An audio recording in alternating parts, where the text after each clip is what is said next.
Hey, good morning. It is Monday. We've had a good race weekend. Our number 57 Cars Tour team that I follow finished P2. And they were probably the fastest car on the track on that last 5 laps. They just came up about a second and a quarter short from the checkered flag. But Landon Huffman did a great job. Actually, let me see. I can. Yeah, I'm lazy. I'm holding my head up. Oh, I forced myself to wake up this morning. I didn't want to even get out of the bed. I had a little warm kitty at my feet. And the only reason I got up, and I was still cloggy, but was my puppy dog wanted to go potty. And I really wanted to start the stream. So I got a coffee going. If I could hypodermic it in, I'd be a little more jollier, but I'm not quite there yet.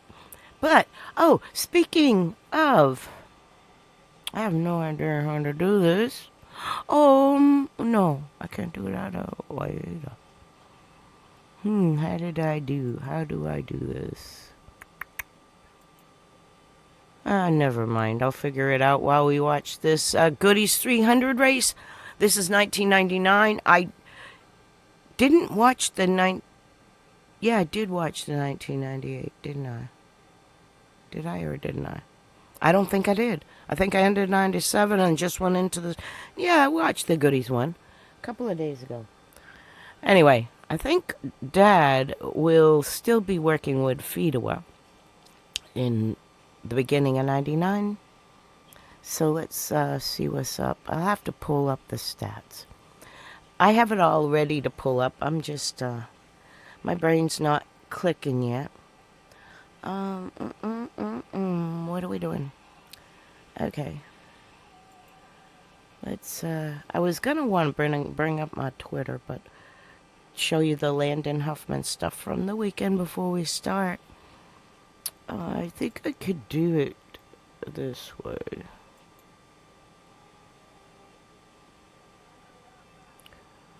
I think I have to pull up my own Twitter. If you hear double music, I'm sorry here. It's going to get loud for a second.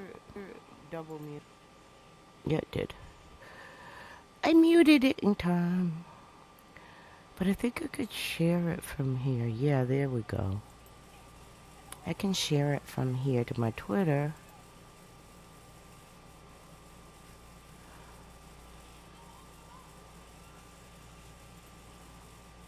Very cool. And that way I'm on. That's the first time I've promoted anything in a long time like that I'm live. Oh, Lyndon liked my reply. Okay, guys, this is what I wanted to show you. This is Landon Huffman's Twitter page, and you can keep up with a lot to do with the Cars Tour. He's very good at keeping it up. Average age of 42 starters in the 1994 Xfinity Series race at Rockingham, 33.5. 2 years. Long live the dream. There you go, kid. I like that kid. I watched his dad race, and I just really like this kid. Jesus.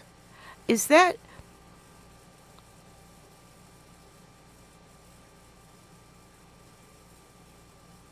Oh, because the air dug. Yeah, that's a cute reference. Is why he said that. That was a hell of an accident. Want to see that bigger? Look at this.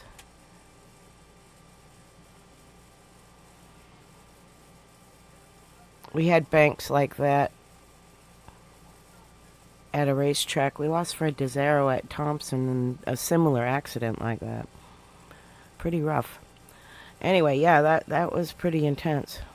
I was like, whoa. But anyway, so dang close. Awesome, awesome. Carol Speed, number 57 tonight. Very proud of my team. Thank you to our sponsors and fans. They're going to have to deal with us. He's 5th in points right now. So that was at Anderson Speedway on Saturday night. I finally got to watch it in full yesterday afternoon. And, you know, this is one thing. Landon, how did you get it done tonight? Really good race car, really good Carroll Speed Shop, Newport Speedway, Geoff's Auto Sales, Industrial Battery and Charge Rating, Josh Sellers, 57. We've been chipping away at it, man, and better each week. Qualifying, again, hurt us a little bit, but we've just been so good late in the race, and for whatever reason, I've been able to manage my stuff. And, I mean, week in, week out, we're arguably the best car. Well, we are the best car at the end of these races. We just got to work on the front half, and maybe I got to be a little more aggressive racing with some guys back there. I'm a lot nicer than I should be when I'm racing there mid-pack, but I feel like that's also gives me an opportunity to be here at the end. So proud of all these Carroll Speed Shop guys, just disappointed we were one spot short. In the grand scheme of things with points and everything, you know, obviously this is a great day for you in that regard too. So how are you carrying this momentum looking at the upcoming races and to continue to get these top three and maybe even a win results? And my objective is to win, and, you know, we're right there. We got the cars. We just got to put an entire weekend together from start to finish. Qualified good at Hickory and then weren't good in the race. So just ended up finishing okay, but just weren't good. We didn't have the speed we did tonight. So proud of the effort, just motivated to get better, and we're racing with these big boys and the big guys in the series, and couldn't be more proud of my team. Last question for you, the patch in turn 3 of the concrete, how did that affect the car any with what they patched up right there? I was tight across it most of the night, but then I figured out, you know, once the race pace kind of worked in, you could really open entry, and this place widened out a lot. So I'm actually really happy with how the track raced, and thought it was a lot of fun. So hopefully we come back here. Thank you. If any of y'all really worn out Landon Huffman drives from P12 to P2 here at Anderson Motors. Any of y'all really want to support a good grassroots team that does it the old school way, their own shops? You know, he goes and helps Carroll Speed Shop. They've got this hell of a Reynolds racing chassis, whatever that kid found, or the guy, I don't even know who Reynolds is, but they have found the combination for a Cars Tour chassis. And the Cars just has that beautiful dance. I mean, you watch his in-car camera.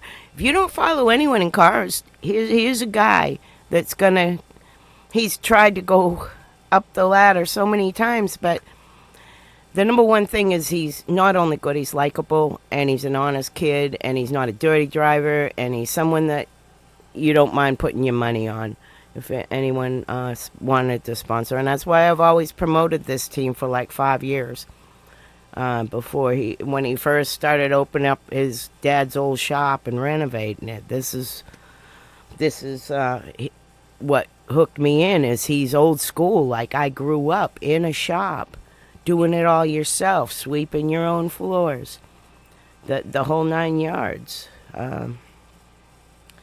Yeah, this is a good grassroots team that's got class, talent, and just underfunded. So, yeah, get behind this kid. He's a good one. He has his own Facebook page. I mean, he's got Facebook and all that. He's got everything, but the best thing I would say is his, let me see, Linktree. I would say his YouTube page. And like I said, I use my YouTube page the same way. Let me see. Let me minimize that. Oh, real quick. I'll go to my Twitter just to see. I think this is how I do it. Yeah. And no, I ain't getting verified. I'm not paying a billionaire $8 when I have to fight for my own food. So, kiss my ass. I'm real. I have no followers because I don't even promote it, and I don't give a damn. I put it here because I need to reference back to stuff like, okay, what day is the race going to be? Or, you know, here I've pinned my link to working on my book. So this is all to help me. Here's a little bit of I just put my Twitch thing there. I promoted myself. Now this here, Blake McCandless, y'all know him from sim racing. He is the voice of the Cars Tour with Eric Brennan and several others. They've got a great lineup. Rob Blount. No, hold on, I'm gonna cough. Okay, got cough, talking too much. Old people lungs. Let me see. Some elements of Throwback Weekend still remain in the Cars Tour at Anderson. Remember he had the pink Cadillac with the Boat Daddy on it? Boat Daddy app. If you like, it says Pimp Daddy Caddy. Look at that. And they got the little caddy emblem right there.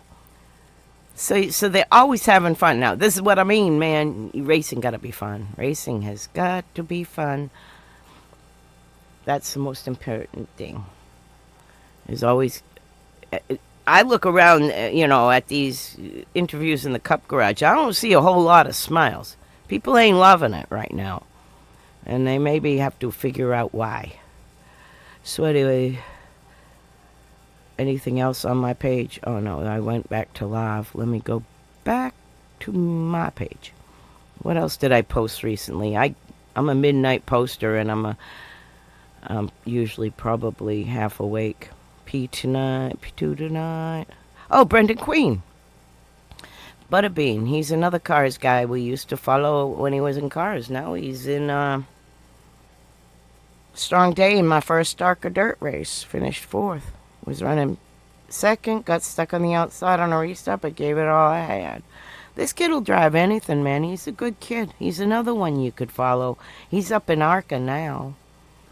But yeah, that's basically what I use my Twitter page for. Just put stuff that I'm trying to keep track of, Monday Night Moon Car. That's what my son races. Oh, driver's list. My dad's driver's list. I have to make him that for an interview he's got coming up in a couple weeks. Mercado Media is a Twitch channel. He's a great gamer. He also has...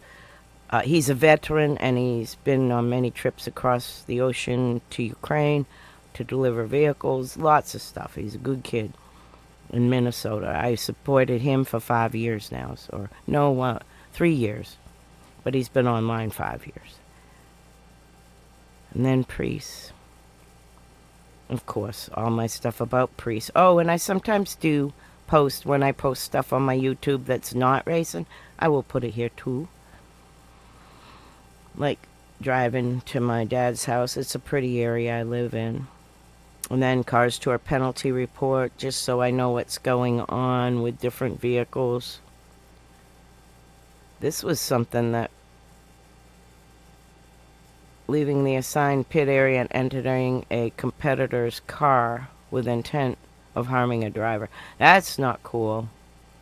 And then Matt Pierce will be fined $500 for leaving his assigned pit area to confront another competitor. See, y'all you gotta calm the hell down. That's not fun there. That shit's not fun, especially when it hurts your pocketbook and it hurts your racing budget. For assault on a Cars Tour official. Oh, Jesus Christ. What y'all doing, man? This isn't the way it is. 3-race suspension for shoving a Cars Tour official. What y'all got wrong in your brains? Do you know how lucky you are to have your fat little ass in a happy-ass race car? And what the hell? This stuff just blows my mind. I can't read no more. Fuck it. You know what I'm saying? Lord Jesus. All right. Enough of that shit. All right. Let's go racing when it was fun. Let's have a look at the starting lineup for today's season opener for the Busch Grand National Division. Kenny Schrader, 3rd career pole and the first in this series since '95. Randy LaJoie won this race 2 years ago. Mike McLaughlin again on the front row at Daytona, and Casey Atwood, 18-year-old Yay, Mike rookie. McLaughlin. Dave Blaney, World of Outlaws champion. Yay, Dave Blaney. Hamilton Jr., a 22-year-old Yay, Bobby rookie. Hamilton Jr. Tim Fedewa, Yay, Tim a two-time winner Fedewa. last season, and Larry Pearson twice national Okay, he's in champion. a different car, Dad's Michael not Waltrip with twice, he's him been this runner-up year. here. Joe Nemechek won Question this mark? race a year ago.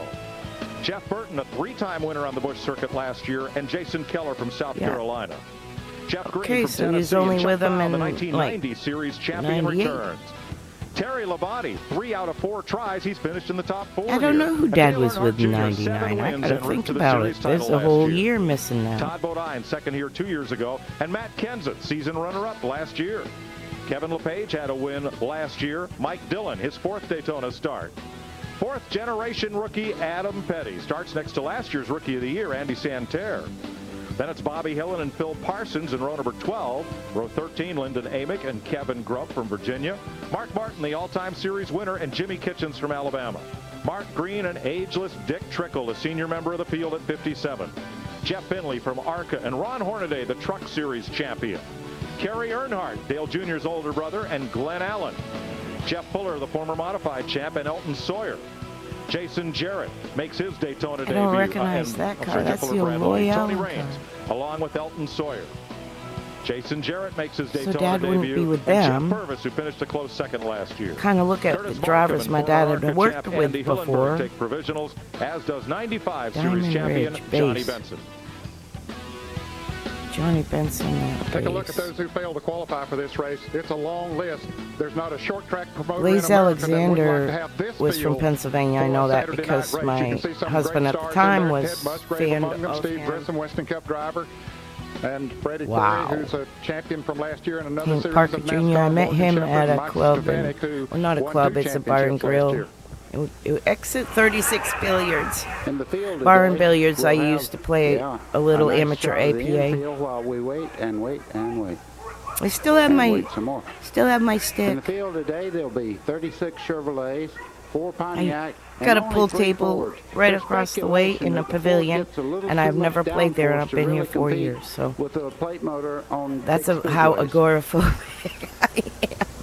There are 43 cars That's starting the so race wrong. today. They'll run 300 I'm really miles. not That's 120 agoraphobic. laps, I and they'll go be out running and for about, a purse but of $1.2+ million. Fuel Gotta window have is eyes somewhere from around your 54 head to 60 nowadays. laps. The race record was set back in 1978. we sure do want to get a piece of property in the middle of nowhere in the mountains in North Carolina. And that will Taking a happen look at sooner Daytona than later. International Speedway is 2.5 miles tri-oval, of course. 31 degrees in the turns here, 18 degrees right Are they below us in the practicing? tri-oval, 6 Blake and degrees in the people back would know this straightaway. stuff. Are they practicing their talking? Today we're going to ride along with Mike McLaughlin. That's the Gould's Pump in-car camera, the Team 34. Okay, they're practicing Chevrolet. because this is a raw satellite feed. They're practicing before live. Also, Joe Nemechek, defending champion of this race, will start 10th, carrying the Bell South Mobility. Thank you, Bell South. I have the paper now. Bell South Mobility race cam in his Chevrolet. Mark Martin, the Winn-Dixie race cam. And Okay, they're practicing their PR stuff. Let's go forward and see. I think this is, oops. It's got to be where the race starts. They're going to throw me a commercial, of course. Of course they're going to. Series champion returns. Terry Labonte, 3 out. Oops, sorry. Career pole in the first in this series since '95. Randy LaJoy won this race Hey, 2 Stelly, years what ago. you doing? Mike McLaughlin again on the front row at Daytona, and Casey Atwood, 18-year-old Hey, Stelly, rookie. giving me hugs. Dave Blaney, World of Outlaws champion. She's Bobby hugging my Hamilton feet. Jr., a 22-year-old rookie. Leaning on Tim my leg. Fila, a 2-time winner last season, and Larry Pearson, twice national champion. Michael Waltrip, twice he's been runner-up here. Joe Nemechek won this race a year ago. Jeff Burton, a 3-time winner on the Busch circuit Maybe I last year, take you and to Jason the Keller beach from today. South Carolina. Okay. Jeff Green But Mommy from got Tennessee, and finishes Chuck on Brown, the the desk. 1990 series champion And I'm returns. supposed to go with Terry Grampy today, Labonte, but I 3 out might of 4 not. tries, he's finished in the top 4 here. Gotta And go Dale Earnhardt with my Jr., dad 7 maybe wins en today. route to the series title last If year. I can get done this, Ty I Bodine, wish I second here 2 started years a little ago. early. And I Matt was Kenseth, forcing season myself to runner-up start last earlier. year. Kevin LePage had a win last year. Mike Dillon, his 4th Daytona start. Pretty Daytona Fourth before generation it rookie was Adam Petty stupid. starts next to last year's Rookie of the Year, Andy Santerre. Then it's Bobby Hillin It and got Phil so Parsons big. in row number Daytona 12. isn't Row just 13, Lyndon used Amick and for Kevin Grubb racing. from Virginia. They Mark Martin, the have, all-time series winner, in the and Jimmy Christmas Kitchens from time, I Alabama. got these Mark Green and ageless Dick Trickle, Winter the senior Wonderland member of the lights field or at something 57. Jeff Finley from going Arca, on, and and Ron Hornaday, the Truck Series champion. they have car shows, Gary boat Earnhardt, Dale shows, Jr.'s older brother, RV and Glenn Allen. shows. Jeff Fuller, the former modified champ, and Elton Sawyer. Jason Jarrett makes his Daytona debut. That's a pretty pace Jeff car. Fuller, Brad Loney. Tony Raines, along with Elton Sawyer. This is Busch, by the Jason way, Jarrett the makes Goodies his Daytona 300, debut, and Jeff 1999. Purvis, who finished a close We've second gone last through year. the Speedweeks Curtis Markham and former ARCA champ the last Andy couple Hillenburg take days on the provisionals, other as does 95 series champion Johnny VODs Benson. in my list, Take a look at those if who I failed remember to qualify for publish them. I gotta do it immediately when I get off the camera. I gotta immediately publish, or I Thanks, Greg. Indeed, in that incident, Earnhardt's car was I badly forget. enough damaged he had to go to a backup. This is the same car that went flying over the top of Dick Trickle last year. They rolled it off the trailer late yesterday afternoon, got just 11 laps Dale of Jr., practice. and what because pressure it's a he backup, had then. you're He gonna have to has start so all the much way in of the more back of the field. smiley How do you face pull now. a good day out of a deal like Broke that? my Tim? heart. Breaks my heart Yeah, when we've I done it see the before, pressure on so- these kids. I figure last year we come out of here and didn't know which way was up, so yesterday just probably a minor setback. There's going to be a few other cars back there we can draft with, Jeff Burton and a couple other guys. So we'll just try to take it easy and dodge the first couple wrecks and pick up some spots on pit road. So I figure, you know, that ain't too big a setback. We can come at least through half the field, pass the rest of them on the racetrack, and maybe finish up front. And take it easy and be careful is I think exactly what all a year and a half the ago, drivers meeting this morning. Landon had just won the 2 years ago, maybe. Landon had just won the Hickory Championship. He had vultures coming at him from all kinds of car builders and And all of a sudden, I saw that team that had so much joy have no joy. And I, like, wrote a comment. I said, you know, this ain't fun, and y'all gotta, like, sort out these ones that are coming and trying to ride on your coattails and get closer to your sponsors. And line might be the highway for Kenny Schrader to victory lane today. Especially when you have a sponsor like Dale Jr. Even though it's an auxiliary sponsor, people will vulture you. You've got to protect yourself and make sure your team is having fun at all times. Boy, NASCAR sure supported some scumbag thieves in our time. Gentlemen, let's get it on. I don't think we've changed much, but money, money, money, money. Follow the money, you'll find the crimes.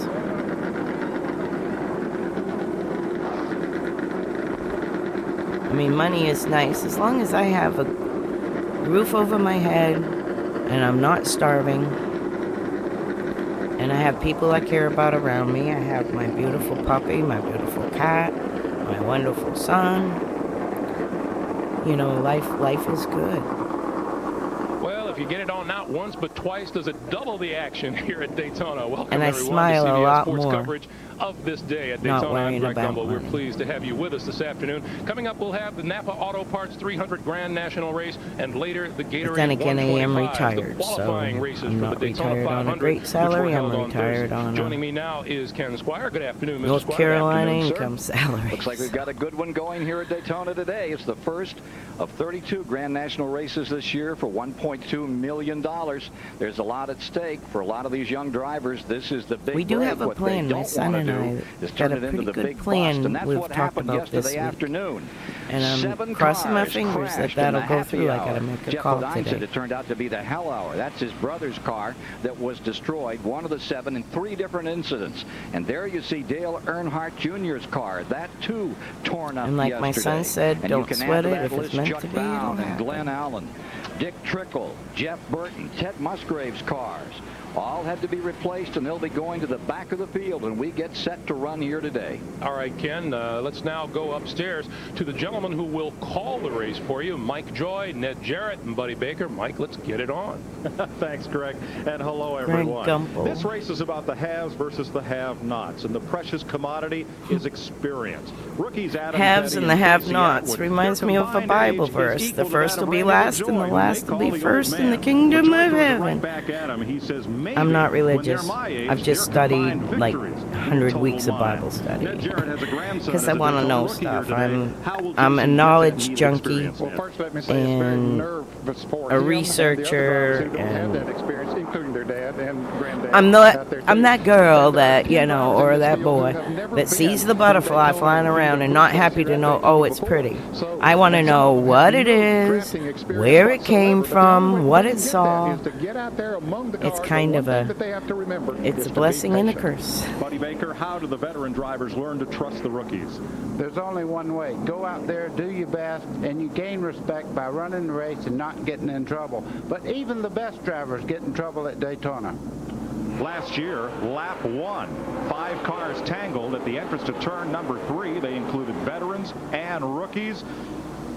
Not a lot of room out there. Well, it's only 50 feet wide, and when Stretching you turn cars sideways, these ligaments. That's how I do that, to keep my shoulders Doesn't leave a from lot of room. That's Phil not Bessie up on locking top up. of another You know car how in you field to get make the that show funky here this shoulder year. when you get They're on older? the first of 3 pace laps. We'll be Rotator back cuff with the stuff. start of the Napa Auto Parts For some 300 reason, from Daytona my in a sister moment. showed me that wonderful trick and keeps the of the swelling Napa out of Auto my Parts shoulder. 300 is And I haven't sponsored I by had a Napa frozen Auto Parts. shoulder. We Now keep I don't. America running. smooth Busch beer and easy drinking You Busch get old, Light. you learn the Busch, holistic the official way sponsor to of the NASCAR Busch keep your Series. chakra And by balanced. Ford Expedition, built Ford. I'm a hippie, you know. Tree-hugging hippie artist.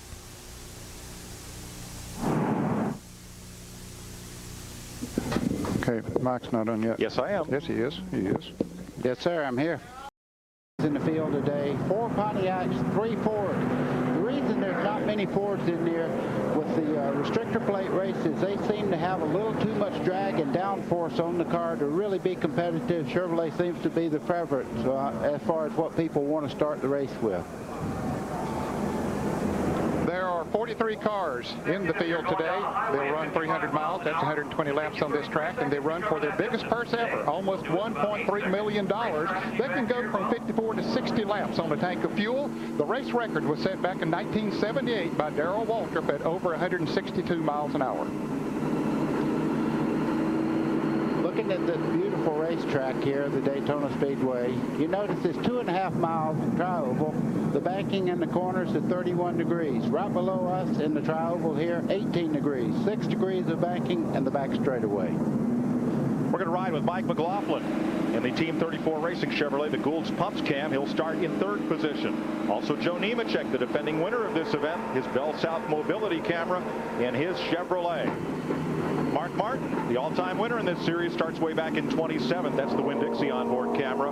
Jimmy Kitchens from Alabama, the Air Jamaica Vacations cam in his all-car Chevrolet. Truck Series champ Ron Hornaday, the Napa Auto Parts camera in that Dale Earnhardt-owned Chevrolet. Kerry Earnhardt in the I gotta figure out who in the heck my father would be working with this and year. Elton Sawyer with the Lysol onboard I'm like camera wicked and the Aiken confused Sutton now. Chevy. Let's meet the 3rd member Because of it our looks like CBS base crew today, Bill Stevens.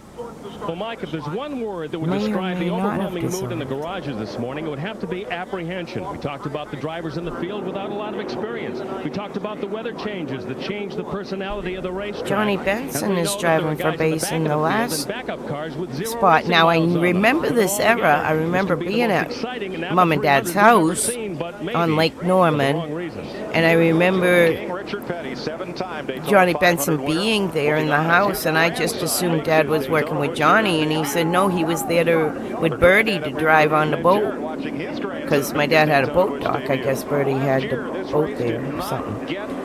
But I mean, I was just visiting for an afternoon, and Johnny happened to be there with Bertie. I thought Dad was working with him, but they were just boating.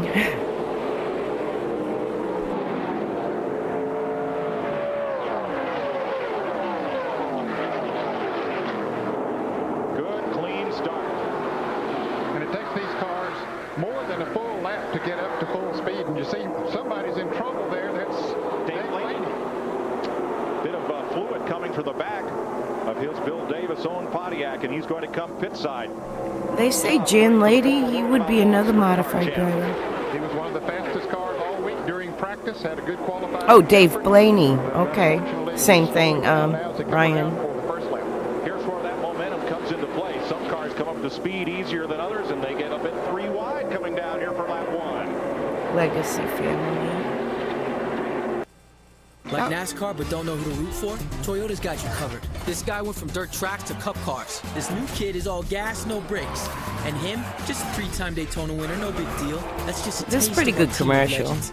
Now you're up to speed. I don't mind getting Win. that one. That was a pretty good one. I've seen it before. It's these Toyota guys are pretty funny.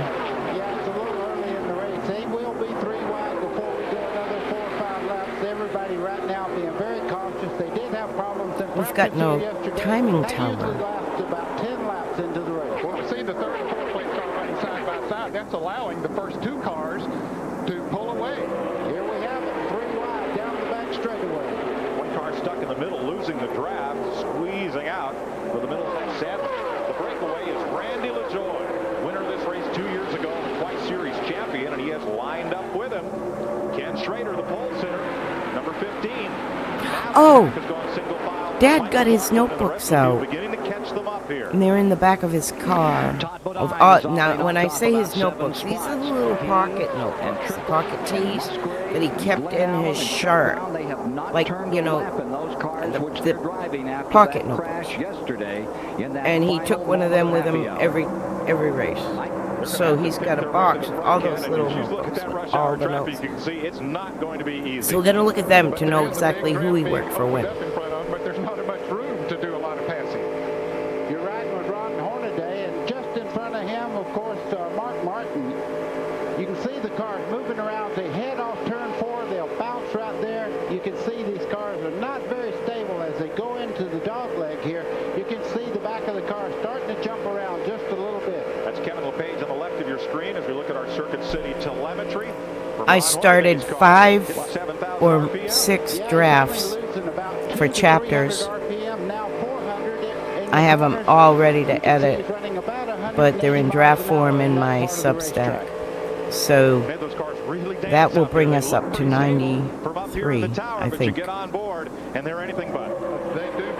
quite a bit, and the air helps them to do that. Of course, you know, But like I said, they're not published yet, but I did a lot of work on that stuff yesterday. And I want to go with Dad today, but I'm not probably able to. I don't know. It's just hard for me. I should, because it's a week before Speedweeks. And I really should. I've just got so much I'm handling here. I gotta do. I don't have enough time in the day or enough brains to handle it all. It's a gray smoke as you see coming out of the back of the car there. And buddy, that's right in the middle of the field, and those drivers behind him are a little bit anxious as they see that smoke come up. Don't know where it's I'm surprised there's ads during the goodies race, but this is Dave W. His YouTube channel, and it's an active channel, and he deserves to get ad revenue too. I'm all for the young entrepreneur. Not young by age, but new by business.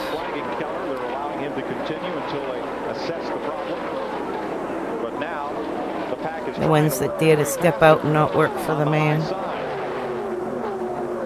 Whereas I worked for the man. That's tire rub. He won't be out there very long before NASCAR comes in and makes him adjust to whatever the problem is, because that's pretty serious there. And you can imagine. Yeah, you don't want to blow a tire at this place. Keller has probably bumped side to side with another car and pushed a fender in against the tire. So that when it loads the suspension in the corner, that's when you see. The one thing you hope is if it's. It'll wear away and go away. Yeah. The tire might. Yeah, you might all of a sudden see the smoke stop. It might just be a scuff. Scuffing your body, and it'll wear down in a couple laps, or it won't. It'll wear down too much. That is the first time that Randy LaJoie has led since he won at Myrtle Beach last July. So that's LaJoie driving for James Finch. He is part of a 2-car team with Geoff Purvis for Finch out of Phoenix City, Alabama, leaving Base Motorsports. Coming here to Daytona. Yeah, and you see the car leading the race here. That was, okay, what did they say? Because, see, Dad was working for Base Motorsports in 98. And I'm starting to think he was in 99, too, unless, if LaJoie is still there and Johnny Benson's at Base, my dad's still at Base. But I know my dad was at Base until all of a sudden the business started, like, having problems. And I don't recall when that was.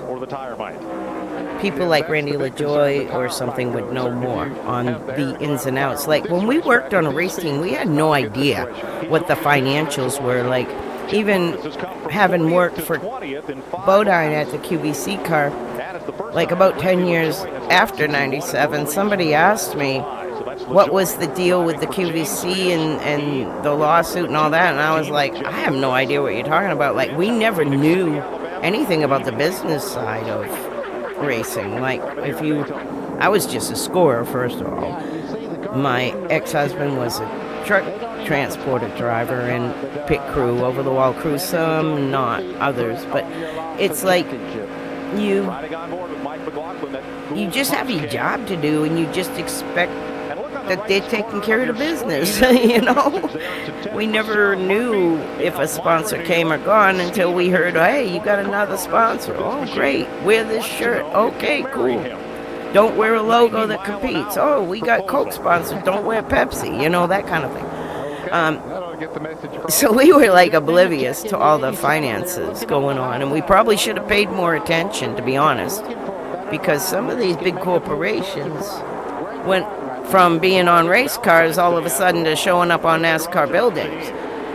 Like at Daytona, you got the Taj Mahal right there, okay, and it's got Toyota and Sunoco and what is that healthcare company? Give those guys credit. I forget. They did a great job and had us right in the front. But they got the tower for every one of the big sponsors that these race teams brought in. You know, what are we doing? And we just, it's hierarchy. You know, your sponsors also work up the ranks from putting their name on a street stock to a late model to a truck to a Xfinity to a cup car. Yay, sponsors climbing the ladder, you know, and the epitome is getting that NASCAR building right there at Daytona. And meanwhile, us who love racing, the ones who paid the dues, the blood, the sweat, the tears, the deaths, the injuries, the cancer, you know, we put our whole life into it, and we still do. Like every single team you see racing has some connection to the grandfather or the father or the uncle or the aunt that all stay racing, you know what I'm saying? And we keep it going. I mean, look at these grassroots teams. Second and third generations at Stafford or at Hickory or at Bowman Gray, Langley, Riverhead. I mean, these are families we have put, like my son is third generation race car driver. You know, like he hasn't drove these kind of race cars, but he's, you know, dubbed around enduros, dubbed around drag racing. He's dubbed around, what the hell did he do? All kinds of like stuff that don't matter, you know? That's what I'm saying, you know. But we're all still a racing family, and we all have ties, and we all care about motorsports so much that we're willing to, if we have an extra $50 in our pocket and there's a race going on, we're going to go to the race, you know what I'm saying? And so anyway, that's, you know, we pay the dues, and we still pay the dues, and that's why we get kind of pissed off about a next-gen car, because they threw all our work away. We're kind of sensitive about that.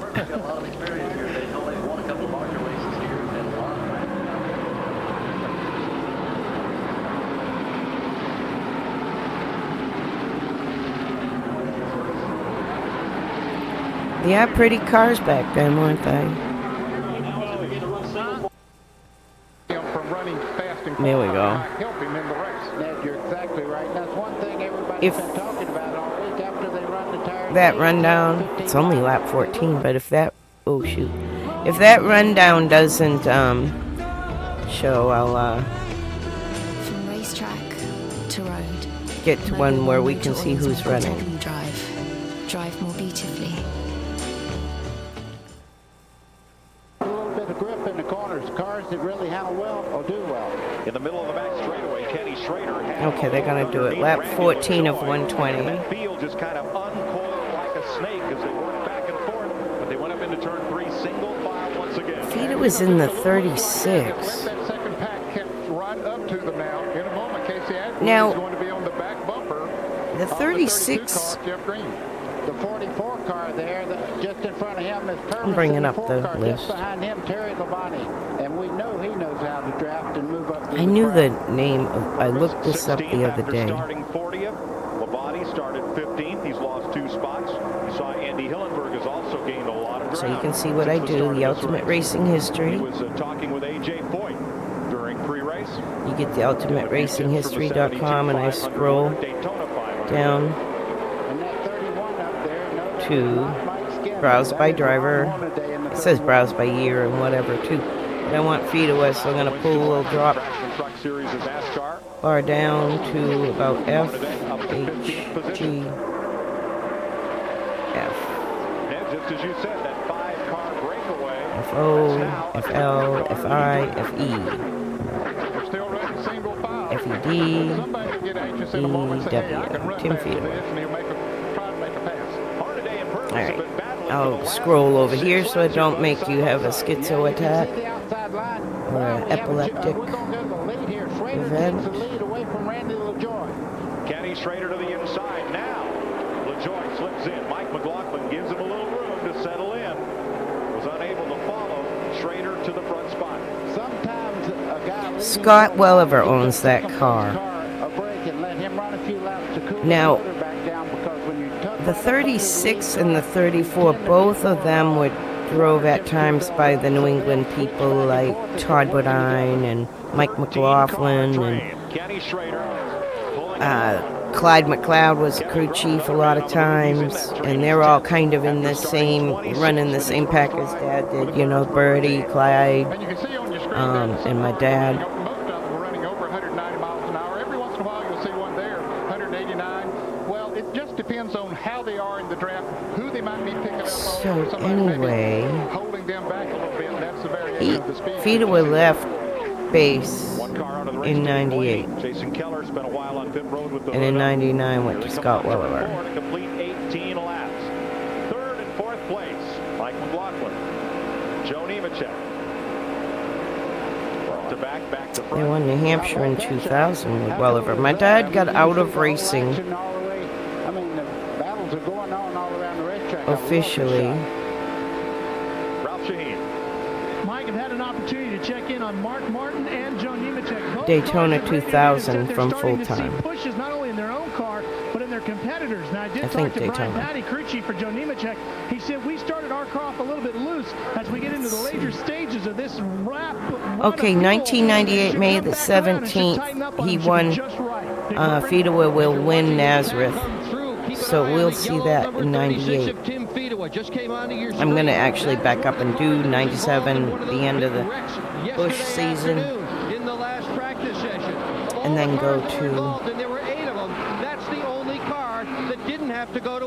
I wanted to see what happened between 97 and 2000. And this is 1999.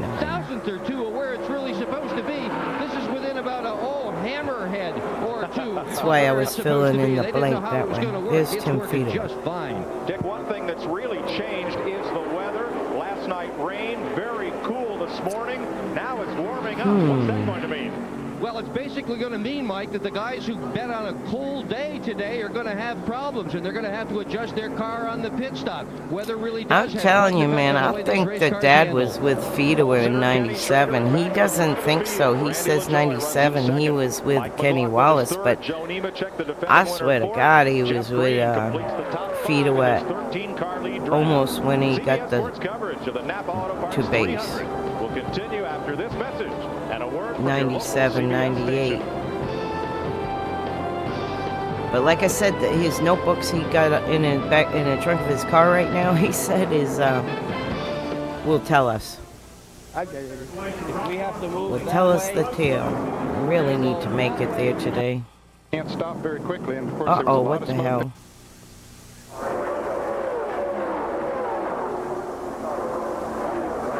Caution, I mean commercial, of course, some big wreck's gonna happen probably, right? Alright, let me minimize this little deal. Welcome back to Daytona. 23 laps complete, caution-free thus I thought this would be easy to figure out. It would be just 98, 99. It looks like it's another overlap into 97's nightmare. Kenny Schrader leads Randy LaJoy and Mike McLaughlin. All proven commodities in this Busch Grand National Series, but they are side by side back in the field. And Matt Kenseth, last year's runner-up, the yellow and black car, taking a spot away. And that's Phil Parsons just behind him in the 10 there. And you can see he knows it's early in the race, and he's not handling just like he wants to, so he just moved over and let him go. Phil has a lot of experience here. Kenseth takes over 12th place. And there's Ron Hornaday working the bottom of the racetrack now against Parsons. And his car working very well. Look at him really shoot on him in front of him. One car in the air. comes around. In that big smoke cloud, there are more cars wrecking behind them.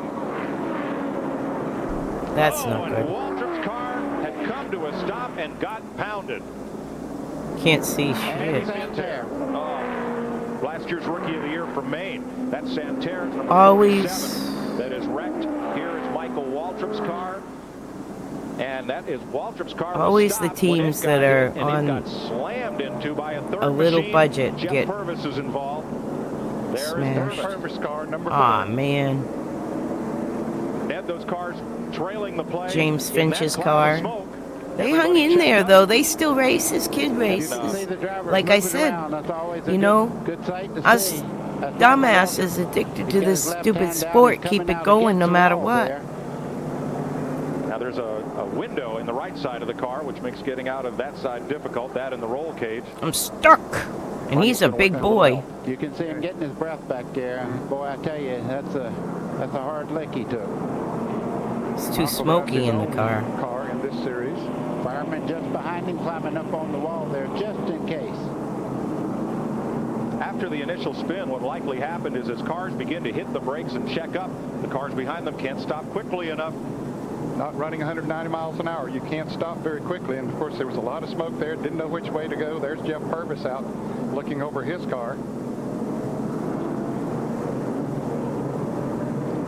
That left front, you can see the tremendous amount of damage on it. And here's Andy Santerre. A lot of damage on his car. Wow. Well, you don't crash at Daytona and have a little bit. Somebody there has a dinged up hood. I didn't know what car. Sawyer just go by with a lot of damage to the 98 car also on the left front corner. So there's the hood up on Elton Sawyer's car. The aerodynamics destroyed. But he'll make it around and be able to come back out. And he'll need to because this is the first race counting toward the 1999 championship. In the Busch Grand National I think he's Series. a NASCAR racer. Has made a pit stop. And the whole field is coming in now for pit stops as we see the MBNA car going out, and here comes the field. Notice Mark Green looked like he might have a right front flat as he was going down the back straightaway also just then. Bill Stevens. Randy LaJoie is in. He'll take on 4 tires. I just spoke to Mark Reno, the crew chief. This is one of the teams that had very little trouble with the new shock absorbers rules this year, but the car is tight in the early stages of the race. Mark Reno. Okay, he's not at base no more. Johnny Benson was, and then that would mean Birdie would be the crew chief, because Birdie was at base till it didn't exist. Update on Andy Santerre, whose car is stopped there in the back straightaway. He is still in the car, but he is talking with the rescue workers. Because the number one is Bill Davis. And they are going to take Santerre to the care center.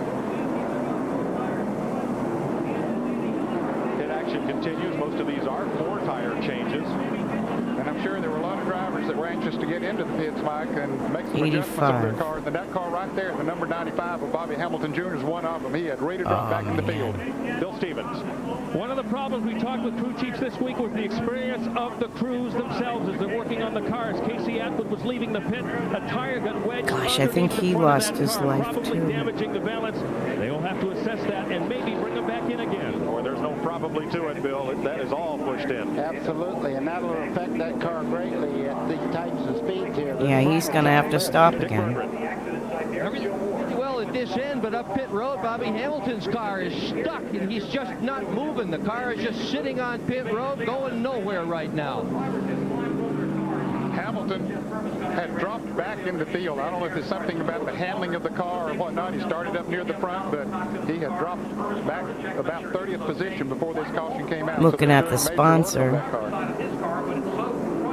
Hamilton now pulls away, and he'll come back out. Now there's Andy Santerre. You can see that he has hurt his leg, but he's sitting talking to everybody. Impact. He is otherwise okay as he is helped into the ambulance for the ride to the care center. You're exactly right. You can see him favoring his right leg there. There's Michael Waltrip there helping him up. He's just getting all the cobwebs out of his head. He seems to be under power there and not limping or anything. Fortunately, everybody involved is. Look how much taller he is than like even the safety workers. He's very tall. First, Michael Waltrip got turned around in the back straightaway, number 21.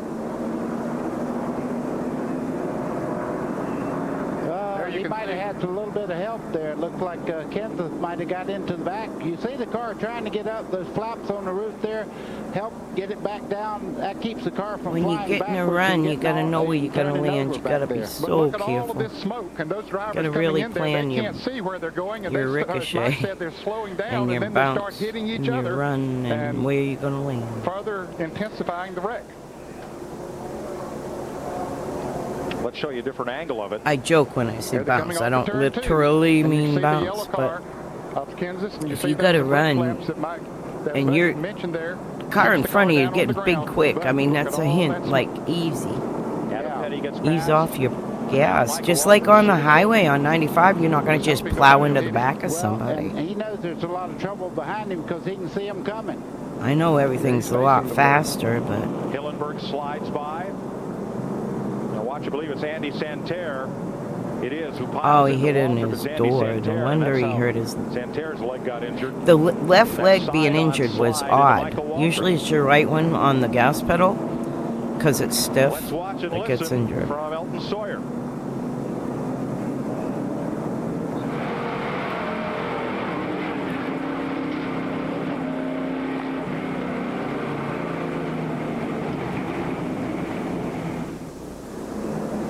This is from Jimmy Kitchen's car.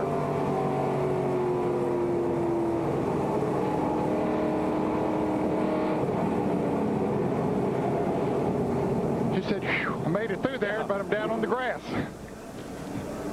Another look from the back straightaway. As Matt Kenseth turns Michael Waltrip around, and here they all come. Boy, Ron Hornaday in the 31 just did get by there.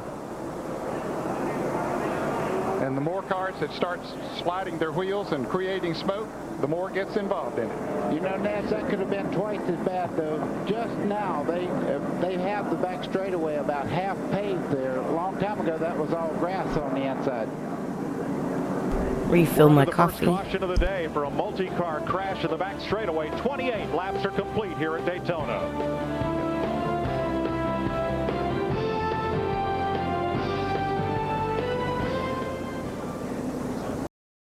Got old, so I think we learned a lesson. We start doing stuff in-house now.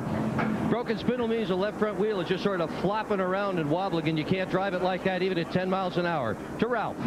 Tony Lambert is a crew chief for Mark Martin. You made a gutsy two-tire stop. That's how you beat everybody back out of the pits, and now you're running up in the front. Why just 2 tires now while everybody else went for 4? Well, we think we're handling good enough. If anybody can do it, Mark Martin can. And we're playing our strategy on down the road to where we can get our 4 and 20 laps. We're good on the left sides, and I think the handling is real good. So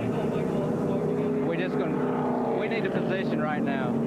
Mike, Joe Nemechek, who is running in second, he did take 4 tires in gas. They did make some air pressure adjustments to those 4 tires. They wanted to tighten him up a little bit. Now, in this series, they are limited to the number of tires that they can change during caution periods. And they told them in the driver's meeting that it's 3 sets of tires. So Mark Martin really would have an extra set of tires that could come into play on the left side later on in this race. Now let's review the cars involved in the crash. Jeff Purvis, you see Michael Waltrip's car, Andy Santerre, last year's Rookie of the Year, Andy Hillenberg, Bobby Hamilton Jr., Elton Sawyer.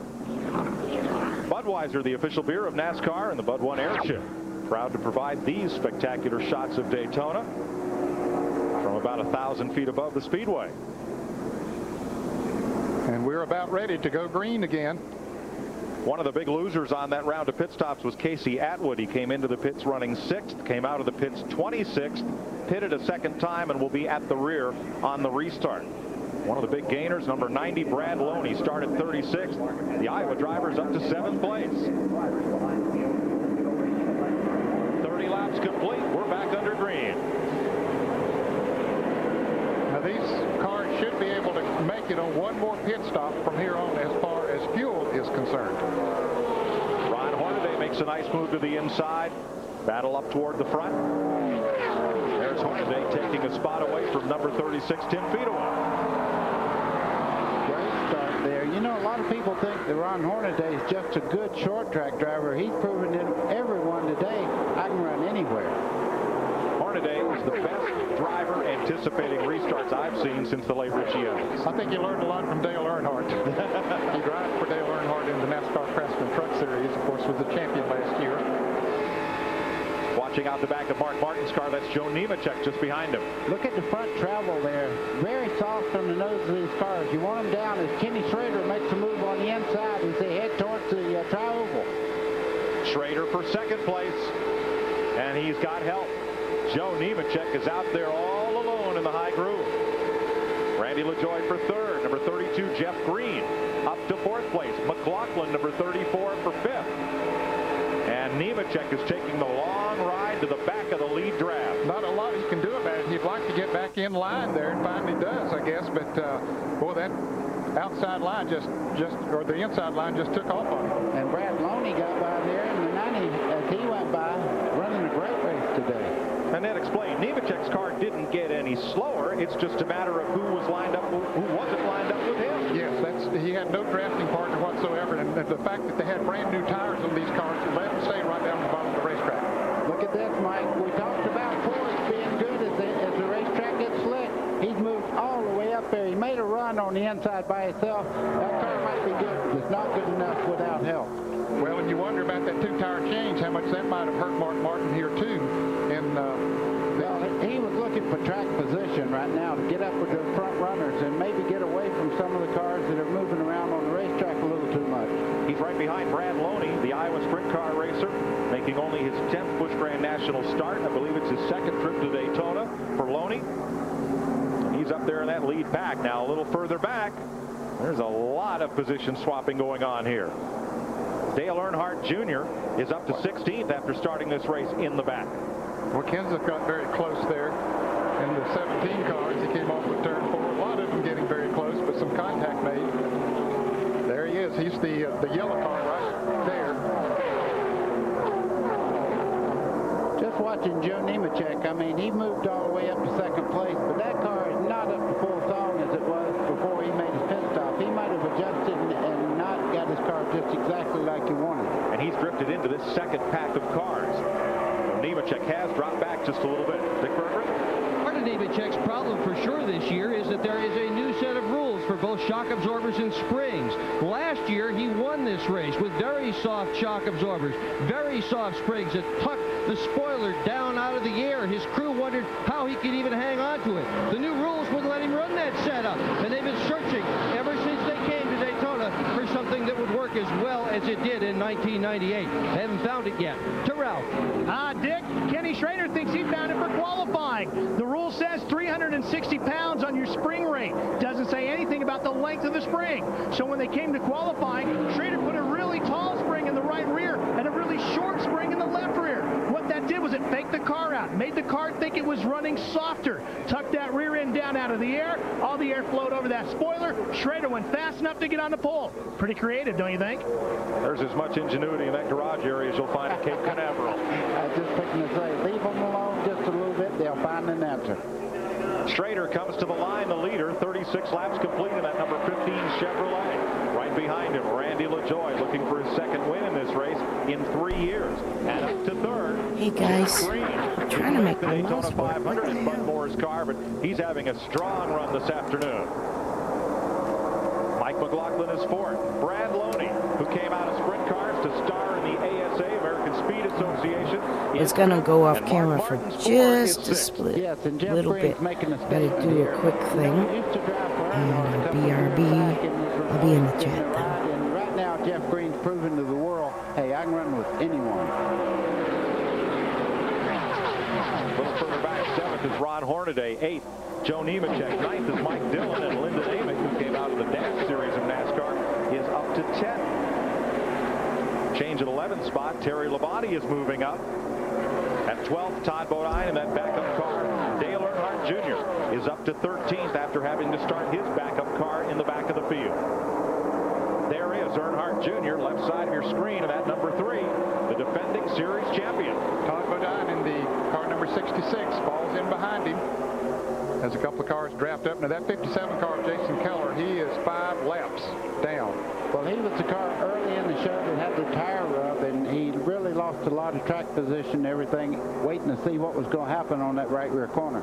And we'll have a report there might be a tire rub on the car number 37. That car, of course, driven by Kevin Grubb. We'll keep an eye on that.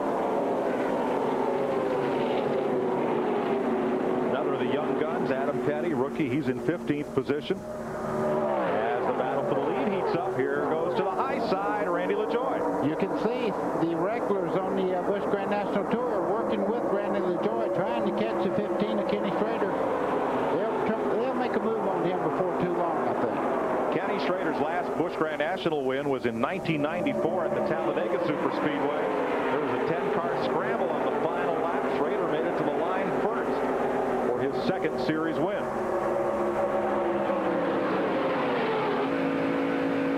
Mike McLaughlin, our Circuit City onboard telemetry shows him running about 192 miles an hour. Yeah. 6,800 RPM. Now the incredible part is he goes off into turn 1. You'll see the RPM jump just a little bit. What happened there is the back of the car actually just got unsprung and it just spun the wheels for a second there. About 68 to 7,000 is where they turn most of the way around the racetrack. He's looking to the inside of Jeff Green. Now he eases back up in line on the back straightaway. Ned, was he looking for a move or just looking to breathe the car, do you think? It could have been either, Mike, but he made a hand signal there a moment ago as if, hey, I want you to come and go with me, but it didn't quite work that time. He needed whoever's running behind him there, which is Brad Loney. Apparently didn't get the signal or just, wasn't running fast enough to capitalize on the situation. 39 laps complete in the Napa Auto Parts 300. Ken Schrader leads Randy LaJoie. We'll be back to Daytona after this.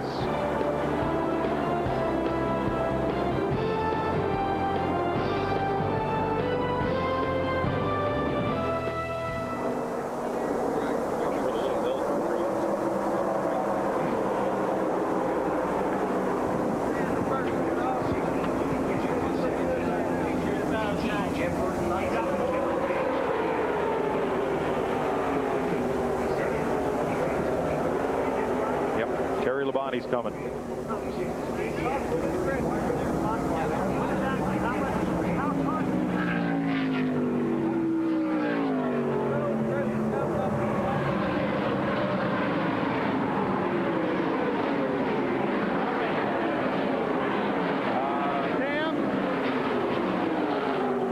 Down here talking to Harold, crew chief for Green. They're using the terminology cautiously aggressive. That's it.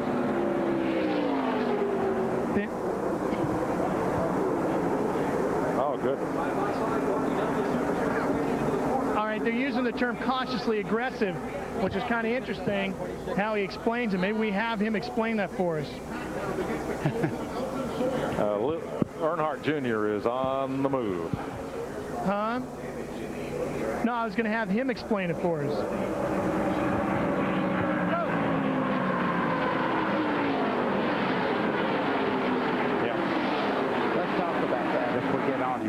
Okay.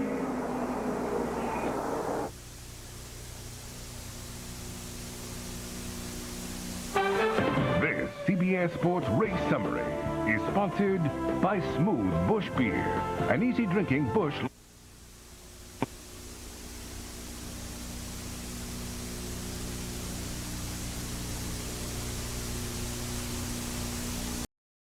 And getting a lesson on drafting at Daytona from Benson is young Adam Petty, 4th generation NASCAR driver.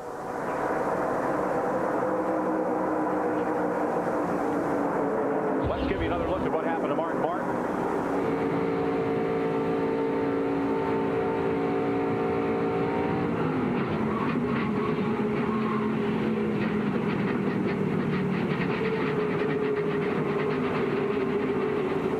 Well, he was very fortunate to get that thing back across the racetrack and down to the inside out of everybody else's way and not getting hit. Buddy, racing is a contact sport. You better believe it. And every time that happens, I've been there, done that. When I hear that noise, I automatically duck to the left. 49 laps complete next time by.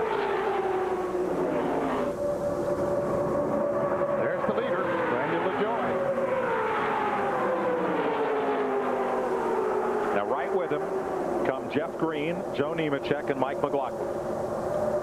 Let's go to Dick Bergeron with this race's pole sitter. And he's out of the car. Kenny Schrader, what happened? We broke the rear end gear. I'm telling you, you know, a restrictor plate race, you wouldn't think it'd happen like that, but I just feel sorry for the guys on the Oakwood team and sorry for the Cartford Oakwood people, because that thing was running, but it didn't run all day. And that's the key. It's got to run all day. To Bill Stevens. I'm with Mark Reno, crew chief of the driver who is now leading the race, Randy LaJoy. You were loose in the beginning. It looks like the car responded to the chassis changes in the pit stop. Yeah, we've got it about halfway where we want it. We'll do one more adjustment on the last stop. We're really, if it keeps going green like it is, one more stop and we'll be good. I hate it for Ken Schrader to fall out of the race like he did. We really wanted to beat him. But mileage-wise and stuff, we're looking pretty good. We're going to try to lead the halfway point and then just ride a little while again and try to lead the big one. Terrell Shaheen. Harold Hawley is a crew chief for Jeff Green. They started 13th. You're now running second. You said you're going to be cautiously aggressive. How do you describe that? Well, you got to be cautious enough to not get yourself in trouble and aggressive enough to not get caught in trouble. So far, Mike, it's working pretty good. Thanks, Ralph. There is your front four, and they are packed tightly together. There are 3 cars trying to run them down, led by number 44, Terry Labonte. And I believe he is gaining a little bit, Terry Labonte, on that front foursome. He's trying to close that gap. He's getting close enough now that the draft can really work. And trying to close up on him is Lyndon Amick, who has only 2 top 10 finishes in his brief 2-year Busch Series career. That's the number 35. Both of those finishes were on short tracks. This is his first run on a super speedway. 51 laps complete. Randy LaJoy leading Jeff Green, Joe Nemechek, and Mike McLaughlin. The Napa Auto Parts 300 continues after this message and a word from your local station.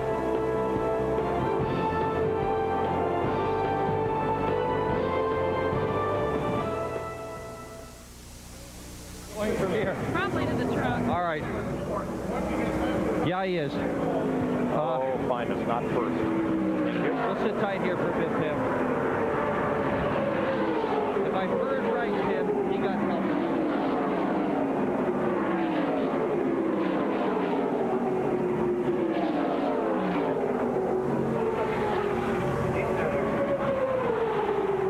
Okay, when we come back, Adam Petty's making a real nice run right now. He's just behind the 3-car of Dale Jr. on the racetrack. All right, we'll go down and check on him, buddy. Thanks for pointing that out.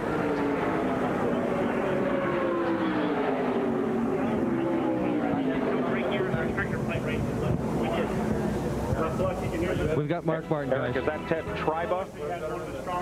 Can I get a pronunciation? Thank you.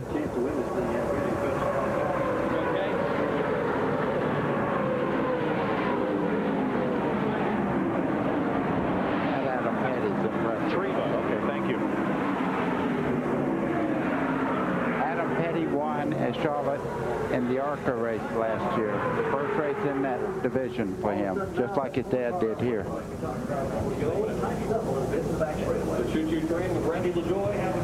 Because he's coming.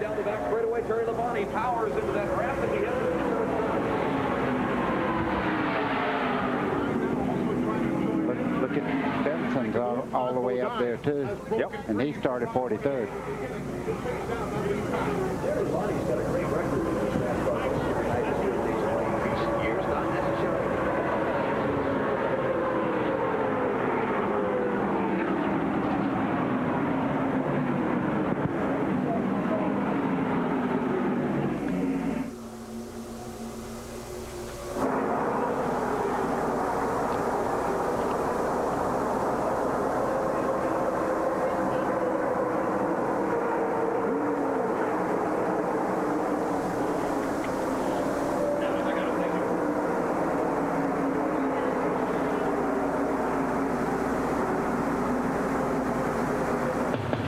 Up later, live third-round coverage of the Buick Invitational from Torrey Pines Golf Club. Ted Triba has a 1-stroke lead on Dennis Paulson, Frank Licklider, Billy Ray Brown, and 4 golfers tied 5 strokes back of the lead after 2 rounds. Race fans can get the latest news from the track, driver bios, photos, and complete coverage of all the action from Daytona at cbs.sportsline.com or log on to America Online and go to keyword CBS Sports Line. 55 laps complete here at Daytona. The battle for third place behind race leader Randy LaJoie and second place runner Jeff Green involved Joe Nemechek and now Terry Labonte. Yeah, Terry Labonte run him down from about 200 yards back in just 4 or 5 laps there. He's in the 44 car there, just at the back of this train. Dick Berggren. Mark Martin has won more of races in this series than any other driver. He will not win today. Looks like you had some help into that, Wall. Well, we did. You know, that's just typical restrictor plate racing. I mean, just a situation that was a big part of it was my fault. You know, I should have let myself get in that position.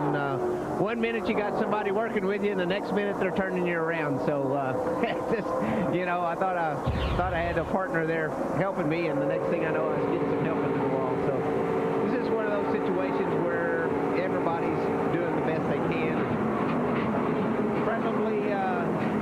I probably should have been watching my mirror closer than that. Well, he's got another shot at it tomorrow in the Daytona 500, where he's got a terrific race car, Mike Joy. Thanks, Dick. Big battle at the lead. Joe Nemechek went for it, and Johnny Benson is in trouble. The former Busch Series champion took the provisional to get into this show, and he is down on the apron. Another car pulls out of the lead pack and comes down Randy LaJoie. That is Randy LaJoie, 2 years ago the winner of this race. The leaders are dropping fast. LaJoie shakes it back and forth. He gets into his pit. Here's Bill. Randy LaJoie in the pits. He has a tire going down on the right side. They're changing both right side tires. I spoke to Mark Reno, very disappointed. Randy had told him this is the best car he's had here in years. And as you mentioned, Mike, he won here 2 years ago, finished second last year. Mark now wants them to do left side tires. This is going to cost them totally unexpected and a shame for a guy who felt he had a shot at winning this race. And one car slides off the track to the inside of turn 4. And it looks like he's going to just park it there. He can't, car won't go, and caution is out. Now, did LaJoie make it back out from the pits in time to stay on the lead lap? We'll see how NASCAR scores that. Johnny Benson's car would not make it all the way to pit road. So in the interest of safety, caution has come out. Now, the leaders overhauled LaJoie as they came past the start-finish line. I'm not sure he has taken the caution flag. Here he comes. He's trying to get a run back around to the flag, perhaps, and stay on the lead lap. Ned, I don't think that LaJoie has taken the caution flag. It was not out when he came out of the pits. It depends on whether the leaders have taken the caution flag or not. I don't believe they have. Okay. They're waving him by, we hear. Here comes LaJoie. Past his old modified competitor McLaughlin, and he's going to make it. And he has his pit stop already made, so he could be the leader of this race after everybody else will make a pit stop. The pace car will come out and will pick up the race leader, McLaughlin. So LaJoie will come all the way around.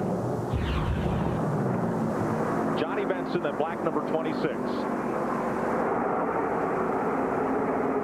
Yeah, the rear goes out. You see him trying to get it up to the wall there. We saw a little bit of smoke or something as if fluid had come from that car before he went into that turn. You see the smoke coming out of the back of the car. When it gets oil under the rear wheels like that, that made it break loose, and up the bank he went. And that pancaked the right side of the car when he went up there and bounced off the wall, so they'll hook the wrecker up to him. It's one of the Base Motorsports cars owned by Bill Bumgardner. Of course, he won his championship a few years ago in a Base Motorsports car. Coming up next on CBS Sports, how do you make the Daytona 500? We'll show you with tape coverage of the Gatorade 125-mile qualifying races that were run here at Daytona on Thursday. That'll set the field for you for tomorrow's running of the Daytona 500. The Great American Race. For 41 years, they've run it here at Daytona International Speedway, and every year since 1979, it's been live on CBS. You'll see it tomorrow at noon Eastern Time. Caution is out. Second time today. This one for Johnny Benson, and the cars will take the halfway sign under the caution in this 300-mile race. We're down to 33 cars on the lead lap once Randy LaJoie got his lap back. And let's see if everybody comes in. We suspect they will. Yes, they are. Here they come down pit road. The Baker's going to have to hurry to get Benson out of there, and he does. Mike McLaughlin leads them down, the former super modified and dirt track modified driver from Waterloo, New York. Peels off into his pit. So does Joe Nemechek, Terry Labonte, Jeff Green. There's Labonte's red car pulling into its pit stall. Dick Berggren.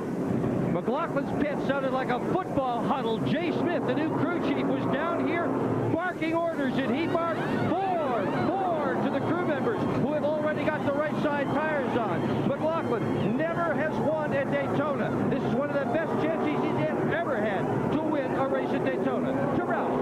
4-tire change for Joe Nemechek. No adjustments to the chassis. Dale Earnhardt Jr. will take 4 tires. They will tighten him up. Oh, when he hit a tire exiting pit road, and it's rolling all the way out onto the front straightaway. Dale Earnhardt Jr. hits the tire and is ricocheting off the nose of the car, and it is all the way out onto the main straightaway, headed down towards turn number 1. Now, Ralph, there's the tire going down toward turn 1. Likely, the car that was making a pit stop in front of him, when the right rear tire is removed, it is set down flat. And if someone doesn't come around the car to bring that tire back with them, the car coming out of the pit stall behind can bump it. Well, the tire's out of harm's way now as it rolls off into the grass there. But I just wonder if Earnhardt has any damage to the front of his car. One driver that did not get a good stop was Mike McLaughlin, very slow leaving the pit. Let's go back to Ralph. We're down here. Tony Uri Sr. is the crew chief for Dale Earnhardt Jr. They're talking to the NASCAR officials, trying to figure out what the story is going to be. They're discussing it, whether or not it's a penalty. Tony, what happened? 32 team up here is throwing tires everywhere. They just let them throw them all over the place, and we run over them. Any idea if you got any damage? I don't know. They're supposed to have a man to pick them up, but they're too damn lazy, I reckon. And, Mike, that tire, don't forget, it weighs about 60, 70 pounds, so it can definitely knock a fender in. Ralph, looking at the front end of Earnhardt's car, we don't see any apparent damage. Now, trouble on the leader, Dick Berggren. Indeed, Mike, and the problem with Mike McLaughlin's car is he has lost first gear in the transmission. That will make it very difficult for him to exit pit road every time he comes in for the rest of the day. We're under caution here at Daytona for the second time today. 61 laps are complete. We're just past halfway. We'll be right back.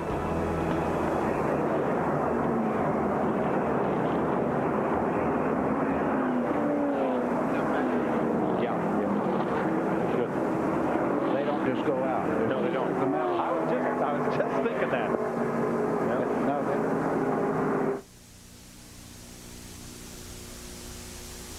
CBS Sports presentation of the Napa Auto Parts 300 is sponsored by the 6,200 Napa Auto Parts stores nationwide. 10-10-3-2-1. Open me up to the pit.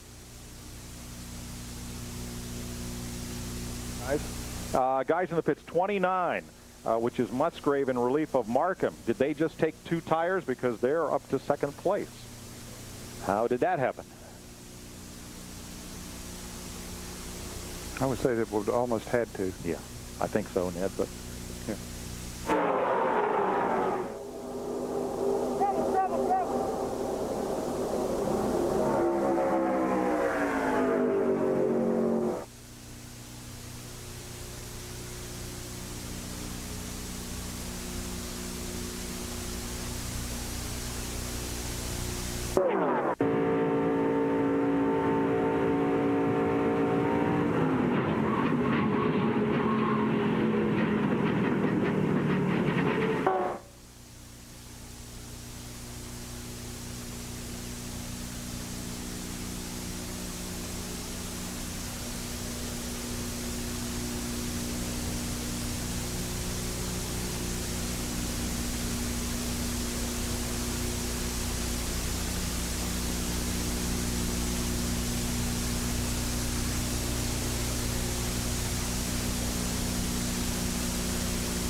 CBS Sports presentation of the Napa Auto Parts 300 is sponsored by the 6,200 Napa Auto Parts stores nationwide.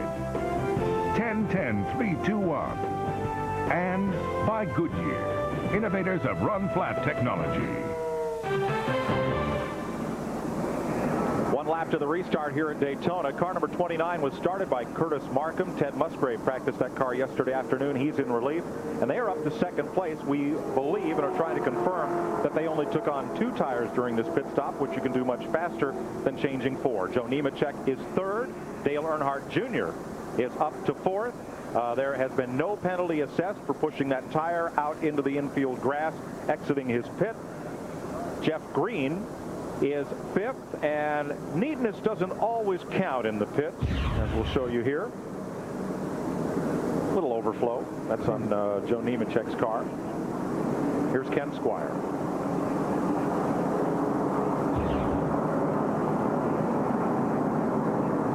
The impressive runs out here today is Todd Bodine in the 66. This car did not arrive at the track until 6 o'clock this morning. This is a backup car, and it had tried to qualify. Barry Bodine had given it a shot. They'd sent it back to North Carolina. It arrived. It finally got through inspection, and 4 of the Bodine family were all working on it. It was Geoff who was telling me that yesterday's happy hour turned into hell hour for them, and it collected the original number 66, the primary car. This car from the back of the field has worked its way well up through and now runs in 12th position. Todd Bodine, who was second here a year ago, is really looking like he's ready to do some business in the final half of this race. Getting set for the restart, 62 laps complete. Randy LaJoie up front. Curtis Markham's car, Ted Musgrave aboard in 2nd, Joe Nemechek 3rd, Dale Earnhardt Jr. in 4th, Jeff Green in 5th, Terry Labonte is 6th, Lyndon Amick 7th, Jeff Burton is 8th, Adam Petty in 9th place, and last year's series runner-up Matt Kenseth is 10th, ahead of Ron Hornaday, Todd Bodine, Phil Parsons, and rookie Casey Atwood. Mike McLaughlin came into the pits first, but with that first gear problem came out of the pits 15th. We're back under green. Randy LaJoie was very fortunate for that. The caution came out just when he did, or he would have been a lap down. He raced back to the flag, got his pit stop made, raced back to the flag, got back in the lead lap. When everybody else came into the pits, he came all the way around and leading the race. Sometimes a little bad luck, Nick, can turn into good luck for Sure can. Ralph Shaheen. Mike, there's some deals being made down here on pit road. It turns out Dale Earnhardt Jr. and Joe Nemechek are both about 3 laps short on fuel right now as far as their fuel mileage calculations. So the 2 crew chiefs, Brian Patty and Tony Uri Sr., have been down here talking about what they're going to do. They're going to try to hook up and stay together and draft it to conserve fuel, but they think they might have to come in late for a quick splash. Here comes Nemechek around the outside, so on the running order next time by, if he picks up that spot, his name will be displayed in green. Those are drivers who gained a position the last lap. Drivers displayed in red in the upper left of your screen have lost a position.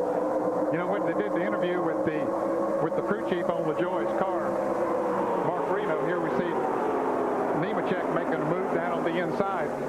He said, we want to get to the halfway point and get the halfway money. Then they had the flat tire. I thought they were out there, but now they run 5 laps from the drop of the green flag, and that halfway money will be paid since we were under caution at the halfway. Mike, that was a little bump drafting down the back straightaway there. Dale Earnhardt Jr., what a great drive from the back of the field all the way up now to 4th spot and looking over the back of the Nemechek car. I'm sure he wants to get up there and lead this race. From Nemechek, that's the best view we've had to confirm that there is no damage to the front of Earnhardt's car after shoving that tire from the pit in front of them out into the grass. Dale Earnhardt Jr. took his backup car to the back of the field, and he has climbed to 3rd place. Jeff Burton was very slow getting up to speed on that restart. He restarted 8th, but he's dropped back to 18th in 1 lap. And I would bet Mike McLaughlin has to be sitting there wondering where that first gear went to.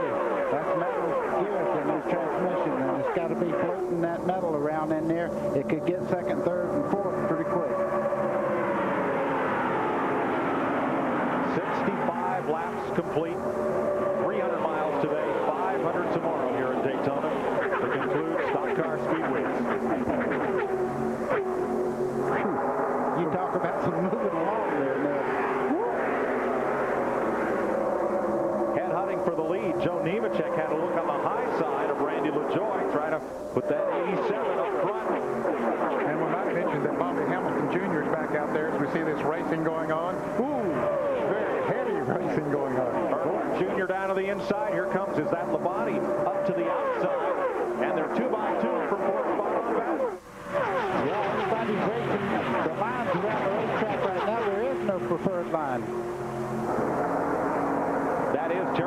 That red car up on the outside. He's got some help there from Mike McLaughlin.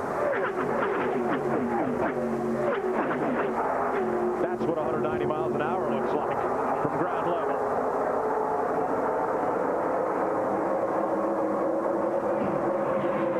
Well, let's just get in here and find out what they're talking about. Hey, Brian Patty, what do you say to Tony Uri here? Trying to get a little bit of help. I mean, you know, he's got great motors, got great team, championship team. Just trying to get a little bit of help, that's all. All right, Tony, you going to help these guys? Yeah, for a little while. We're not going to help them all day, though. Help them as long as they're fast, I guess, is the way. It's like I love you for a little while. Yeah, exactly. Earnhardt's getting a little restless there. He's looking on the outside off the dogleg, trying to get by Nemechek. He's moving to the inside now. He's moving all over the racetrack. He's very, very quick. That's not helping. Not like that. Phil Parsons up on the high side of the racetrack there. 6 cars now have broken away. Terry Labonte, number 44, 10 times a winner in the Grand National Series, but hasn't won since Darlington 1996. And look at this scramble. Here comes McLaughlin, number 34, side by side with Adam Petty. McLaughlin's one of the fastest cars here, but he cannot accelerate out of the pits without first gear. He's right behind 29, Ted Musgrave. Yeah, and he's kind of caught up there. He can be very quick, but if you don't have a race in line to get by these guys, you have to run with the people you're with. Bill Stevens. Adam Petty having a great run. He started 21st. He's moved into the top 10. I just spoke to his crew chief, Lance Dieters, and he tells me the biggest problem right now is telling Adam to be patient. He's like his grandfather. He sees a line of cars. He wants to get to the front of them. And it's just like the old saying, don't roll your pants up until you get to the water. Come on, man. 33 cars are on the lead lap. Elton Sawyer and Jason Keller running 3 and 5 laps down respectively. Bobby Hamilton Jr. 36 laps down and 7 cars out of the race. There's McLaughlin, number 34, started in the second row, 5th straight time he started among the front 2 rows. Right in front of him is the Nemechek, trouble, Ned. Yes, into the pits. There's smoke coming out of the back of that car. Second try to win this race in a consecutive mode. Last year's champion Joe Nemechek radioed the crew. I think it might have blown up. And he hits behind the wall and out of the race. Schrader, Mark Martin, Michael Waltrip, Jeff Purvis, and now Joe Nemechek are among the favorites who are out of it here at Daytona. 70 laps complete. Randy LaJoie, the leader. Dale Earnhardt Jr., the series champion, has now climbed to second place.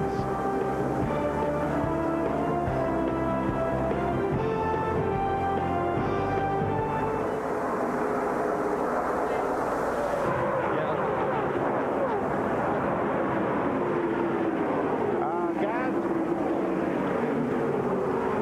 Hello? Yes, buddy. The 44, Terry Labonte. Man, I'm going to tell you, he started 15th, and he just seems to be right now the car to beat. What do you think? Okay, I just found out Richard is not expected down here until maybe later in the race, depending on how Adam's doing. Adam Petty. I haven't seen him all day down here. That Adam Petty guy, I'm going to tell you what, right now, that kid's flying, too. I'm going to try to get Eddie Lowry on. Bill, you got the 44, don't you? Yes, sir. Okay. I'm down here in the 3. Well, alrighty then. We're neighbors, sort of. And Dick is with Joe Nemechek.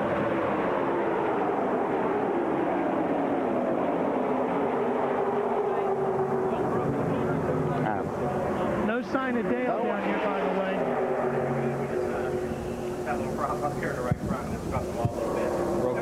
Derek? I'll check. Hang on. Could I get in on the inner squabble between Winston Cup and Grand National? How it's going today? Looks like, okay, when you get a chance. Trouble. 36. Going into 3. Okay. Okay. That changes everything. Fatal, yep. Okay. Pam, do I stay here? Do I go back to pit road? Okay, thank you. Okay. We need to change and put you in the middle. I'm frustrated as I can be right now. I'll talk to you later. Okay.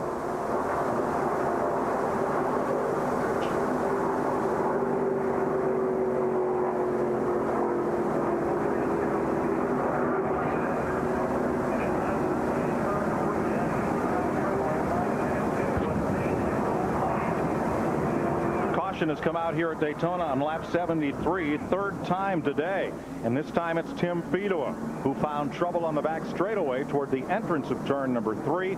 Fedowa is limping that car around, trying to get it to the pits as fast as he can. Well, he's running yellow car. Right here, coming out of the pack, trying to make a pass down on the inside. Oh, no, that was the wrong yellow car. He was back further in there and came out of the pack up against the outside wall and then spins the wrong way. But fortunately, no one hits him, but he does hit the wall pretty hard. Well, that spoiler and trunk lid kicked up in the air, that car will be hard to drive, even if they can repair it mechanically. Let's show you from Jimmy Kitchen's car.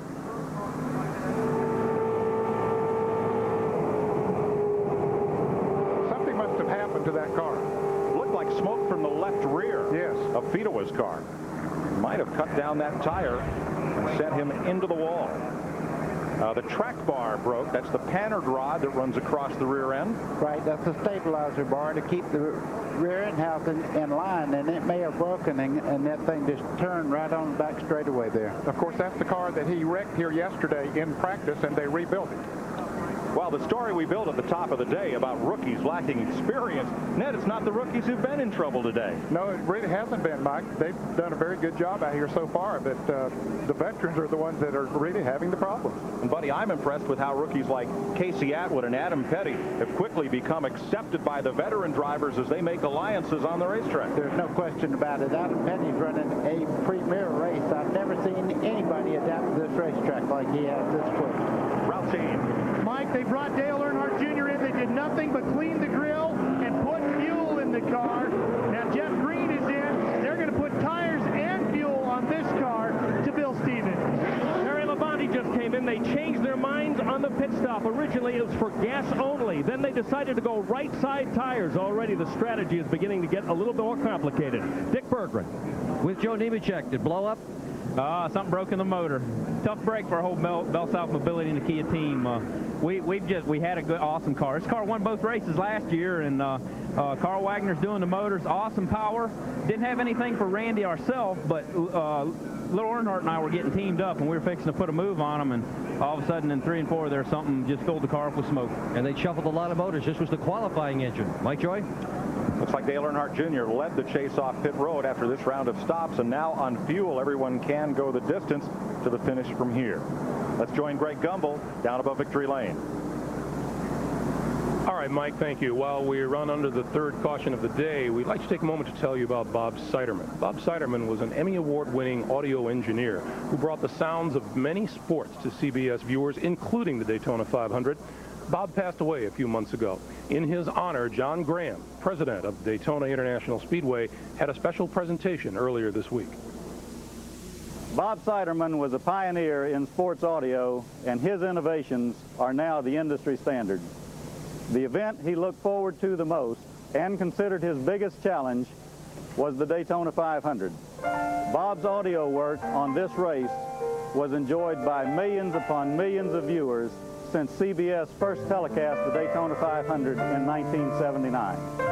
He captured all of the sounds of NASCAR, from the starting command to the roar of the race, from the frenzies on pit road to the celebrations in Victory Lane.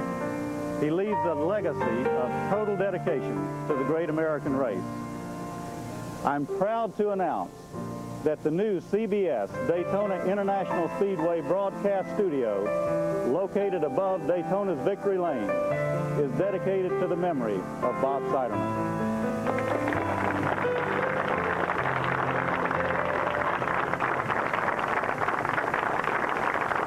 Bob's wife, Andrea, was unable to attend the ceremony, but is thankful for the loving way that her husband will always be remembered. In thanking you, I'd like to say that it was Bob's desire to bring to the home viewers the excitement of racing, not just to be a visual medium, but with excitement built through sound. He proudly accepted 3 Emmys for racing audio throughout the 20 years of his involvement with the Daytona 500. His own high standards and expectations were to make each year surpass that of the year before. It is with great pride that I accept this studio dedication for my husband. I thank you and know he will forever be listening.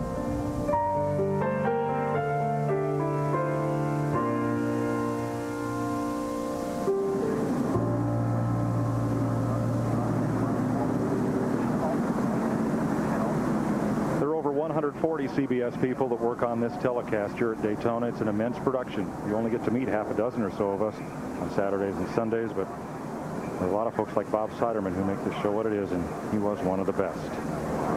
Update on Andy Santerre, last year's Rookie of the Year. He has a fracture in his lower right leg. Will be flown to Harrisburg, North Carolina, and home for surgery. His wife, Sue, says that Andy is expected to be out of the series for 6 months. Oh, that's too bad. He is such a great race driver and was looking forward to this year so much after his rookie year last year, winning Rookie of the Year honors. Let's get set for the restart. Ned Lyndon Amick did not pit under that caution flag, and he is the leader. Trouble on the start. And he didn't get a good start. Took Earnhardt with him. Earnhardt didn't get squared away in time. Other cars still spinning and sliding down there.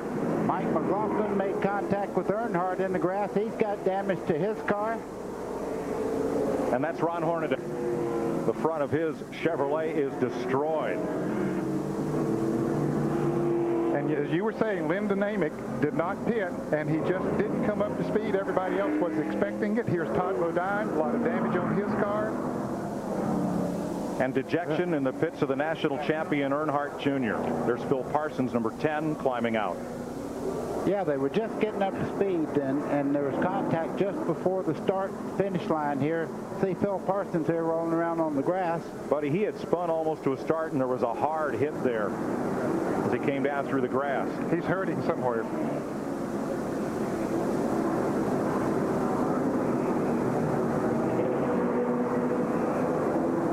Phil, one of the regulars in this series. Looks like maybe he's holding his ribs or his side. Let's see. Ron Hornaday out. Everyone else, miraculously, was able to drive their cars away from the accident scene and try to come around to pit road. Terry Labonte, yeah. He's got a lot of damage to the right front corner there. Several of the good cars were involved in that wreck. The leader, Lyndon Amick, may have had a problem with second gear on that restart. Here's Bill. Down here with Terry Labonte, crew chief Eddie Lowry, very disappointed. You should have seen this crew when Terry got into that incident. They were devastated, and the right front of that car is stoved right in. This is not going to be a quickie. He has absolutely no steering control right now. They have to pull away some of that sheet metal, make a rubber change, and see if they can get him back again. Number 5 coming to pit road, Dick Trickle. In the Jimmy Spencer car, Phil Parsons is okay. Had the wind knocked out of him and a bit of soreness where that seat wraps around the rib cage and shoulder, but good to see him walking into the ambulance on his own. Speaking, Lyndon Amick's in the pits also now. Todd Bodine, after the crash yesterday, as Ken Squire told you, Brett Bodine, Barry Bodine, Jeff Bodine, all involved in getting that backup car down here. Here's Dick Bergman. Well, Lyndon Amick has just come into the pits. All they've done to the car is throw some fuel in it, and off he goes. The crew is just sort of a bit mystified about what's going on at the moment. And Ned, Dick, from the sound, it sounded as he pulled away like he only had the high gears. Let's show you what happened on this aborted restart. Okay, you can see he's on the outside. That's a lap car down on the inside. That's Earnhardt Jr. in second right there. And see, he didn't get a good start. Earnhardt got a good start, hit him, and then got Terry Labonte involved there. Todd Bodine came in there. Matt Kenseth got involved in car number 17. There's Phil Parsons coming into the picture, number 10. See Terry Labonte nowhere to go. Right on the bottom of the racetrack. Earnhardt gets into him, turns up there. And folks, all it takes is the amount of time to try to get your foot from the gas pedal to the brake pedal. Those cars are running so close together and at such speed. From Mike McLaughlin's roof cam. Well, he sees all that smoke. All the way down on the grass, but he gets hit anyway. He thought he had it dodged. And another thing that happens on a situation like that, you're coming down, let's ride down here with Terry Earnhardt and see what happens.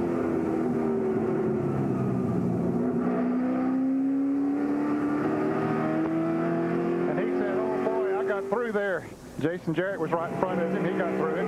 This is Ron Hornaday, who did not get through it. He thought he was making the right move. Ooh, there's the hit lick to Phil Parsons, and that was a hard one. Man. Jimmy Kitchens.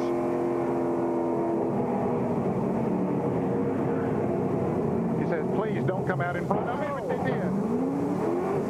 That Earnhardt just wailed the left side of Hornaday after Hornaday ran into Phil Parsons. Mike, as I was saying just a moment ago, watch Earnhardt on the high side as he comes along. Great run. Watch him right there. He makes contact into the back of Amit's car, and here he goes around. That collects everybody.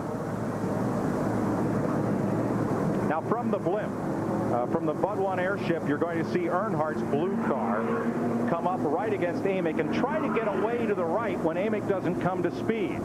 The blue car is Earnhardt. Here he comes. Now he's going to try to get off him, and Terry Labonte gets in the back of Earnhardt. Exactly. Of course, Terry couldn't see what was going on up there. He was just following Earnhardt. And boy, that was a mess. Big wreck, not even up to speed. One pinball and a lot of flippers. Hold on to your chair, folks.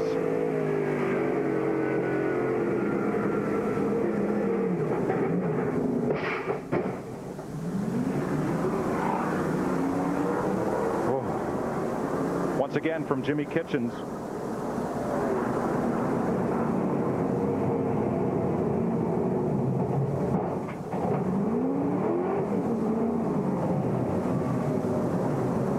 Let's really slow this down from the Bud 1 airship. Now watch the red car. See if he gets into the back there of Earnhardt. Right there. He did, but Earnhardt got in the back of Amick. He was really in the throttle right there, and you say, how do they do that? But you're in the accelerator. You're not on the brake, and you have to react. And when that car is that slow, all of a sudden you're there, and there's no time to react. No, I was saying that just to note the contact, not to fix blame. There's no blame to be no blame at all. No. The only blame is, and he certainly couldn't help it, was Lyndon Amick just didn't get the start that he wanted. Dick Berggren. And let's find out why Lyndon Amick didn't get the start that he wanted. His crew chief, Barry Dodson, will tell us what happened.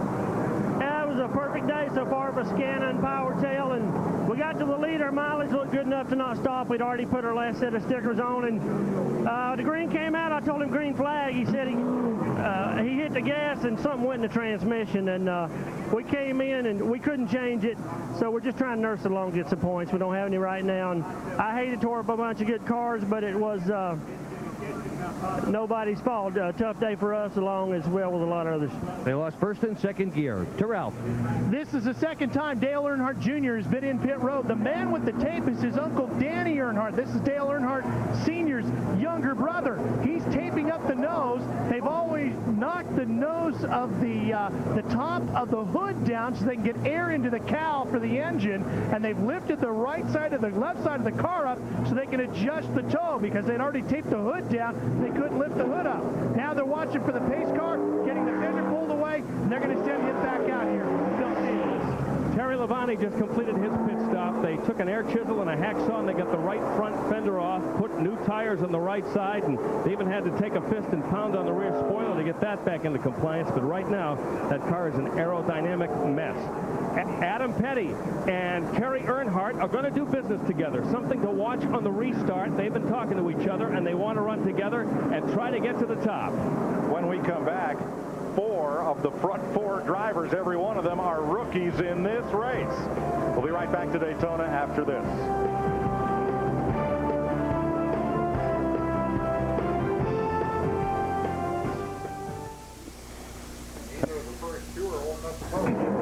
That makes that really makes our open mean something. Yeah. Because I said even the best get in trouble. They've been patient. Junior, you mean? Hey, Ralph. He's coming back towards the Jeff pits Green, again. okay. They're going to bring Junior back in. We'll be here for that. He's coming in right now. That left then we'll go to Jeff Green. Yep. You can see it just. Fender. Okay, so okay, I guess... thank you. Yep. Yeah, well, if the alignment's not too bad, he might be able to drive. Yeah. Boom. Then Terry gets into him after. Right. Yeah, that's a great angle. That shows it all. I thought we sold them both. I'm sorry. Thank you. Derek. That's what I said, wasn't it?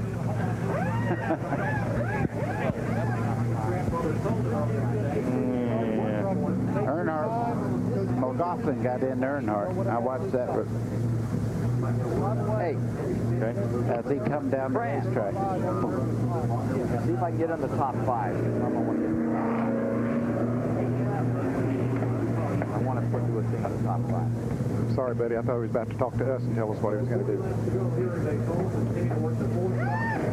I was talking to Buddy. Nothing.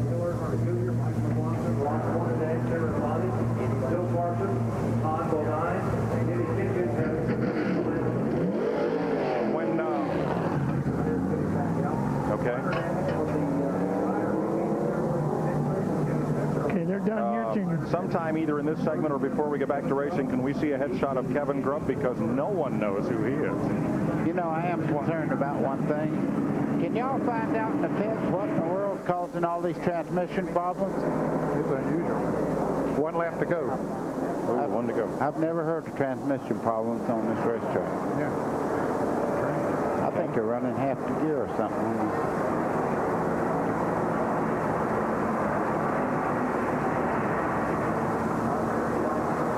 The Budweiser blimp and its Eye in the Sky camera proud to provide you these live shots 1,000 feet above Daytona.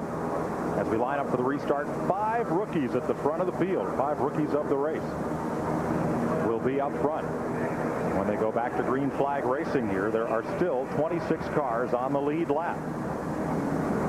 Let's have another look at what happened here, and you will see if Lyndon Amick doesn't come to speed. The blue car bumps him, the red car bumps him, and away they go. Dale Earnhardt hard there into the back of Amick. You can see that the Terry Labonte car got in the back of Earnhardt, and this starts the melee. Of course, that was after Earnhardt had hit Lyndon Amick. So it was just a chain reaction situation. How'd you like Ron Hornaday's day job? He thought he had him missed, but look here.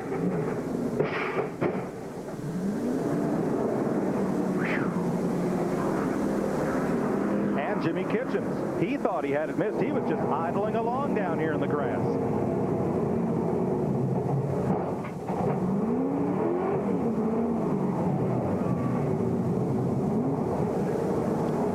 Let's go to Ralph. Mike, it's kind of unusual to be seeing transmission problems on a big super speedway like this. What we found out from talking to some of the crew chiefs is that these guys are running smaller gears so they can get that transmission to turn faster, cut down on the friction in there, and the car will go a couple of tenths quicker.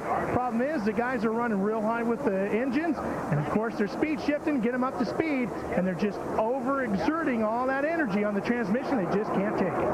Green flag, and the leader is Kevin Grubb, who drove in 22 Busch races last year, finished an impressive second in Dover in September, 4th in Rockingham, and 6th at Atlanta. Those strong runs got him recognized by Clarence Brewer, and he's in the Bruco Motorsports number 37 right now in the lead. And Adam Petty hung up there on the outside just for a moment in the 45 car, running second. This car number 57 is Jason Keller. He's 5 laps down. Here comes the 59 of Mike Dillon. Now he's trying to get back in the lead lap. He was 1 lap down. He may make it here, Ned. Coming along with him, number 32, Jeff Green, looking for the lead.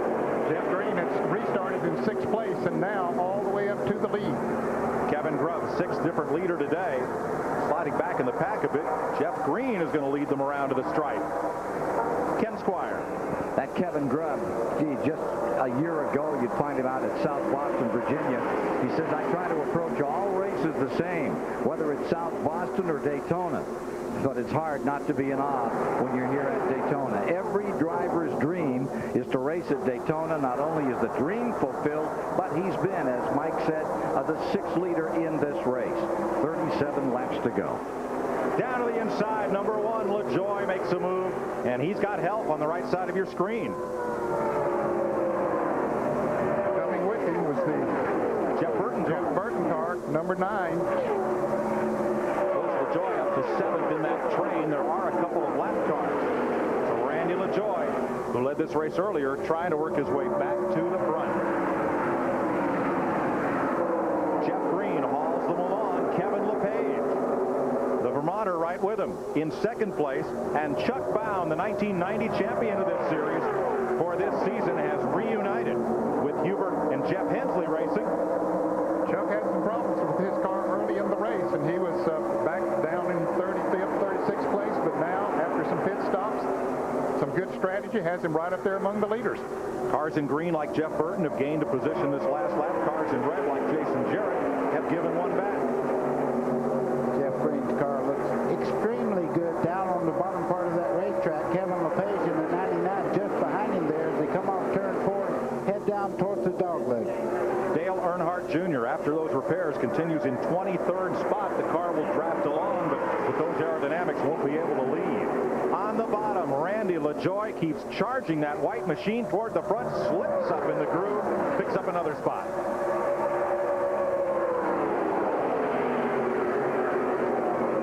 Down at the garage, sometimes they say that LaJoie and his lift both run at 190 miles an hour, but he backs it up on the racetrack. Yeah, he does. He's had a great race car right from the time they unloaded him this week, qualified on the outside pole, and look at him go. Kevin LePage on the outside there, going for the lead on the high side. But here comes LaJoie, second place on the bottom. Going to take that spot away from LePage, who has no drafting help up high. Move LaJoie up into second spot. Yeah, Kevin could see he has good momentum up out of the corner. He just dropped back there just a little bit. There was a little contact there between he and Bound as they headed down towards turn 1. And Terry Labonte has brought his car into the pits. Chuck Bound, number 63, won a Busch Series championship 9 years ago. Went to Winston Cup, drove for Bobby Allison, had a bad crash at Pocono. Took him out of racing for a couple of years, but he's come back to the trucks and now to the Busch Series and up toward the front of the field. And Lyndon Namick takes his car behind the wall out of the race. Andy Hillenberg, that green and silver, number 18, works the bottom against Kerry Earnhardt, Dale Jr.'s older brother. 13th position is Hillenberg. Now, he struggled early in the race also. They were in for a long time during one of the cautions, made a lot of adjustments on his car, but he's right in the thick of it again. They're behind another rookie, Casey Atwood, in 9th place. And you're riding with Kerry Earnhardt. That's Atwood just ahead from Nashville. Who'd you say Casey Atwood reminded you of? He reminds me of young Fireball Roberts. The way he handles himself, you can see he has great skills, and he adapts to racetracks. I don't care if they're a quarter mile, half mile, mile track, 2.5 miles. He's proven he can drive anywhere. That's Hillenberg, the green car to the inside, and Mike McLaughlin. You saw number 34 moving back up. Now he's on the left side of your screen and bringing last season's runner-up, Matt Kenseth, with him. Excuse me, I noticed Kerry Earnhardt got signed. He did. He's around backwards now, spinning down toward the tri-oval. Jason Jarrett got into Larry Pearson. The other base motorsports car, Tony Raines, is involved. Jeff Fuller is in it. The double zero, Larry Pearson, Dick Trickle, Johnny Benson, and the number 50 is in it as well, Mark Green.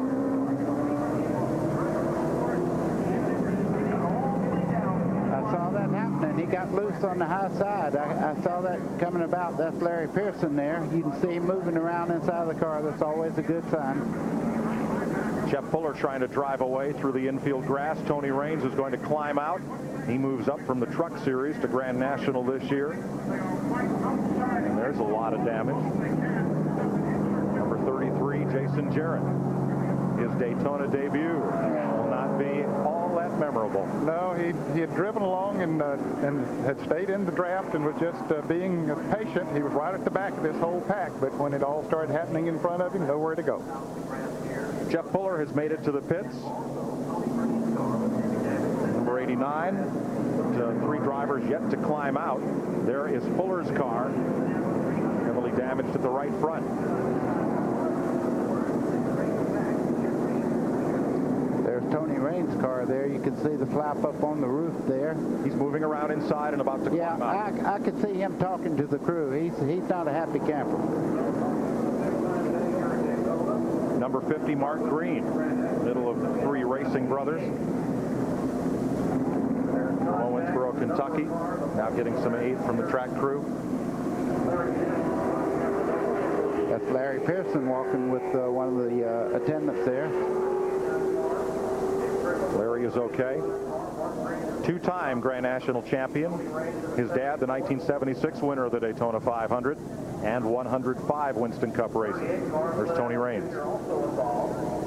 Well, let's see what happened, buddy. You were the first to spot it coming out of turn 4. Well, the wreck started way back in the middle of number 3 corner. You can see Matt Kenseth in the 17 on the bottom side.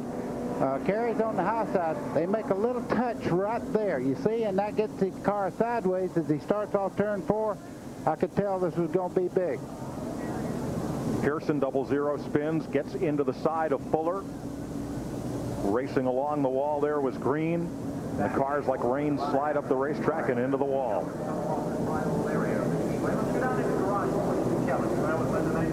Let's ride with Kerry Earnhardt. They're right there. They make contact.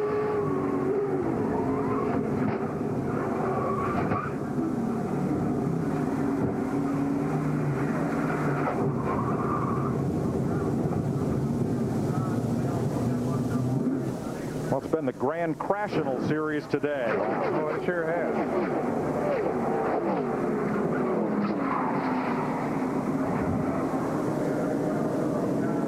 And another look from the infield side of the speedway. And when he came off of the wall, back down in front of a lot of other cars, they started hitting each other. And then the racetrack was just closed up. Nowhere to go. Yeah, Mark Green there in the 50, he had nowhere to go at all. He was just collected up as Kerry went down the wall. He was scrubbing off more speed than the brakes would scrub off on the 50 car of Mark Green. One more look coming out of turn 4 from high atop the roof here.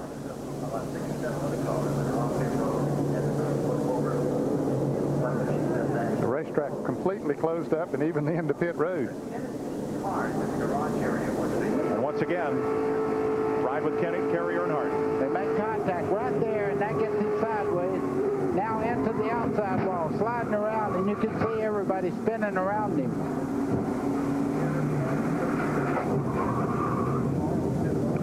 Of the cars involved, so far, only Johnny Benson is shown out of the race. Let's go to Dick Berggren. And Tony Raines is here, and Larry Pearson as well, both involved. Tony, what happened? Well, I seen about 6 cars up there. A blue car got sideways, and I lifted a little early and tried to slow down. Cars were spinning smoke, and I tried to pick a hole, and somebody got in the side of me, and I seen the wall come and hit it pretty good, but not the finish we wanted today. But we'll gather up and go to Rockingham. And this was his first ever restrictor plate race. Larry Pearson, on the other hand, has lots of experience at this, but no fun doing a ride like that. No, it wasn't. As a matter of fact, to be honest with you, every crash that's happened this week has been by veteran drivers. The rookie guys hadn't caused anything. Why? Why is this happening? I don't know. This new group of young kids that we've got coming into the sport now seems to be thinking everybody should move over for him. The 17 car, he ran the 40 car up into the wall just trying to get in line, and the 40 had tapped him just a little bit to let him know that he was out there, but the 17 just kept coming on up, and you know, there wasn't any sense in that. I mean, I know how the guy is now, so I'll be watching for him. That's Larry Pearson, a past champion of this series. Thanks, Dick. Let's add Jeff Finley and Dick Trickle to the cars involved. 8 cars in all involved in this crash at lap 88. We'll be back to the Napa Auto Parts 300 at Daytona after this.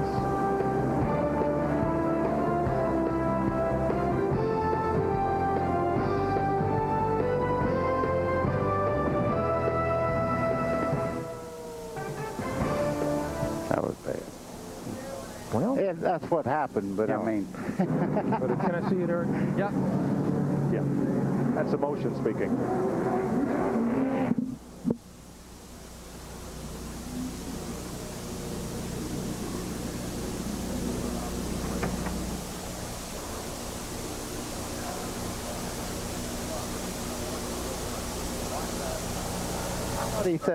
I thought he said a veteran. Here, that's has created what he was every hollering wreck. about. I guess that's true, isn't it? Well, Kansas now. So what? Yeah.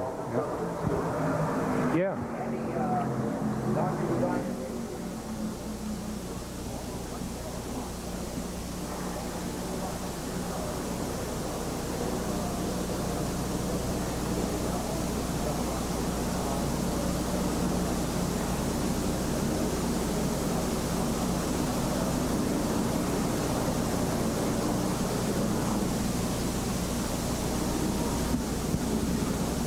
All right.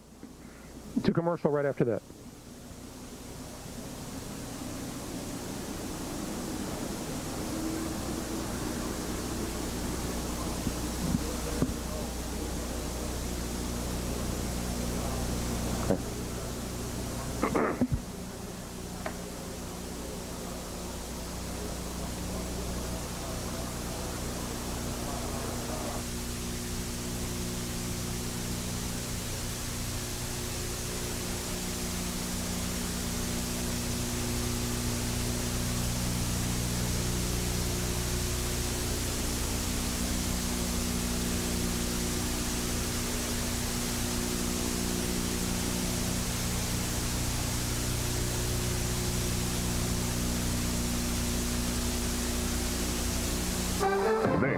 CBS Sports Race Summary is sponsored by Napa Auto Parts. We keep America running. Greg Gumbel back with you above Victory Lane, which is getting farther and farther away for some drivers. After 91 laps, we've had 7 different leaders. You see the average speed down because we've had 5 cautions worth 21 laps and 15 cars out of the track. They include Purvis, Michael Waltrip, and Andy Santerre in one crash on lap 24. And just a few moments ago, there was another incident on the track which took more of them out as well. And that includes Parsons, Hornaday, Todd Bodine, Raines, and Pearson out on lap 87. It has been a long Napa Auto Parts 300, getting a little bit longer. 28 laps to go. We'll come back to Daytona right after this.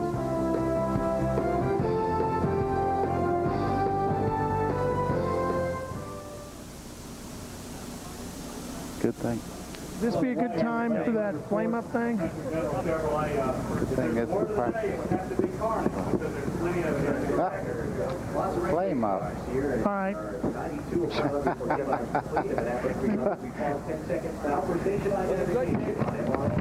Okay.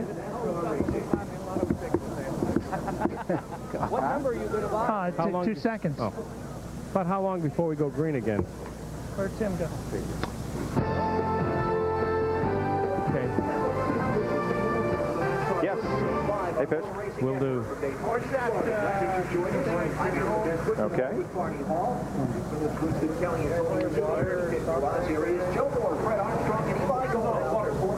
You're working on your 5th caution of this event thus far. Caution flags have piled up now.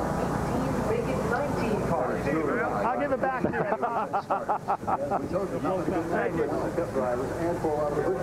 Okay. It's a clear flame. Clear flame. In the garage. It's on? We're talking to three that are left out there. Karen Bonnie, Jeff Burton's Ted Musgrave. There it is. 6 more. Okay. Okay. What do you give you? Rubbers? Oh, yeah. Second. Car, Mango 7 car.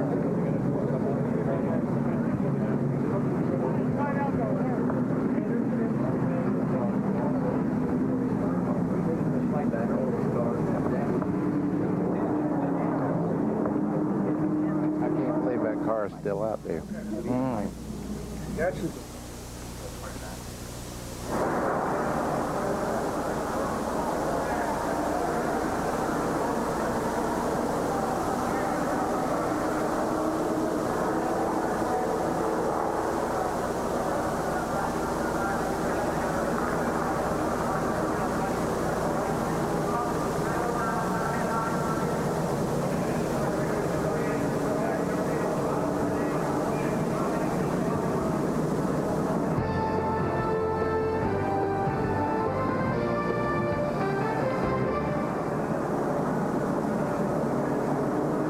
Back to Daytona International Speedway. Mike Joy with Buddy Baker and Ned Jarrett. 93 laps complete. We are under caution for an 8-car wreck at lap 87.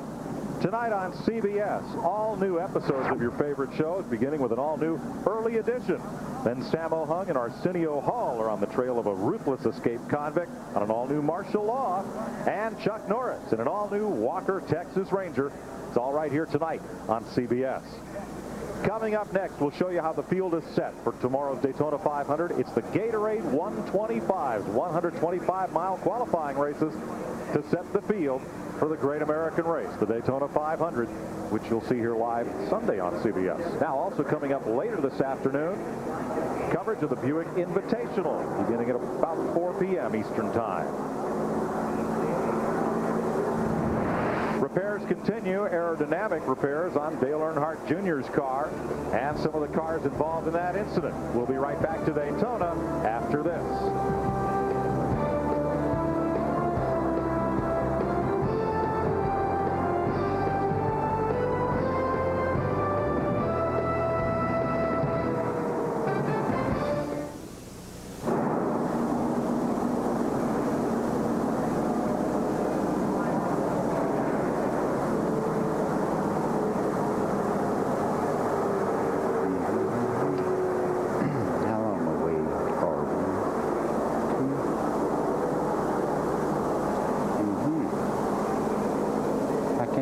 that car must be pretty tough right there.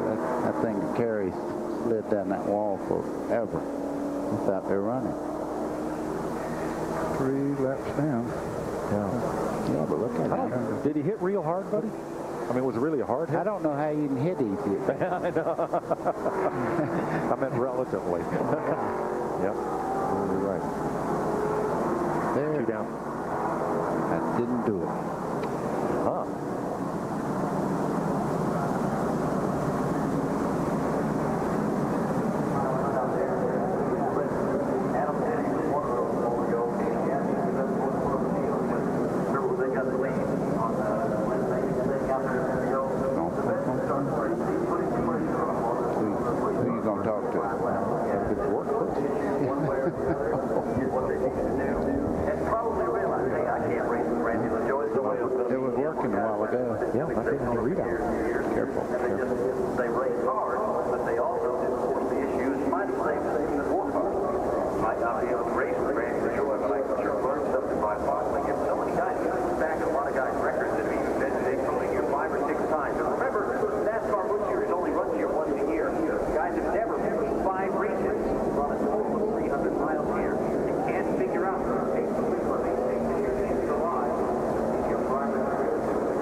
Daytona International Speedway. That's the view from the Winston Tower of the green flag to restart this race at lap 96.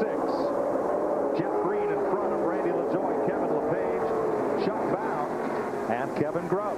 Adam Petty up to 6th place in his first Daytona start. Great drive, and he's just been just in front or just behind all the major wrecks today. He's doing a great job, and I'm sure he has a great spotter up there in his grandfather, Richard Petty. LaJoie gets a draft off of Jeff Green as those 2 cars pull away by about 4 car lengths. Bill Stevens. Lyndon Amick and Todd Bodine both out of the race. You're okay, but disappointed, obviously. Lyndon, you know what happened out there, I guess. Yeah, well, I was up front and got in 2nd gear, was trying to take off there, and got about 7,000 and transmission spun out of it and broke it. And I was trying to wave them off, tell them I was coming off, because I was definitely off the pace, and they all got jumped up behind me. I feel sorry for them. I'm happy for Scannon and Powertail, Erickson, all the guys supporting me. You know, we were up front. That was the biggest thing. We had good pit stops. The guys worked really hard and did a good job with the car. Just something broke, mechanical stuff. But that stuff's going to happen. We'll be up front hopefully next week. Todd, you're pretty helpless. Yeah, that's the wrong spot at the wrong time, that's for sure. Now, the Phillips 66 car was running good. You know, we lost our primary car in practice yesterday, cut down the right rear, and Dennis Shoemaker was kind enough to let us use his race car, and the thing was running great. Guys busted their humps all morning to get it together and get it on the line, and the Phillips 66 Chevrolet was up front, and it's a shame. We had a shot to win the race.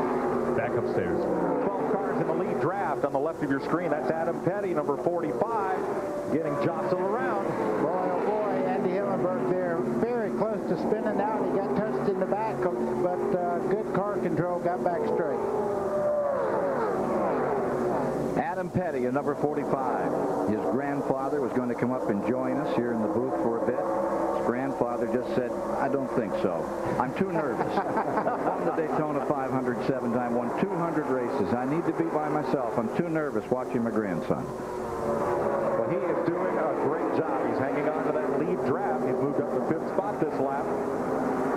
The last Petty to win in his first Daytona appearance was Kyle, who won the ARCA 200 here about 20 years ago. That's him right there, and he's on his way to the front.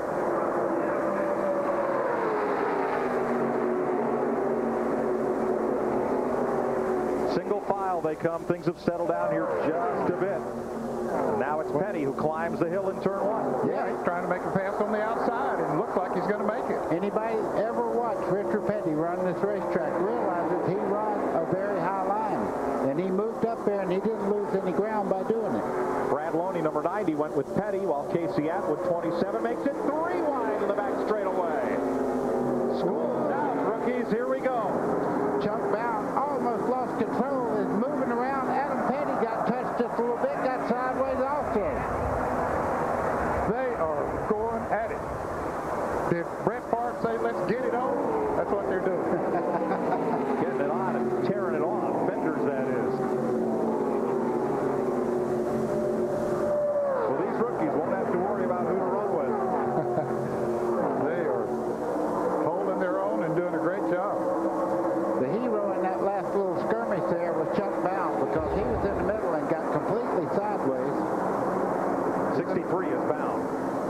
car. Watch him wiggle right here. Then McLaughlin on the bottom, he moves up right there. And there was not quite room for him to go between Adam Petty and the 90 car, Brad Lund. Here's another look at it. Petty is 45, Bound is 63 in the middle as Atwood 27 drives underneath, and here comes McLaughlin 34. Right here, they get together. You see him get sideways, and he touches Adam right there. Adam gets back straight. Well, both Adam Petty and Chuck Bound did a great job there because both their cars were hit. For the lead, Randy LaJoie takes it away from Jeff Green. And look who's moved in there just behind him in the 27 car. Casey Atwood in second place. Casey Atwood started this race 18 years old. I think he's about 40 right now. 3 wide again. Adam Petty on the bottom in the 45 there takes the spot away from McLaughlin as they go through. Now McLaughlin's in the middle part there. That's where all the turbulence is, and you can get sideways in a moment. Andy Hillenberg 18 passes to the inside and coming around the outside. Jeff Green 32 back to the front and 37 Kevin Grubb. And there's quite a bit of damage to the right side of Kevin Grubb's car. It's amazing that he's running that well. That's the green and blue car, number 37. Here they are, 3 wide once again. And they're just not going to separate, Ned. Bowing down on the inside in car number 63. McLaughlin in the middle in car number 34. Kevin LePage on the outside. McLaughlin's car has a lot of damage to it as well on the back. This has allowed 4 cars to break away at the front. LaJoie, Atwood, Kenseth, and Petty. The old man, Randy LaJoie, they call him. And it's Casey Atwood and Adam Petty that are filling up the old man's rearview mirror. This is going to get big. 101 laps complete, 19 to go. We'll be right back.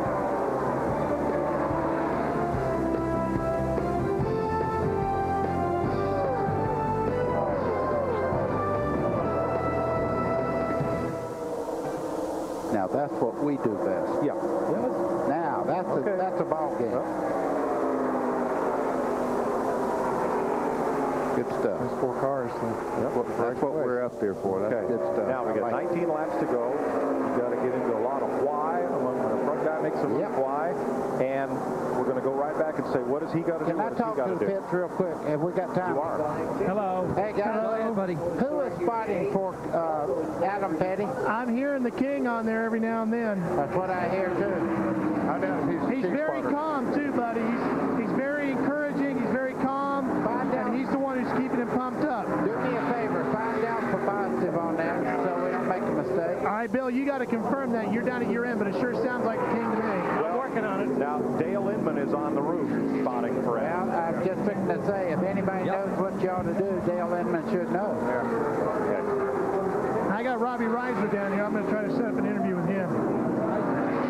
Working with Atwood, or when they come over and sit there and call it here, they're both better. Dale Inman is spotting for Adam. Thank you.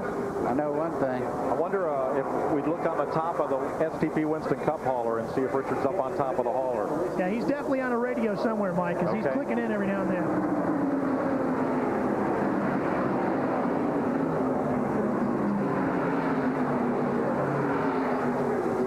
Well, if we had a picture of that now, wouldn't that be fun? Guys? Yeah. Okay, oh, great. I just picked something up on Adam Petty, talking to his crew about trying to make a deal with somebody. Yeah, he's right here in front of me. Yep. 17 car and the 45 hooking up. Yeah, look on top of the 43 and the 44 Winston Cup hauler. They say he's on the radio, but nobody knows where he is.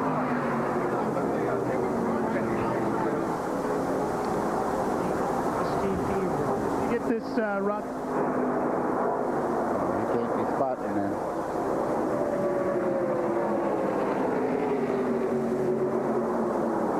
Getting down to crunch time, 15 laps to go in the Napa Auto Parts 300. Randy LaJoie, the old man, rookie Casey Atwood, and Adam Petty Collin, and they are right behind him. Atwood in second, Petty in fourth, and last year's series runner-up Matt Kenseth, that black and yellow car, in third.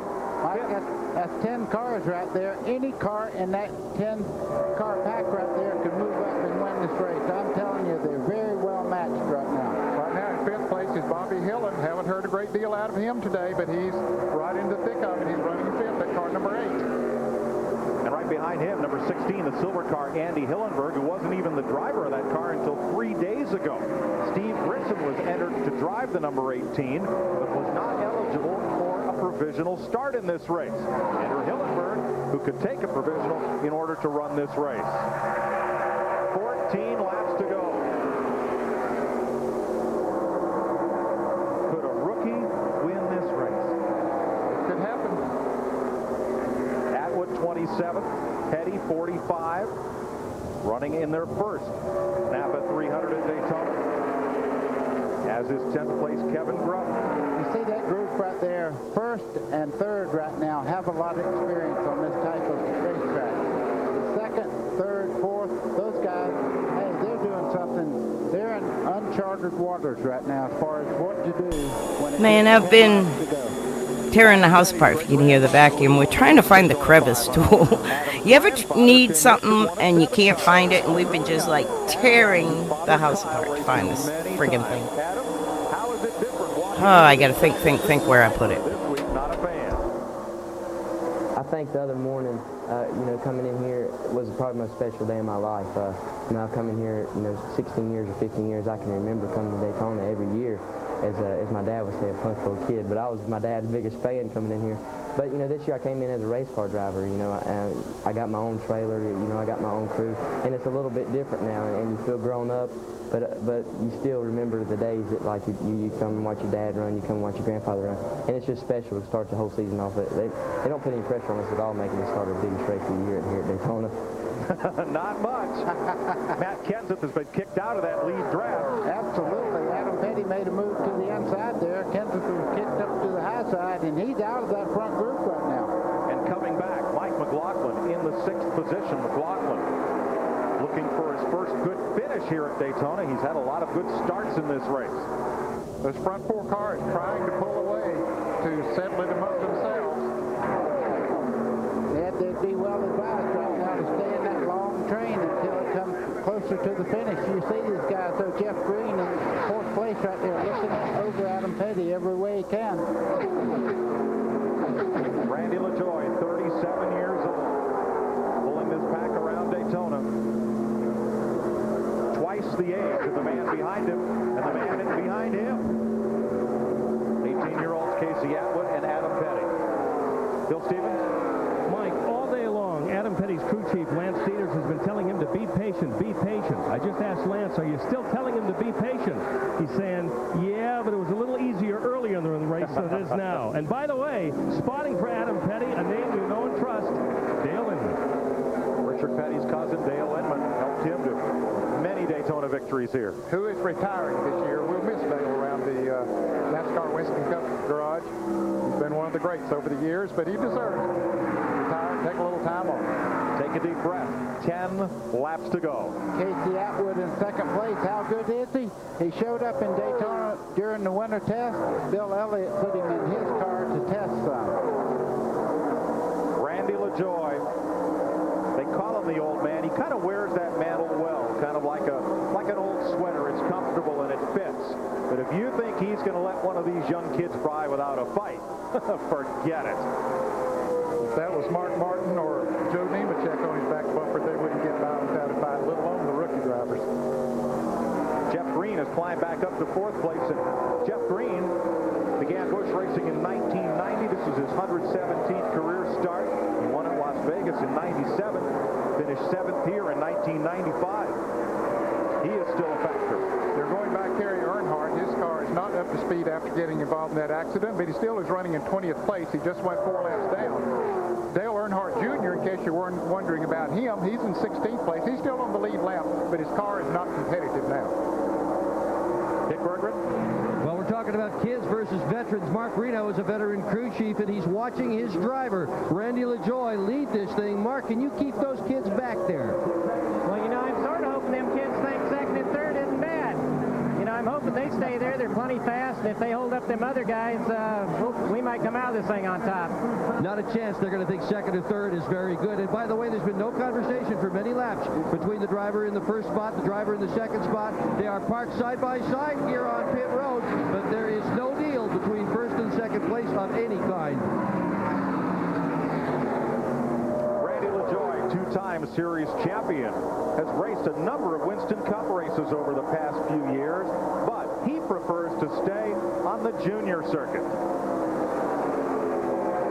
People don't understand what the demands are on you when you run Winston Cup. The way I look at it, the Busch Series is a 5-day-a-week job, and Winston Cup's a 7-day-a-week job.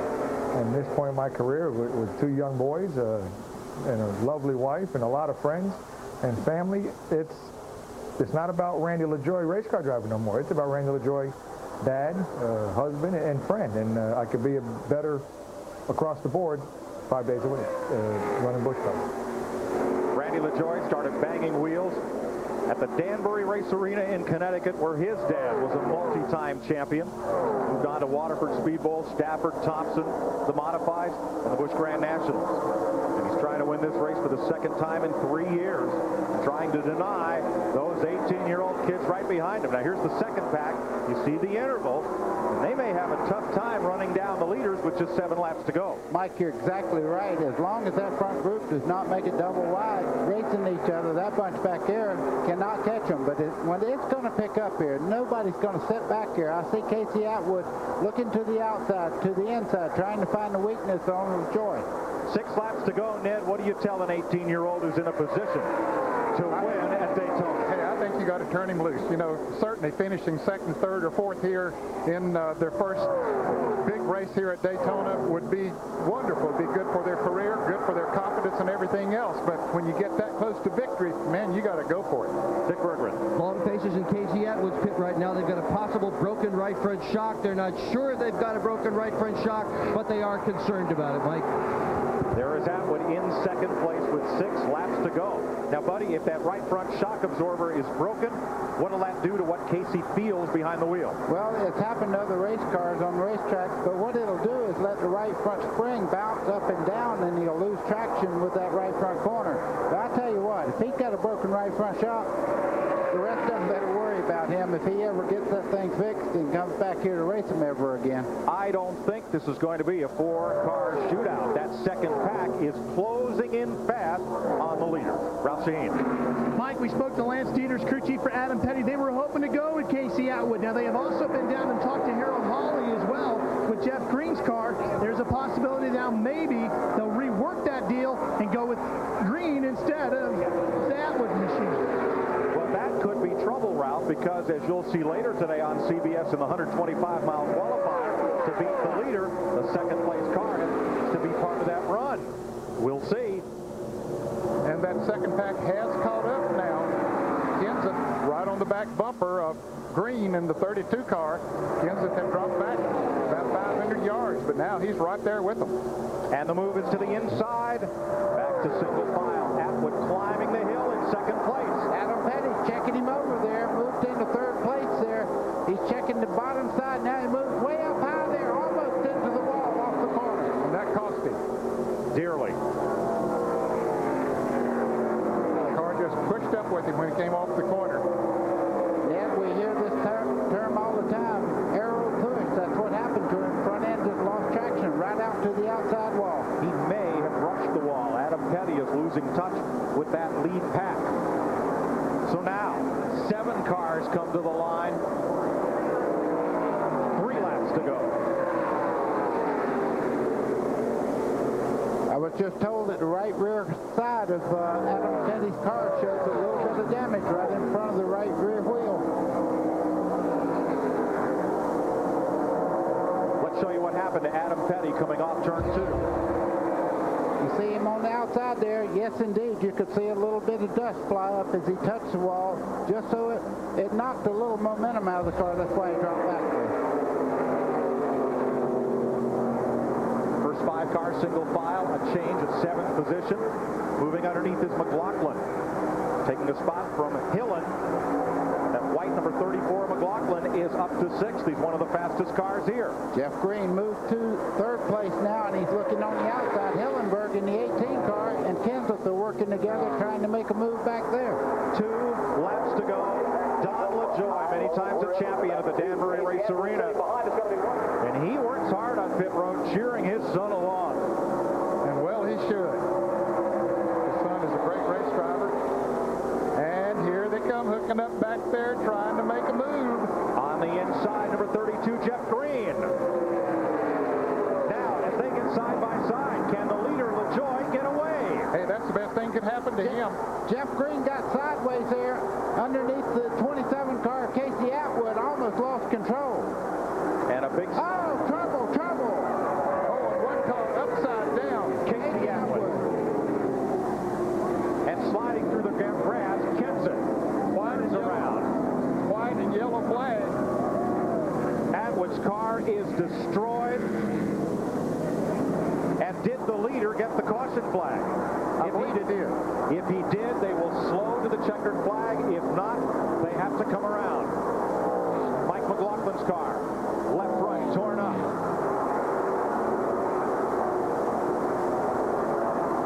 The leaders did get the yellow.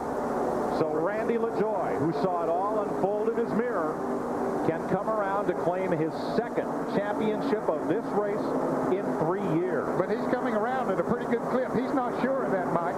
He's racing right back to the flag. And wins it. Randy LaJoie. 2 wins in 3 years. And in the final 5 laps, the 18-year-old rookies learned some hard lessons. The window net is down on Casey Atwood's car. That is a signal that he makes that he is okay. So the rescue crews know that. He is on the radio to his crew right now. Boy, that's good news to hear. Woo. The rest of the field comes by under caution. Geoff Green finishes second. Bobby Hillen, a hard-earned third. Andy Hillenberg fourth. And Adam Petty will finish fifth. Matt Kenseth, Kevin LePage, Kevin Grubb, Jeff Burton, and Chuck Bound will be the top 10. Gosh, Linda Vaughn, I ain't seen her in forever. Wow, they wrecked. 4 on the short tracks. I'm not talking to you. Crawling into the ambulance, headed to the care center to get checked over. It's mandatory they go there. That does not mean that he has any problems at all. You have Hi guys, I'm in the chat here. I've been trying to help my son with a project. Good God, they got that thing smashed.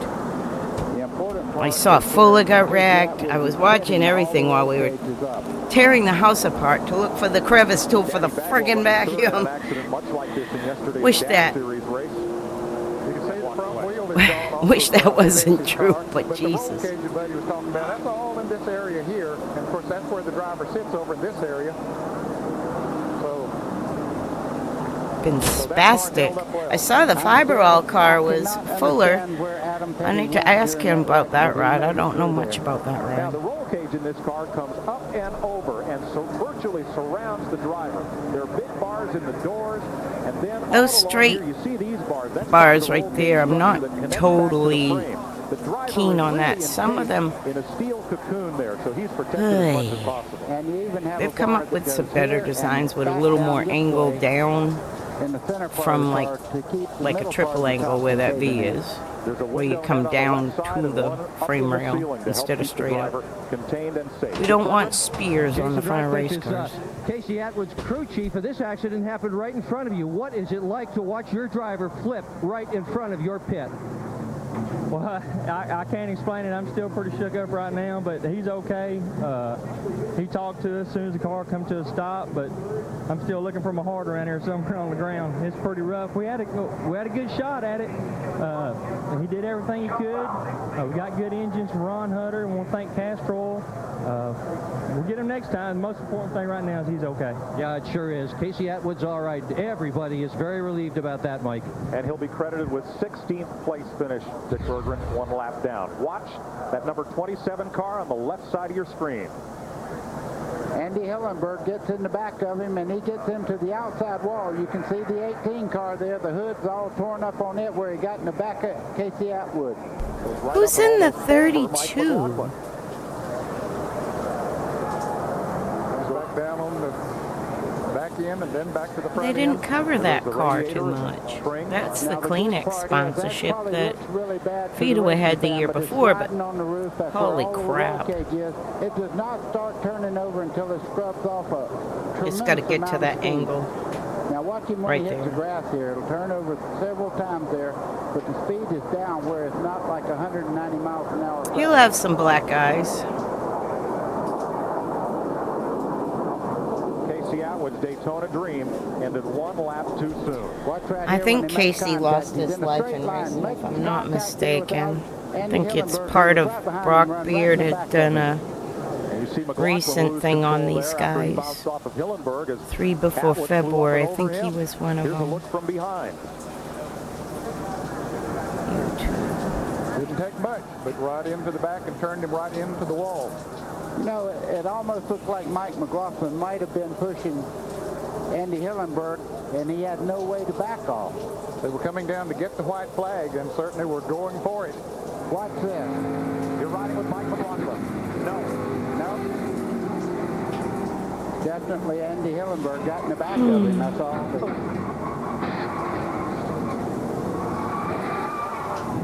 Oh, we've heard that too much today. Yeah, Brock Beard.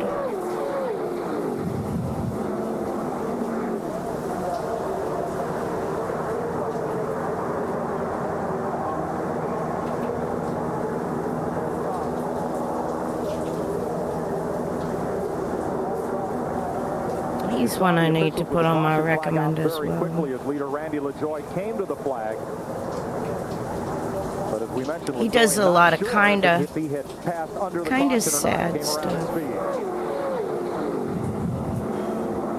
500 days lost storylines of the 2001 season. That was the year that Earnhardt lost his life there at Daytona, and that whole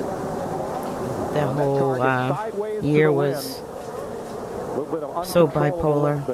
And amazingly, Hillenberg comes on around to finish in 4th place. Yeah, 3 before February, a NASCAR documentary. Contains his footage and accounts of a fatal racing accident. A little more momentum, exactly, as it went over and around. Kenny Irwin. Victory Junction, so we lost Tony Roper, Kenny Irwin, and Adam Petty in the lead up to the 2000 NASCAR season. So that would be between now and next season, so that might not be conducive to my good riding, so I might have to not go into 2000 yet. Oh, I got it though, my dad. Casey Atwood, a brush with the wall for 18-year-old Adam Petty, and the fellow they both call the old man proves once again at Daytona that old age and it sucks. This is the dues, I mean, that we paid. For youth and enthusiasm. Ken Squire is in victory lane. With a man that's won it for the 2nd time, ready to come out after a great win of this classic. Here's Randy LaJoie of Norwalk, Connecticut, out of car number 1. And the celebration is well underway. Hey, what a great ride. You did it on fumes in 1997. Oh, he's okay. He survived. He's good. It says Casey Atwood revisits the integral decisions that were made during his NASCAR career. Sponsors here. We got Bob Evans Restaurant, Sandy King come on this morning. The Edgewater Beach Resort in Panama City. We're looking for that big one, you know, so hopefully this will bring it on. And, this race team's going for that cup again. And I guess he had some controversy. That's where I know the name. Victory lane here. Did you see any of what was going on behind you? How many times? That's why I wanted to keep it behind me, you know. That's one good thing. This race car, we had trouble at one time. So they got tire come loose on us, had to come in the pit. Bill Davis as his crew chief here. Thankfully, they caught a caution. Where's Birdie and my dad? That's what I want to know. All of a sudden, like, financially, something happened. Like I said, we don't know finances, but we know when checks bounce, you know, stuff like that. And something went wrong. Something went wrong. So it did get us a win. Hopefully, everybody's okay. The old Lion kept the young Cubs behind him today. Well, I tell you, there's a lot of people I got to thank. My sister's birthday, my parents, you know. But I do know Randy LaJoie owns the building where Base was, so it all worked out, and he's got Joy of Seating for the Racing Seats program. His wife Lisa, the kids are here, his mother's here, his dad was a great He's a realistic guy. And that's the celebration. Oh, geez, do you know who's hugging him? Well, we've got the whole Petty clan down here at the gas pumps. We got Mom Patty, we got Dad Adam. Kyle, we got Grandpa King Rick. Richard and Adam right in the middle. And what a great run you had. Tell me about brushing the wall. What happened? See, we all paid so much to be a racer. The car just kept getting tighter and tighter as the race went on. So much. You know, they're coming out of 2. I was blood, sweat, and tears, not money. And I had to lift, and that pack well, got that under too. me. But I'm glad I wasn't in it. That pack got a little wild there at the end of the race. Some patented petty smiles going on down here. I think they like what they Christ. saw. The best Adam part was was Kyle like, down here with the camera, making sure he gets it all on film. Mike? Well, next time you see Adam, he may have a goatee, sunglasses, and a hat. He had a great run today. Randy LaJoie has won the Napa Auto Parts 300. We'll be back to Daytona after this.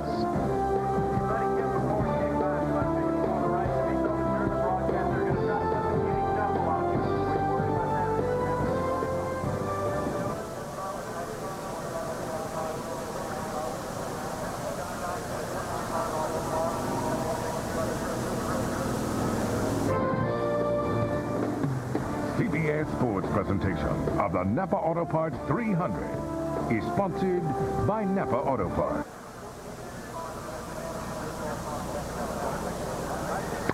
Wow, that's right. I didn't mean to interrupt, but I saw it happening. Yes. Go ahead, Eric.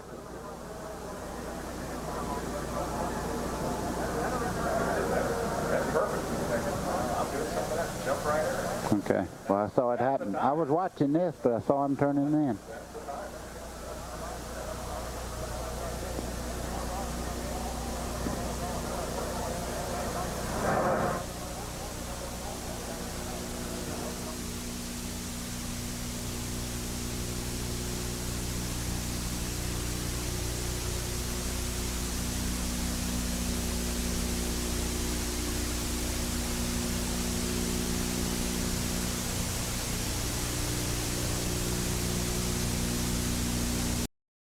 All right, guys, this is the All-Tell 200 of last year, and that's Rockingham. We're not going to go there because, guess what? We got the Daytona 500 to end Speedweeks 1999, and that's what you've all been waiting for. So Smith TV on YouTube puts this up. It was up 4 years ago. This is February 14th, 1999, and happy Valentine's Day in July. August, September, it's August.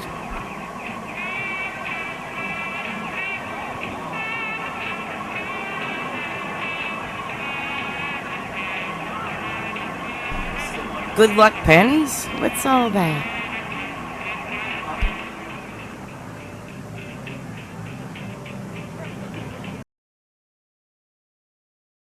Dear women with edema, try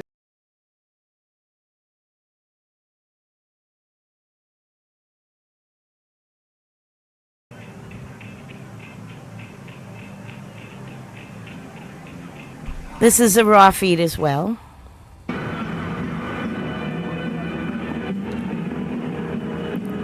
Do dee do do do do do do do do do do do do do do. Haha, being an ass.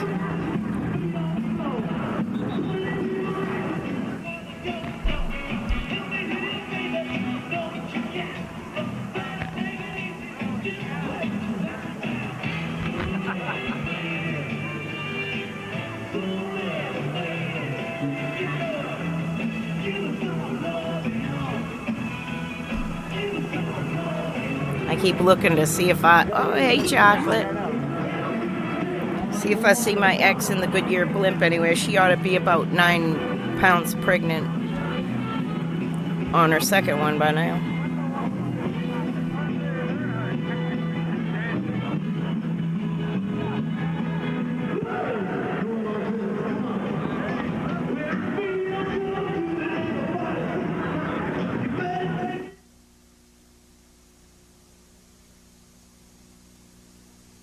It's a raw satellite feed. There's no sound right there. Let me skip ahead till they look like they're doing something live.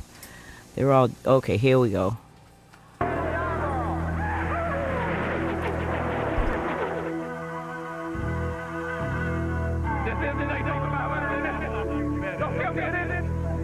Thank God!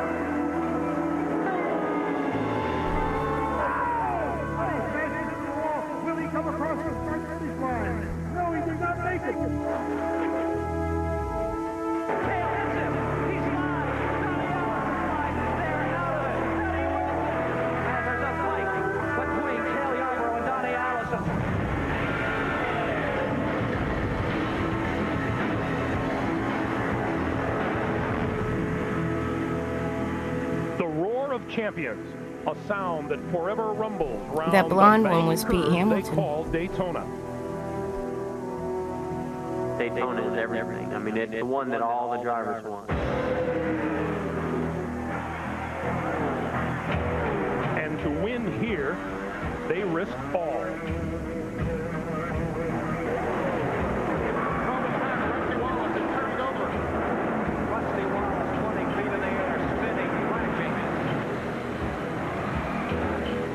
Rusty Wallace, consumed by the chase, like so many veterans who have never won this race.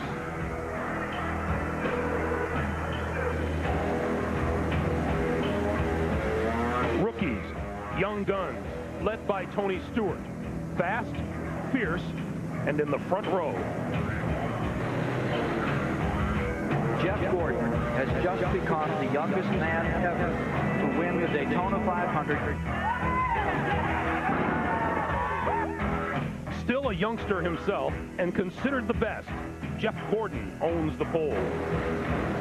Dale Earnhardt rolling into victory lane. That right there was what they made that bronze statue. That it used to sit out in front of Daytona Speedway. Now, I don't know if it still does, but it used to be. Today, 43 men, stock cars finest, in the great American race, the Daytona 500.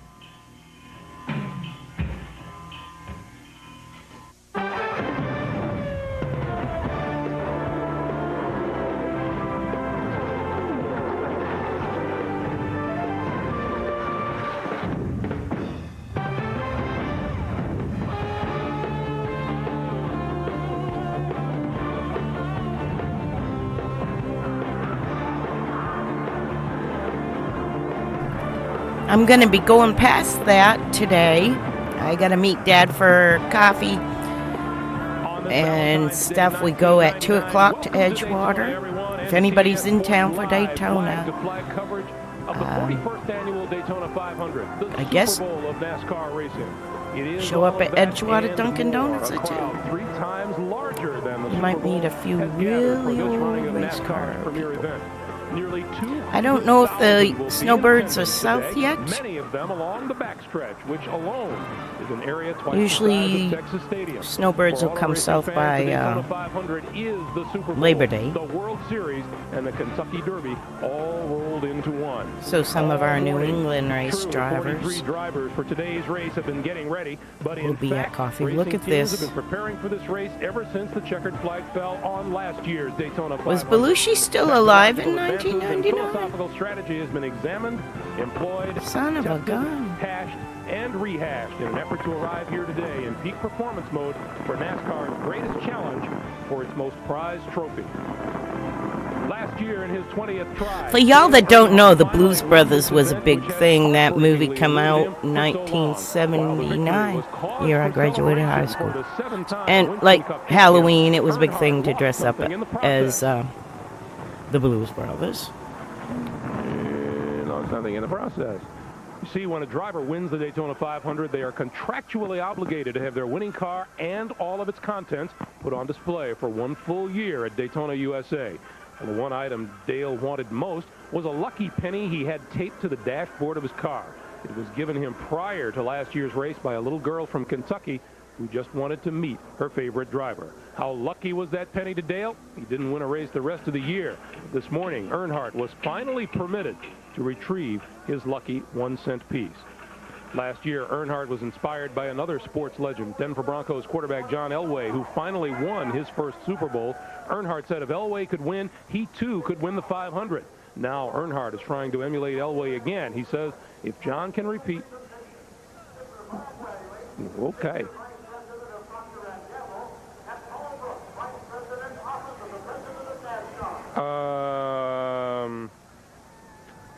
Lucky penny, lucky 1-cent piece.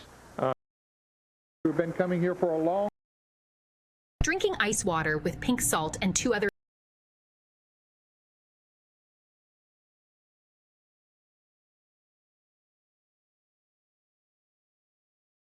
Lane, guys like Rusty Wallace, Mark Martin, Ricky Rudd, and Terry Labonte ranked near the top in just wins.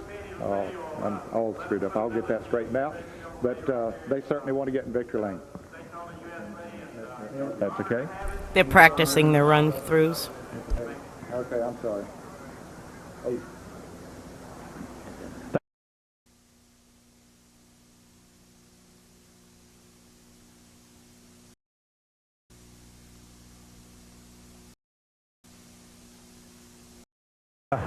Out of trouble.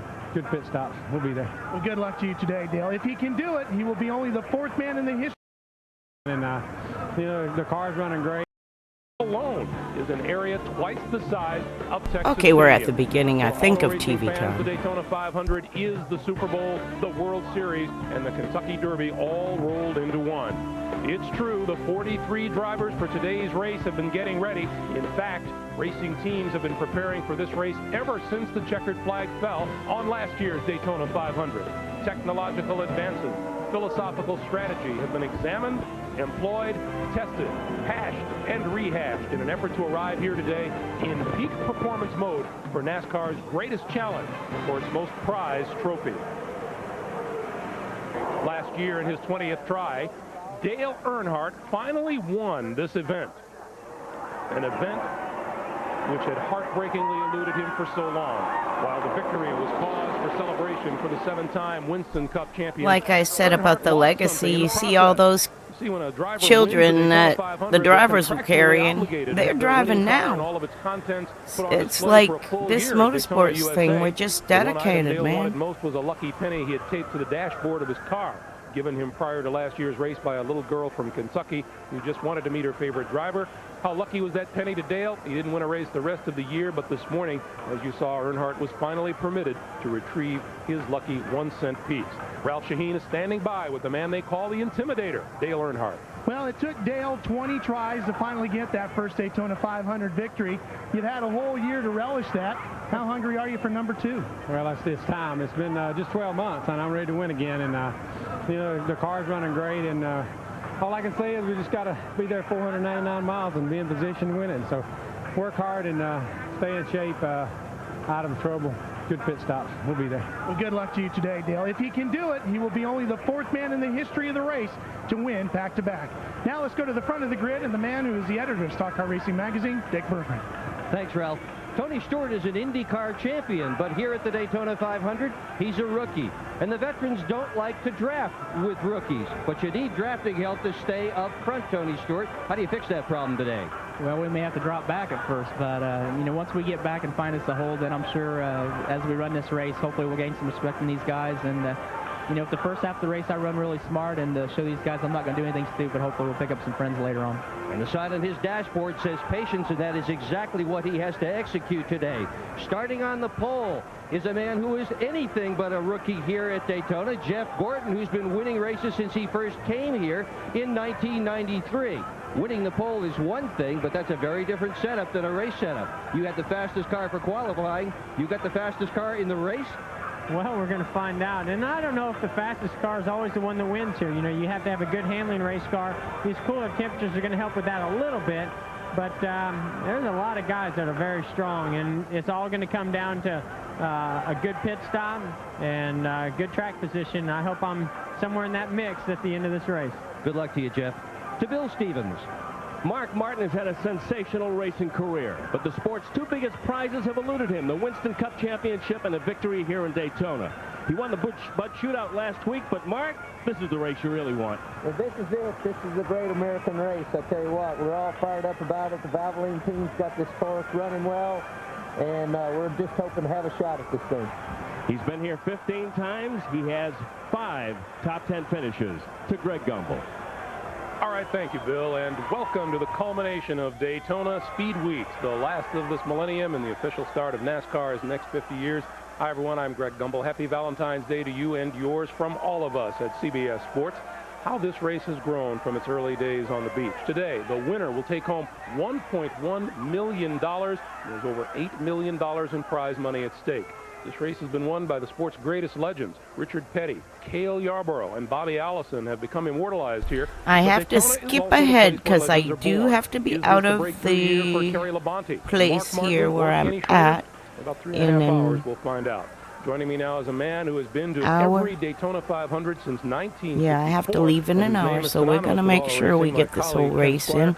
I have to go meet with Dad. Year here at Daytona. That means 1979 it's a 4-hour stream. We're going to really have to jump ahead on this. 1979 was a defining moment in America. Okay, we got the national anthem. Gentlemen, start your engines. We're going to go racing because we want to know about racing. We want to know who the heck my father might be working with this race. We're going to ask him to look in his notes for sure.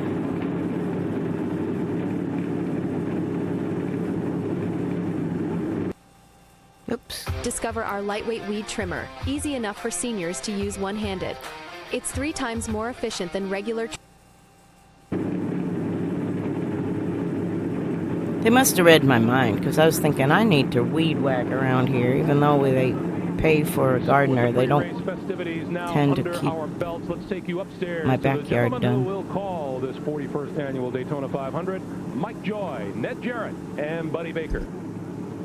Thanks, Greg, and hello, everyone. NASCAR is the only major sport to start its season with its biggest and most important event, the Daytona 500. Two-time national champion Ned Jarrett ran this race 7 times. Ned, this race, 40 years, only 26 different drivers have won it. It's so big to win, but it's so hard to win. It is so hard to win, Mike, and I'm sorry that I never did get to do it. And the fact that Richard Petty won it 7 times is still hard to believe. It just points up how great of a race driver he really was. Now, there are 8 drivers in the field today who have had the experience of getting in victory lane here in the Daytona 500. And I'll tell you, there's nothing like it. Certainly those 8 drivers would like to repeat here today. And there's some great names who have not had that experience. They want in there real bad. Guys like Mark Martin, Rusty Wallace, Ricky Rudd, Terry Labonte, Ken Schrader. The list goes on and on. You can bet your bottom dollar they're going to be trying to get their name on that trophy. If this race had been the Daytona 450, Buddy Baker would have won it, about 11 times. But in 18 years of trying, finally, you got to victory lane here. What did it feel like? That was the biggest day in Buddy Baker's racing life. I tell you, I think back going around the racetrack in Columbia, South Carolina on half-mile dirt, thinking someday I was going to win the Daytona 500 and to have my dream come true. And you know what? When I give speeches at clubs around the country, the first thing anybody asks me is a question about the Daytona 500. It's special, it's great, and I won it. Yesterday, you saw just how tough it is to run and win here at Daytona in the Napa 300 Grand National Race. Ron Hornaday has missed the wreck.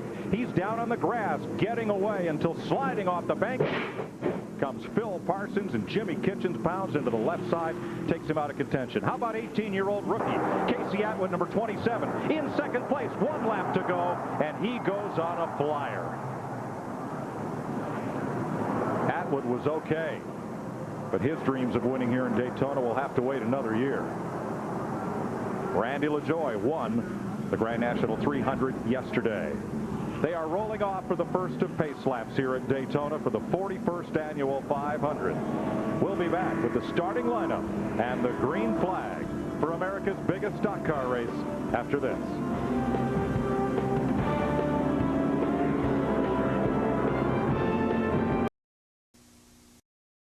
Row 7, Michael Wall. Smith, okay, test 1, 2, 3, 4, 5. Okay. Look at the cracks on pit road.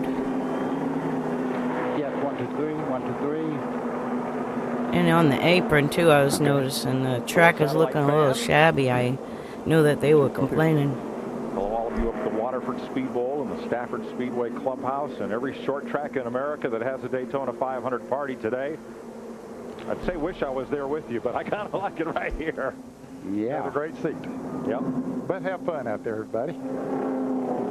Let's just hope for a good, safe race.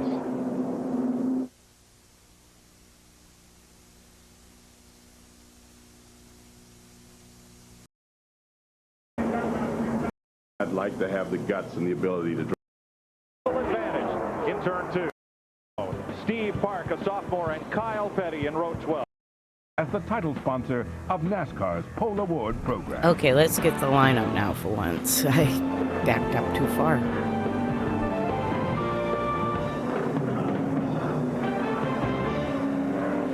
Welcome back to Daytona International Speedway. For 3 months, the teams have been preparing for the moment that's about to occur as they drop the green flag on the Daytona 500. Geoff Gordon starts on the pole, the 97 winner. 7 times this race has been won from the pole. A rookie's never won it. Tony Stewart will try today. Row 2, the qualifying race winners, Bobby Labonte, last year's runner-up in the 500, and Dale Earnhardt, its defending champion. Row 3, Jeff Burton, 5th here 3 years ago. Jeremy Mayfield was 3rd last year. Ken Schrader, the runner-up in '89, and Dale Jarrett, a 2-time winner. Mark Martin for the 15th time. He's trying to win it. Rusty Wallace, 17th year in the 500, looking for win 1. Jimmy Spencer and Mike Skinner, a couple of very aggressive drivers in row 6. Row 7, Michael Waltrip has 4 top 10 finishes in this race, and Kevin LePage in his second 500. Robert Presley finished 8th on Thursday, had a strong run. Bobby Hamilton is driving for a team that's won it a couple of times. Sterling Marlin won back-to-back 500s. Ward Burton finished 8th here 2 years ago. Terry Labonte, 2-time Winston Cup champ, trying to win here for the 21st time. And Derek Cope, the upset winner in 1990. Rick Mast and Rich Bickle fill the 11th row. Steve Park, a sophomore, and Kyle Petty in row 12. Jerry Nadeau, 2nd-year driver, and Chad Little, row 13. Ted Musgrave from Wisconsin and Ricky Craven from Maine. Ricky Rudd in his 22nd 500 with Jeffrey Bodine, the 86 winner. Ernie Irvin and Joe Nemechek. Kenny Wallace and Wally Dallenbach. Dave Marcus in his 32nd consecutive 500, and John Andretti. 2-time winner Bill Elliott with rookie Elliott Sadler. Johnny Benson and Brent Bodine. Last year's Rookie of the Year Kenny Irwin, and Mike Wallace. Darrell Waltrip completes the 43-car field. There were 16 disappointed drivers who failed to qualify for the Daytona 500. Kenny missed it by 1 position, but I didn't recognize the team. Steve Grissom didn't make it. Stanton Barrett, Andy Hillenberg, Morgan Shepherd. Dick Trickle's not in this field today.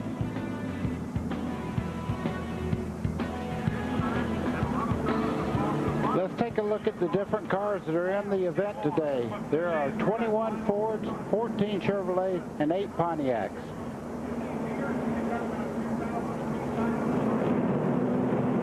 There are 43 cars starting this race. They'll go for 200 laps. That's 500 miles for a purse of over $8 million. They can go 50 to 60 laps on a tank of fuel of 22 gallons. And the race record was set back in 1980 by our own Buddy Baker at over 177 miles an hour. Let's take a look at Daytona International Speedway. Down the front straightaway into turn 1, it's 31 degrees in that corner. 3,000 feet down the back straightaway. Let's take a look at that 31 degrees. That's what it looks like. That's where they are right now in turn 2, where that banking looms 4 stories high. A record number of in-car cameras on CBS today. 11 cars, 34 different views. Jeff Gordon on the pole. Dale Earnhardt has a CBS race cam on board today. Jeff Burton, the Exide Batteries Ford from Roush Racing. He'll also ride with Dale Jarrett, 2-time winner of this race in the Ford Credit Ford Quality Care, number 88. Mark Martin in the Valvoline Ford from Roush Racing. Mike Skinner, a former pole sitter in the Lowe's Home Improvement Chevrolet. You saw drivers with hands in the air because they have waved off the start that they anticipated this time. They'll take one more face lap. Robert Presley, the Jasper Engines and Transmissions Ford. Looks awfully rainy.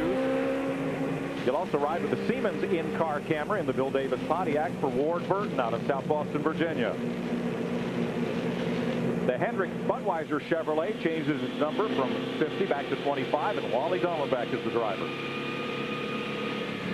And a sentimental favorite, NASCAR's most popular driver, Bill Elliott, the 2-time winner of the 500, and the Super 8 Motels onboard camera riding in his Ford. And finally, Kenny Irwin Jr., last year's Rookie of the Year, the Texaco Haviland Ford. Will all be carrying CBS onboard cameras today. Dave Marcus, number 71, that dark, it's not black, it's camouflage colored Chevrolet. Boy, I don't know whose mic that was, but I'm glad they cut it. It was buzzing my ear off. Marcus's starts have been consecutive. He has never failed to qualify for the big dance.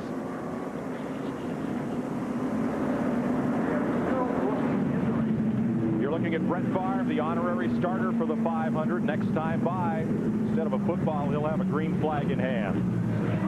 5 drivers have an added incentive here today. That's the R.J. Reynolds Winston No Bull 5 program. The first 5 finishers at Talladega last October have a Dayglow orange front spoiler, rear spoiler, and number on the roof. And if one of those 5 wins the race, it's an extra $1 million for the driver and an extra $1 million for a randomly selected fan paired up with each of those drivers.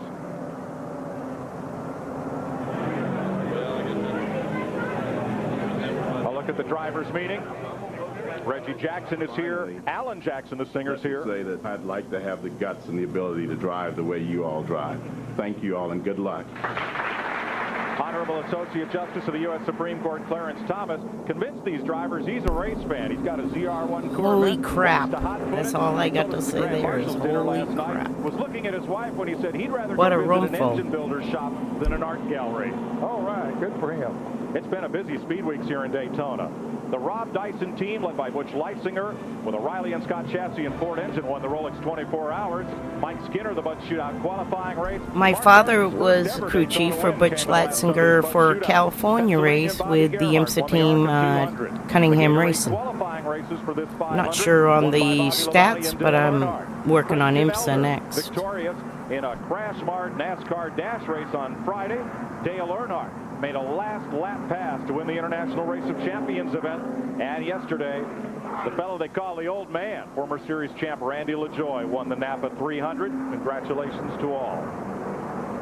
It has been a busy couple of weeks here at the Daytona International Speedway, and the biggest one of all coming up.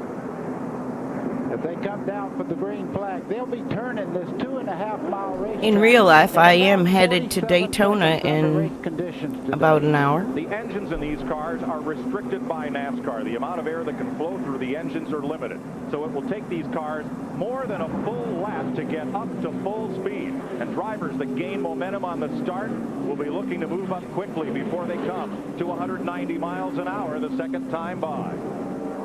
Pontiac Grand Prix pace car dips to pit road. Geoff Gordon, youngest man to ever win the 500, and Tony Stewart, IRL champion and rookie, bring them down. Brett Favre waves the green flag, and the season is on.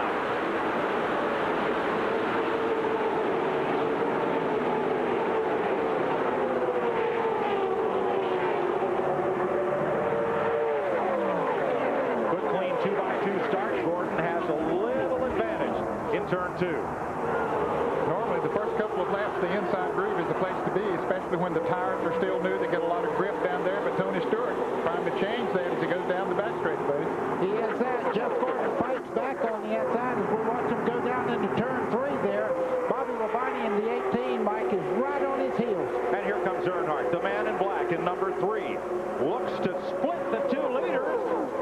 Not going to get there. Geoff Gordon's going to haul him off the corner to complete lap 1. Bobby Labonte on the inside for second. Gordon drops down a lane right in front of Labonte to lead it. Through the tri-oval here. That's 18 degrees of banking right there. You can see the back of the car very unstable as they start off onto the flat part of the straightaway there, which is 6 degrees of banking. It's only the 3rd time in the last. When they go through a lot of the green flag laps, I'm going to fast forward because number one, I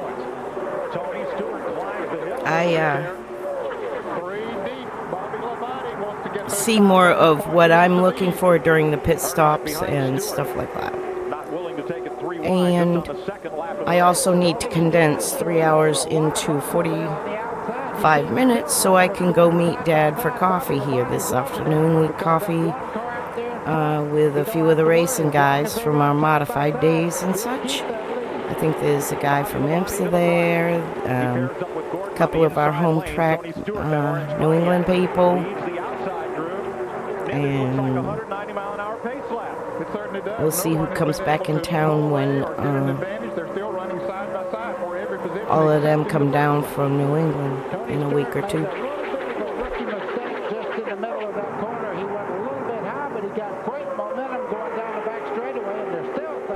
This is good dicey racing. I won't fast forward through good dicey racing. Just the follow the leader stuff. They want him to try to get up with Bobby. Since he's a rookie, they don't think too many people will want to run with him. They want him to get up to Bobby, tuck on his rear bumper, and follow him if he can. Second Daytona 500, Bobby Labonte has led in 8 starts. Down to the inside, Gordon. Labonte just takes it 1 lane lower to hold him at bay. Jeff Burton is up for 3rd in that Roush number 99 Ford, the purple and black machine. 4th is Kenny Schrader. Schrader has shown a willingness to take the lane others won't. Now he's in the middle. As dropping down to the bottom comes one of those fast Fords. We were wondering how long it'd take Ned before they started running 3x3 back in that group, and it didn't take them very long.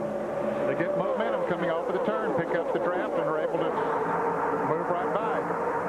That was Dale Jarrett making the move 3 wide on the bottom. On the upper left of your screen on our CBS scoreboard, a driver displayed in green is one that has moved up in the last lap, and a driver displayed in red, like Kyle Petty or Ricky Craven, has lost a spot since the last time by.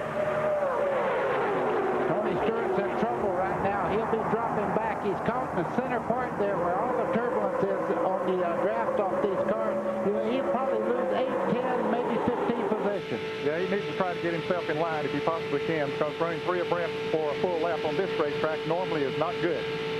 As a rookie, the established Winston Cup drivers have not yet learned to trust Tony Stewart on this 2.5-mile super speedway. They're reluctant to link up with him, but he has a fast car. Some drivers will take that chance and try to work back to the front with Stewart. But right now, he's in no man's land. Yeah, that's a recipe for a wreck right there where he's at. He has to be very, very careful, and so do the people around him. Buddy, is he the nervous man in town right now? Well, what he's trying to find him a place, but as you can see, there's not a car out there to pull in. He would love to get in either lane right now. He moves up on Kevin LePage there in the 16. Now he's back in line. He'll pick up the pace. At the front, pretty much 2x2 through the mid-pack. Well, you get to Mike Skinner, and then he wanted to move down on the inside. 2 cars at the front, single file. And then Ken Schrader battles with Dale Earnhardt. Boy, they've had their battles in the past, and they're pretty good friends. I think those are the 2 strongest cars after long runs is Earnhardt and Kenny Schrader. He shows a lot of muscle in every race, and he's not afraid to go up there and take a chance. Here comes, look on the outside, here comes Dale Earnhardt. We're riding with Dale Jarrett in the Robert Yates Ford. Jarrett in 6th place on that low side. That's Kenny Schrader just in front of him. That low side is going to move up to challenge Earnhardt once again in that 3,000-foot back straightaway. It's overcast here today, and it's cool. The track is not as slick as it's been all week here. It's been very hot here at Daytona, and the setups are maybe a little bit different. Certainly the cars are a lot tighter than they would have been. Here's Earnhardt making a move. Dale Earnhardt around the outside. He's got help from Jeff Burton, Jeremy Mayfield, and Rusty Wallace. Well, I take back what I said about that inside lane being. That worked until Dale Earnhardt got up on the outside. Yeah, but he's still having a battle with Bobby Labonte. They're side by side. Well, 7 laps complete, and I've never seen a Daytona 500 go this long without at least a small pack trying to break away. But they are still, this is Noah's Ark at 190 miles an hour. It is nerve-wracking. Here comes Jarrett again down on the inside, trying to make that 3-wide move, and he does. He gets over on the back bumper of Jeff Gordon. And the fellow they stuck in the middle was Schrader. And look at him back up in that green and white 33. Mike, every bit of the turbulence off these cars goes right down the middle of that group. That's why they drop back when you get in the middle there. Ride with Jeff Burton. Into the tri-oval start-finish line. Up his inside there is Jeff Gordon. Now you see Earnhardt pulling over towards that inside line. You get a draft off of those cars, even you don't want to go way out wide. That's what Tony Stewart did earlier in the race, and it cost him a lot of position. We'll talk a lot today about team racing. Watch how 2 teammates have found each other already, and their cars are similarly painted. Number 12, Jeremy Mayfield, and 13, Rusty Wallace, or rather 2 Rusty Wallace, those white and blue Fords. They link up and they work well together, and they'll do that all day. Let's go to Dick Berggren. Many of the teams in today's race have selected brand new race cars, such as the case with the number 24 of Jeff Gordon, who is running in 2nd. Bobby Labonte, on the other hand, your leader, decided to run a year-old car. And why not? The car that's in the lead right now last year won 3 poles, an outside pole, it won Talladega, and it was second at both races here at Daytona in '98. To Ralph. Dick, not only that, but what is going on right now between Bobby and Dale Earnhardt is a great morale boost for that Joe Gibbs racing team. Only one time over the course of this whole week has Bobby Labonte gotten around Dale Earnhardt through all the practice, all the times that he followed him. Only one time did he actually pass that 3 car. So for him to be able to run alongside and feel just as competitive is going to be a great morale boost. He's just got the lead back. Ralph is now up to the high side, 99 Burton. Now they've got Earnhardt as the meat in the sandwich. Earnhardt has one chance. He has a team car, the 31, just behind him there. If they start working together, it will help Earnhardt. But right now, it looks like Mike Skinner wants to stay with Gordon. Now, will Skinner let Earnhardt in? I've been off camera way more than usual today because I'm running around like an idiot trying to get ready to go with Dad. So when I go live on the camera in a few minutes, I'll be with ya. Looking back at that battle. Now, Burton moves over to the middle lane, trying to break the draft on Jeremy Mayfield, number 12. And Labonte and Gordon will scoot away just a bit. Earnhardt is still the hot dog between 2 halves of the bun. Now that's a pretty epic picture. Dale Earnhardt makes that mistake, but he got in the center part. Now he has the inside lane. He'll start coming back up towards the front. Yeah, there wasn't a whole lot he could do about it. Jeff Burton just pulled from the outside and coming off the turn 4, and hey, there he was. It wasn't a great deal that he could do about it. Dale Earnhardt has a great car here. So good, they've only run 49 laps of practice all week with it, plus 50 for the qualifying race and 2 to time trial. Otherwise, it's been in the garage, covered up. We are 11 laps into the Daytona 500. We'll be right back with you live on CBS.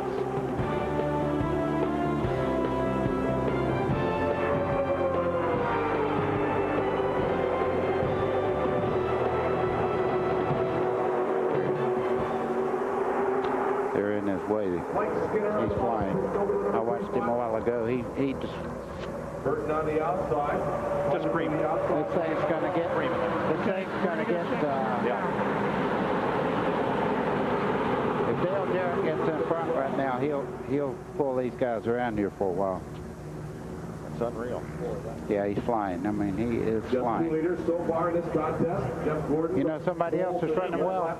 Michael Waltrip needs to call it. I'm going to leave my camera here, Pam, and I'm going to go check over. This is going to be virtually impossible to pull people through here. Yeah, it looks like a mess down there. International Speedway, this is MRN Radio. Okay, now we got a breakaway. Guys, it would later on somebody. Never mind. No, I was just talking. Somebody would Larry McReynolds if Skinner gets up in the lead. He's real good. Well, I'll be here for that when he gets there. Okay. Well, he's just fun to talk about. You can find out when they're going to stop and everything else. The $8.1 million Daytona 500 and Bobby Labonte. Bergie, are you there? Yeah, sure am. Eric, when we come back, I'd like to ask Dick about the sober nature of the drivers this morning after watching yesterday's race. There's some good stuff about how these guys are approaching this and why we're not seeing those 3 wide moves earlier.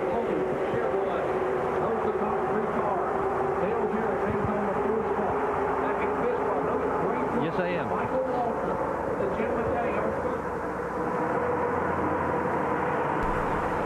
Even the,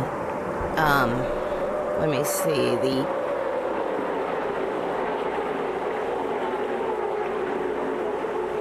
the film is not that clear. Maybe because it's so far away and it came from VHS. It's pixelated a little bit incoming.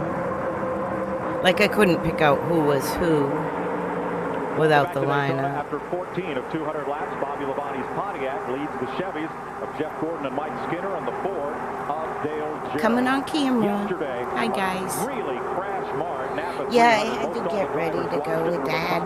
Motor coaches or trailers. And made for a very serious and somber drivers I'll meeting be this morning. leaving It really did, Mike Joy. They were very concerned in about a half hour. So we'll do a fast Reader Digest version of this 500. An awful lot of accidents, so many that Jeff Hammond, one of the crew Well, chiefs, went to skippity David, bippity. who runs the drivers' meeting, and he said, David, I don't know what you've been telling these guys, but this morning, change it. Caution-free so far. Let me do a little search and see if we stay caution-free. Mete Motorsports is where my ex is working still. Jeff Jordan takes over the lead, and Either there or with Barry. Buddy, what happened to Bobby Labonte? Well, just what Dad said. If you get caught just a little bit out of position, you get a nose up under them, and they're on that outside, and everybody... Looks like they are under a caution. Into the Great American Race, and Mike Skinner, former pole sitter, has been pulling this 40-car leading. train. Bobby Labonte's Pontiac in second, Dale Jarrett's Ford in third, Rusty Wallace in a Ford, number 2 in fourth. Tony Stewart, there's the outside pole sitter, the rookie in that orange Pontiac, number 20. And Jeremy Mayfield, the number 12 Ford. It's a good rundown. Distance on the field. Stewart has worked his way back. He had dropped back to about 12th place when he got in the middle there a while back, but has been able to work his way back up there now in single file, running along there in 5th place. Mike, when we were in the garage area just a little while back, we were told that Tony Stewart and Jeremy Mayfield hooked up in practice. They found a combination. They're going to work together. And for the Richard Petty and John Andretti fans, the STP Pontiac is being pushed behind the wall. Apparently something went wrong with the engine. Ken Squire. Yeah, that's a tough one for them. They've had some motor problems. They got caught in the 125 in the first lap incident. Number 43 came out for this race sporting all petty blue for the first time since 1971. Thought it might change their luck. Back to when Andy Granatelli first joined the group and put one sticker on the car, but apparently luck wasn't a factor today. Engine trouble. They're now showing 4 laps down. Looks like their day may be over. Those Petty blue cars have won 9 Daytona 500s. Richard Petty won 7. Lee Petty won the first one. Pete Hamilton in 1970 won it in the number 40 Petty blue Plymouth Superbird. How about Mike Skinner, first champion? That's the one that I made the model Up of. for his second try at Winston Cup racing in his career, the Susanville, California. It's in one of my parents' albums somewhere. It's black and white because back You know, he's never won a points race in a Winston Cup car. back then I was 9 or 10 when I built it. We still had black and white TV. I don't remember getting a color TV until we lived. That would be Larry McReynolds, a member of the Alabama Peach Fuzz. Ashby, maybe. Davey Allison came out of the Birmingham short track and rose to prominence here in Winston Cup. So that would be like my junior high school. Right there coming by, they were pulled away. You see the distance back there to that second group. Ken Schrader hits them up in 12th place, but that front group up there running single file beginning to pull away. Well, as long as this group, Ned, runs double file, the law of the draft proves that a single file group of cars will be faster than cars racing side by side. That's why this group can pull away. Here's Ralph. Larry McReynolds is the crew chief for Mike Skinner, and Larry, you're the man, the crew chief, Dale Earnhardt, to his first Daytona 500 victory. Do you have Mike on the same strategy that you ran with Dale yesterday or last year? Well, you know, we're trying to just stay out front. You know, we watched the Busch race yesterday. Obviously, that's the best place to be, the way things have been going all week. But we just want to be smart. We want to be at the end of this thing, be in position, and hopefully not get shuffled. Like I told the guys this morning, whatever happens this Lowe's team, I'm proud to be with this group. It's an awesome race team. They're ready to win some races. A little cooler out here today. Has it affected your setup? Yeah, you know, we was able to put a little tape on the front end. The biggest burden was on the engine tuner this morning. You know, figure about every 8 or 10 degrees, you got to add some jet to these things. So he's the one that had the most sleepless night last night. And of course, Mike, that will affect their fuel mileage. Car number 58. Bad vibration for Craven. He is in about 15 laps before he would like to make a pit stop. This will cost him 1 lap to the field and take him out of sequence. Dale Jarrett is your leader. It's the first time a Ford has led today, and no Ford led a lap in the qualifying races on Thursday. We're 44 laps into the Daytona 500, caution-free thus far. CBS Sports coverage continues after this message and a word from your local station.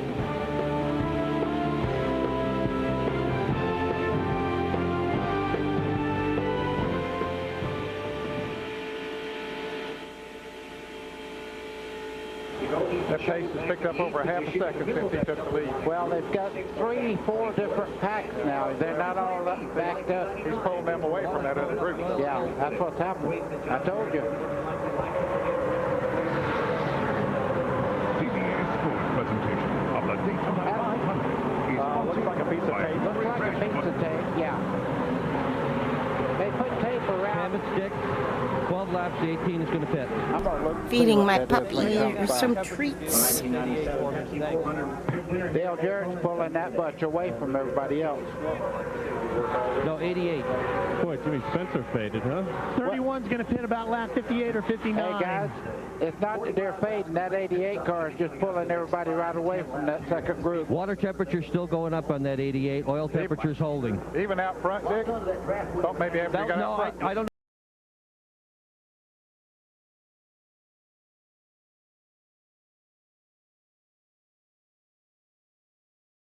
This front group, they're closing in on some pretty good race cars. Darrell Waltrip is in jeopardy of going a lap down in just a second, just in front of several good race cars in front of him. Well, their speed has picked up since he's picked up the draft of those cars are coming up the lap. He's running about 47.50 now, and he had slowed down to about 47.75 to 80, but he's picking up the draft of those cars, and the closer they get, the faster they'll go. Fellas, I can't put a finger on it as to why this is going on, but can you imagine we're halfway? It's just that the driving is so excellent this year. Here we are, 185 mile an hour average. We had not one caution. When Buddy Baker set that record back in 1980 at 177 miles an hour, we had 5 cautions, 15 laps under yellow. Hasn't been one today. The execution of these guys, amazing with these restrictor plate engines. Buddy, your record could be challenged out here. You know what? I'd rather have a good, safe race than to keep a I would love a race that's caution-free. right now. They're getting around here, and in the meeting, Man, machine, and the team. Okay, you guys Your are pit the stops. greatest drivers in the world. Act like it. I mean, it's a true endurance, you know. Rusty Wallace has won plenty of races over his career, but the other night at dinner, he told me the story about the first race he ever won. It was a heat In race my in Lake opinion. Monster. He says, you know, I was so excited. I was transferring on to the main event. I got the car into the main Pit event. stops. Started the race. Okay, To find pit that stops. skip, they have tried to figure it Nope. out all day. This time, they're taking no chances. Look at this. We've got 1, 2, 3, hood's 4 up. mechanics under the hood simultaneously. 5 of them. It's never all good when trying the to hood's find up. it. And you heard it. That engine is not running sweet right now. It has decidedly got to skip. Tough day for Labonte. They have run so well early on. Now, Dick, they have the luxury of time. With the field running behind the pace car under caution, it gives Labonte about 2 minutes. Sounds more like he's got a that car. He will still one be on the lead lap when he fouled comes around. cylinder, like a Brooks plug wire. CBS coverage continues after this message and a word from your local station. Best case scenario.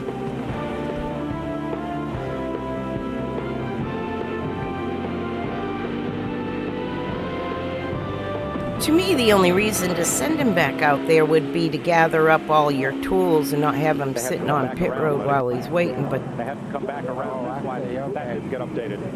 It's okay. Oh, I thought this was hard copy. I'm sorry. but anyway, You want a side by side down the front straightaway. Jeff Gordon on the outside looking high there. Gordon trying to push Jared on by and then hope that he can make a run on him. But they slowed down about a second that last lap. I mean, it's running side by side. sometimes easy to diagnose with a temperature gauge, like which cylinders get the issue. Roof cam on the Valvoline port. There's where Mark has been today, as high as 6th. Back in the pack as well. Gordon drifts a little bit high. Irwin sees a little room, and here comes Ernie Irvin. Now him moving up like that hurt the 88 car. No, if he thinks he's down a cylinder or skipping, the thing that the pit crew should do right then is be grabbing spark plug wires, The 2 fastest Fords here, Rusty Wallace and Dale the heat gun, the heat sensor to know which one to deal with, and change that first. And if those things don't fix it right away, then you're kind of hosed. You know. He'll make it to pit road. He is going into turn 3 right now where the leaders are about to come in there, but he's down on the apron out of their way. Boy, I always loved it when they were running side by side with me and me leading. I would get over the straightaway and just give Going to Daytona today. I wouldn't let them have the full in real life advantage of being able to draft on the whole car. Ward Burton, our Siemens in-car camera for Bill and Gail Davis, race team. Ward's having a great day. He's been with the lead pack all day long. Skinner on the outside right now looking over Rusty Wallace, trying to take the lead. That car has amazing power to me. Trying to put a Chevrolet back in the front of the Daytona 500 is Mike Skinner. That's his number 31. But here comes Rusty's teammate up there, the car number 12 of Jeremy Mayfield, going to push Rusty right on back up there. They started darting around there. I thought I was watching the last lap of 1979 again with Cale and Duncan. Yeah, this thing, you know, you talk about cars being stable. They're not stable at close to 200 miles an hour. That's a lot of air going around these race cars. A little vacuum, like when you pass a big truck on the highway, your car will buff it back and forth. That's what those drivers are feeling. Mike Skinner has led 17 laps today, but he did.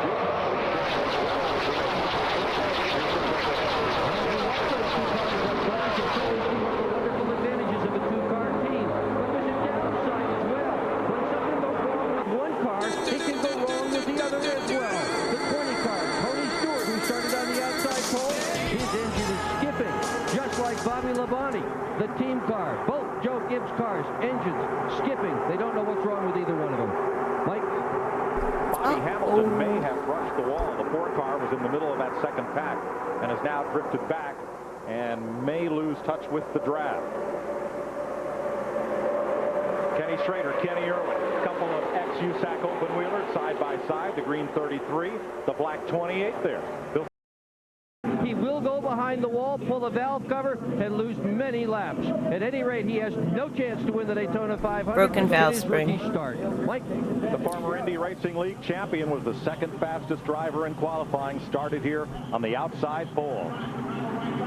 Ernie Irvin working low on the racetrack, trying to pick up spots as things get racy in that lead pack. Right behind Jeff Gordon, there's Irvin inside Terry Labonte, who's up about as high as Terry has run today in that red number 5 right there next to Irvin.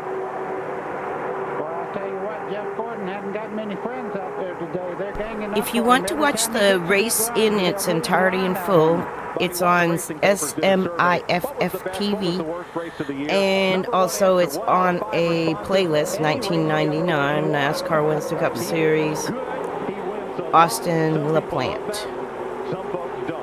So that's how you can watch the full thing, because I do a Reader's Digest version, jumping through, because I'm trying to hit the facts and, you know, the,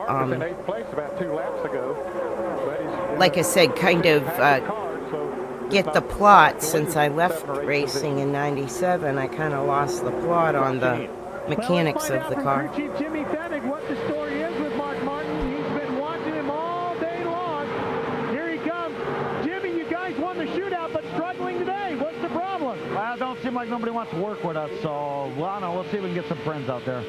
Mike, we were listening in on the scanner, and Mark has been screaming to his spotters, make me some friends. A lot of deals trying to be made on the roof up above you. Yeah, 2 floors up above us on the roof. Every car has a spotter in radio contact, kind of like mission control with the astronauts. They tell the driver when he's clear going into the corner. I look down and see some smiling eyes from a pretty puppy dog. That's my big girl. Ahead of Mark Martin, trying to get cars and make deals to go together to move up. Yeah, and Elliott Sadler is a lap down, but you can see he's running just as fast as the lead group right now. So Mark's kind of caught up there, and he needs somebody that is on the lead lap that's running as fast as these guys leading. Dick Bergman? I'm with Tony Stewart, who's just pulled his helmet off. Tony, what is going on with the 2 cars? I don't know. We're both jinxed today, that's for sure. I guess I brought all my IRL luck over here now. Every time I run anything, it seems like I tear a motor up. So, what's the racetrack like, Tony? The wind's pretty tough right now. I mean, a lot of guys are out there, and a lot of us are having trouble off the turn 2 with the cars pushing. So, you know, these guys have done a great job. We keep making adjustments, and the car kept getting better. We just can't get the motor going now. Is it blowing you around? Yeah, the wind's pretty strong right now. It's you know, after you get about 8 or 10 laps on the tires, it's making the cars push really hard off turn 2. All right, they're going to try to at least find out what's wrong with this one. If they can, they can maybe make an adjustment to Bobby Labonte's car and get him to run better. Mike? Tony Stewart in the Indy Racing League would either win, it seems, or blow up, and sometimes blow up while leading on the way to a win. But he has a lot of talent. You'll hear a lot from him this year. I'm sure of that. I'll tell you one thing. Jeff Gordon can get shuffled back to 8th, 10th place, and all of a sudden he just comes right back up on the lead group. He's strong. But it looks like there might be some hot dog wrap or some. What is that white spot? Paper plate. Yeah, it looks like a paper plate right on Rusty Wallace's grill. For more on that, here's Ralph. Well, Robin Pemberton, you got a plate in front of your grill on the left side of the car. Is that going to affect the temperatures of Rusty's machine? No, it's not blocking anything where we've got an air intake or anything for the radios. We've been watching. It's still about 190 degrees. It's okay. Are you happy with the way the car is performing? Is it good enough to stay up front? I only heard, are you happy about the car? And who wouldn't be right now? This morning, I stood behind Mike Helton and David Hoots as they ran the drivers' meeting, and I looked at drivers' faces. There were a lot of grimaces and grim countenances, and the most relaxed fella in the whole meeting was Rusty Wallace, sitting, relaxed, joking with folks. Walt Zarnicki next to him for Penske. Caution! Caution is on the speedway. Slow car in the backstretch has hit the wall. Coming out of turn number 2. Jimmy Spencer. Jimmy Spencer, look at the damage to the Looks like he blew a tire. That's the reason for the caution. Here they come to the line, and it will be Jeremy Mayfield leading Or a motor or something. Caused the car to shoot right. Picking up 5 season bonus points. Yeah, it's nice to have a teammate that'll let you have those 5 points like that. You wonder if Spencer might have had a tire problem on that right front, and when it came apart, it just did all that damage. Of course, it's completely down on the pavement now. And now there are only 4 drivers on the track eligible for that $1 million bonus. Spencer was one of the noble 5. So that leaves Dale Jarrett and Jeff Gordon, Terry Labonte, and Jeremy Mayfield. You can see the right front is not turning right now. It's pushed all the way back into the firewall there. I don't look for him to return to this race. That's a tough break for Jimmy. He came here with very high hopes, thinking he had a shot at winning that $1 million bonus. Travis Carter's Ford will be headed back to the garage and on to the Everybody will pit now. A new piece for Rockingham next Sunday. I have a little less than 15 minutes to get out the door. This is only the second one Head to 122 for Jimmy Spencer. Head 2 on my coming out of dad's. turn number 3. Now pit stops would have been. Let's watch this. Hard right out into the grass, and that could have been about a 3-car pile up there. Looks like Ernie might have hit the tire just a little bit. Probably no damage done from that. If you're Mark Martin steaming down pit road, here's what you've got to do. Slide through the grass. That'd be a penalty nowadays, wouldn't it? Going again. See, Kenny Irwin pulls out. That tire's already That's out there. a penalty nowadays, too. Doesn't appear to be any harm done. No aerodynamic damage to those cars. Bill Elliott has taken the lead. Oh, I crap. think he only changed. Something else is going to go on.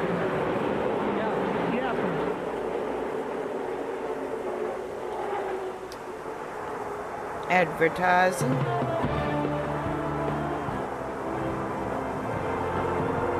NASCAR racing continues next month on CBS from Texas Motor Speedway. The Coca-Cola 300 Busch Race March 27th and the Texas 500 Sunday, March 28th.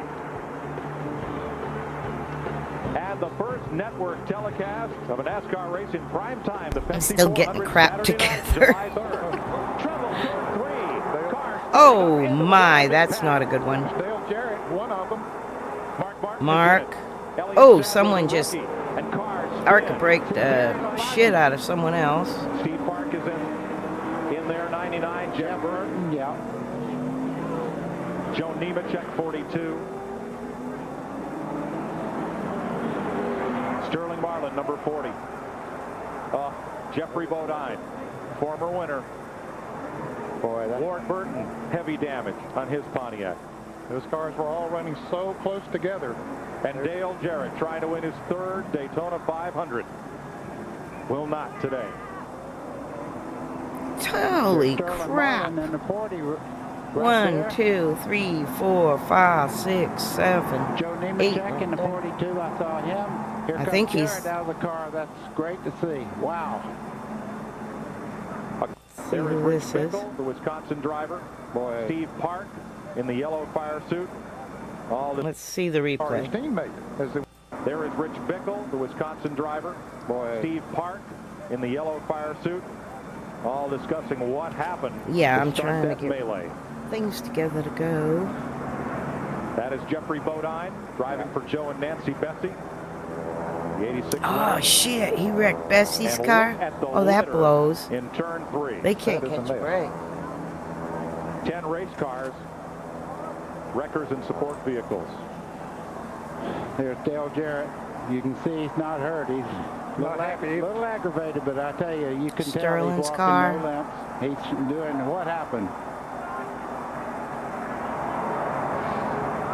Elliott Sadler has been helped from his car. He's walking along to the ambulance. That's Terry Labonte inside the ambulance sitting that Dale Jarrett's in conversation with. Anytime there's an accident on a major super speedway, the drivers are required to climb into the ambulance and take the ride to the care center to be checked over. Jesus. Let's see if we can see what happened entering turn 3. I see the blue car in the middle. Right there, as they head off in the corner, he goes down on the flat part of the racetrack. Ah. He might have had a little bit of a bump from the 28 car, his teammate. I'm not so sure he got a bump. He just got some really bad air. It's almost impossible for the brakes to slow the car to miss the incident. You steer for the hole and hope it's still there when you get there. Boy, that track closed up in a hurry when one car. That orange car is on the binders. You can see him. So is the one up top there. And Ricky Rudd. Right there at the start of that replay, was there contact Okay, we got between 1, 2, Jarrett and the 28? 3, 4, 5, 6, 7, 8, 9, 10, 11, 12, 13 cars made it through. Up in front of oncoming traffic. Maybe 14. Another angle. The cars you're watching, oh, Jarrett's already gone at that point. And just shoots back up across the racetrack right into Terry Labonte. And then other cars, there's Mark Martin. 15 made it through. There comes Ward Burton in number 22. Jeffrey Bodine, he was the next to him there. 16 made Robert it Presley. through. Someone's upside down there. That was Bodine, I believe, that went on his route. Let's show you Dale Jarrett's view. I think 17 cars made it through.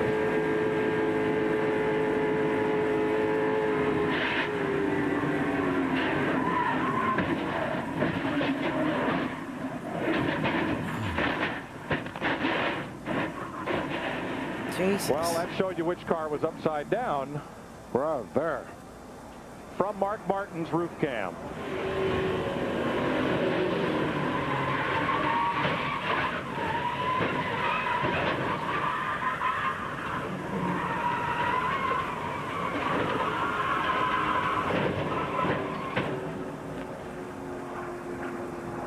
From Ward Burton.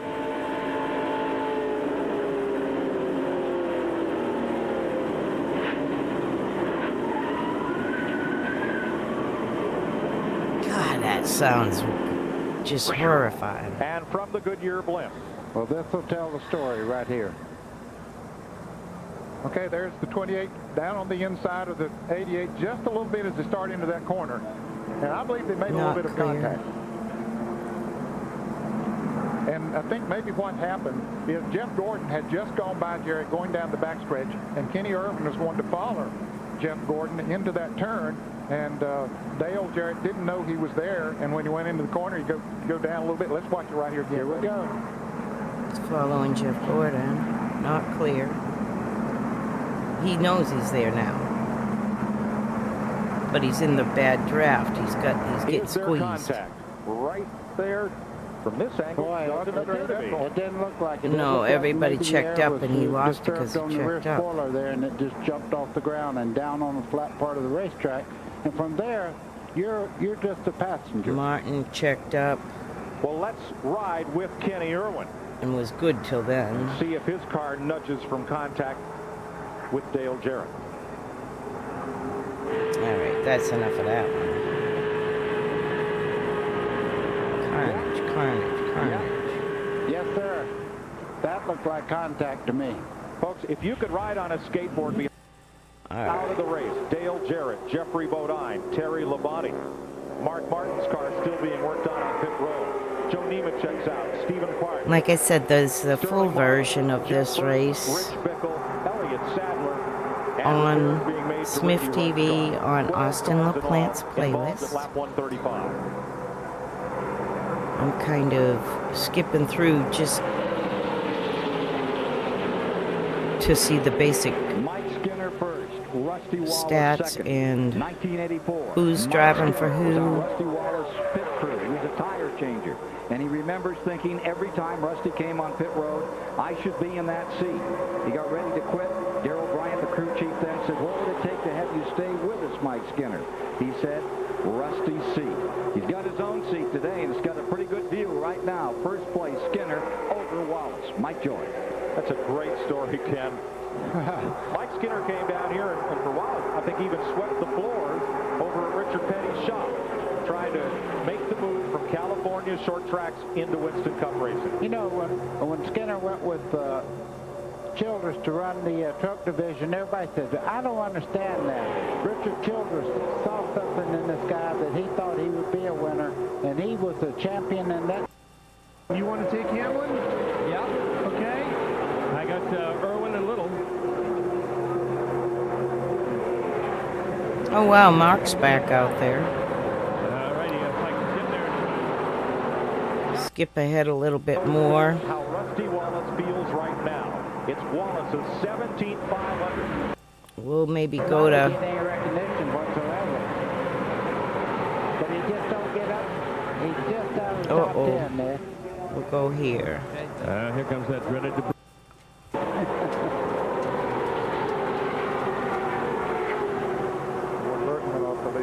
Like I said, I really got to leave in about 5 minutes and go meet Dad. So.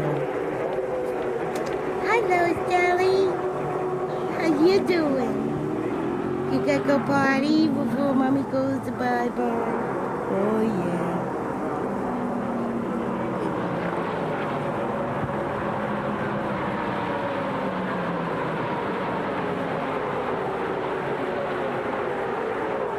Burton back out there. I think that's Burton.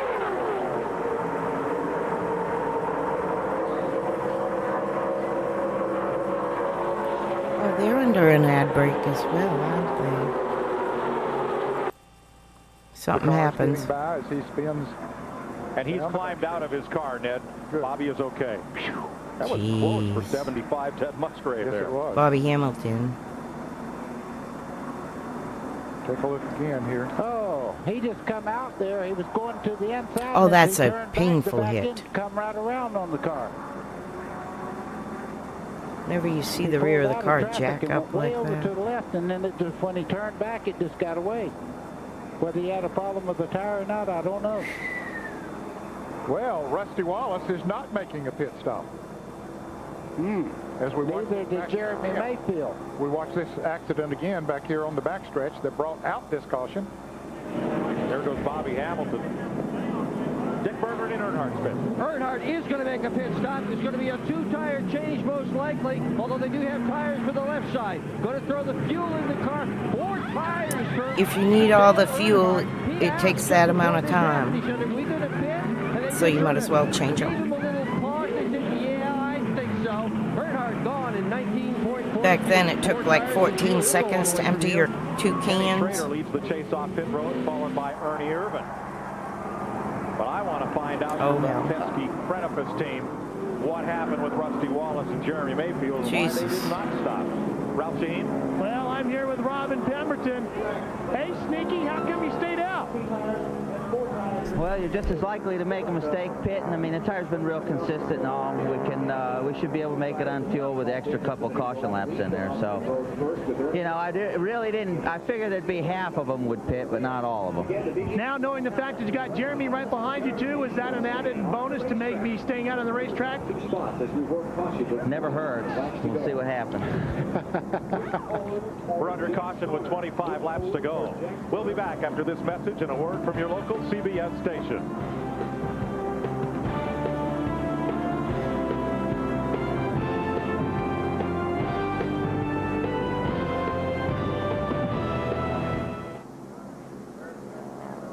Good call. Yep. Dad's going to the house, so I gotta leave shortly. We will get to the end of this in the Reader's Digest version to see where the finish is. And then I'll have to let you go, guys, and go see Dad. Okay.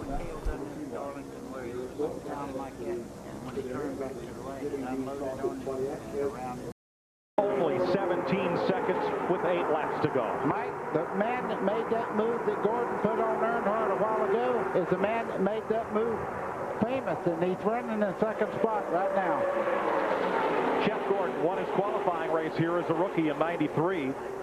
Finished 5th that year in the 500, 4th the next year. Wasn't a contender again until '97 when he won it. I think it's 1.7 seconds. Yes, thank you, Ed. Place. Wow. They are so... Okay. We will skip to 7 to go. We got Jeff Gordon up front with Earnhardt second, and Jeff Bodine hangs in there for third.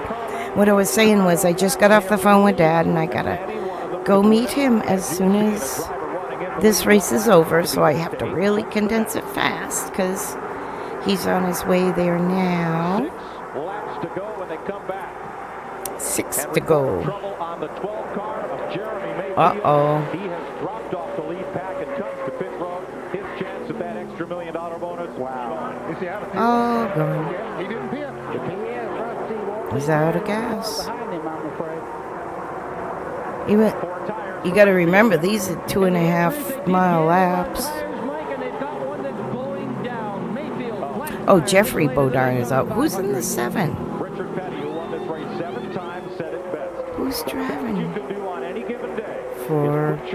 Oh, Michael Waltrip. No shit. And then circumstances Good job. will dictate the outcome. You know, Good ride. about Rusty Wallace did not take on tires. In He's Matei. already back to 10th place now. Yeah, That's different. Mayfield goes out of the pits. I really think that was a mistake, them not stopping during that caution. Now we've got a 6-car breakaway from the pack. Jeff Gordon Chevrolet, Dale Earnhardt Chevy. Michael Waltrip driving for a new team in a Chevrolet. Kenny Irwin, last year's Rookie of the Year in a Ford. Wow, Matei went from Ford to Chevy, too. Boy, they went all in for... Uh-oh. Okay, 3 to go. Yesterday, old age and 3 to go, 3 to go. overcame youth and enthusiasm. Casey Atwood and Adam Petty. What about today? That 28 car's got a run coming off of this turn. Is it enough of a run to make a move on Dale Earnhardt? Glasses in my bag. Kevin Hamlin, Earnhardt's crew chief. All they can do is watch the monitor and watch their car come by the front stretch. Earnhardt just loosened up. Jeff Gordon there. Yes, he did. He went in there and moved the car around in the slipstream behind him there. You could see Gordon really Take my cell phone charger and my phone. I'll videotape anything if it's good. But when I'm with these guys, you know, I'm not like working. I'm just there for fun. So I don't usually take that. Unless me and Dad are having a conversation in the car that's pertinent to the history. He keeps telling them who's behind him, the 3, the 28, 31. Protect the bottom. Just phone too, for the fun of it. Skinner with it. Earnhardt holds the bottom. Don't need my phone. 7 Daytona 500s have been decided by a last lap pass. Will this be the 8th? Earnhardt right on his back bumper as he come off turn 4. He started to put a move on him. White flag. 2.5 miles. White flag, when to go. Oh my God. Will Earnhardt win the second one?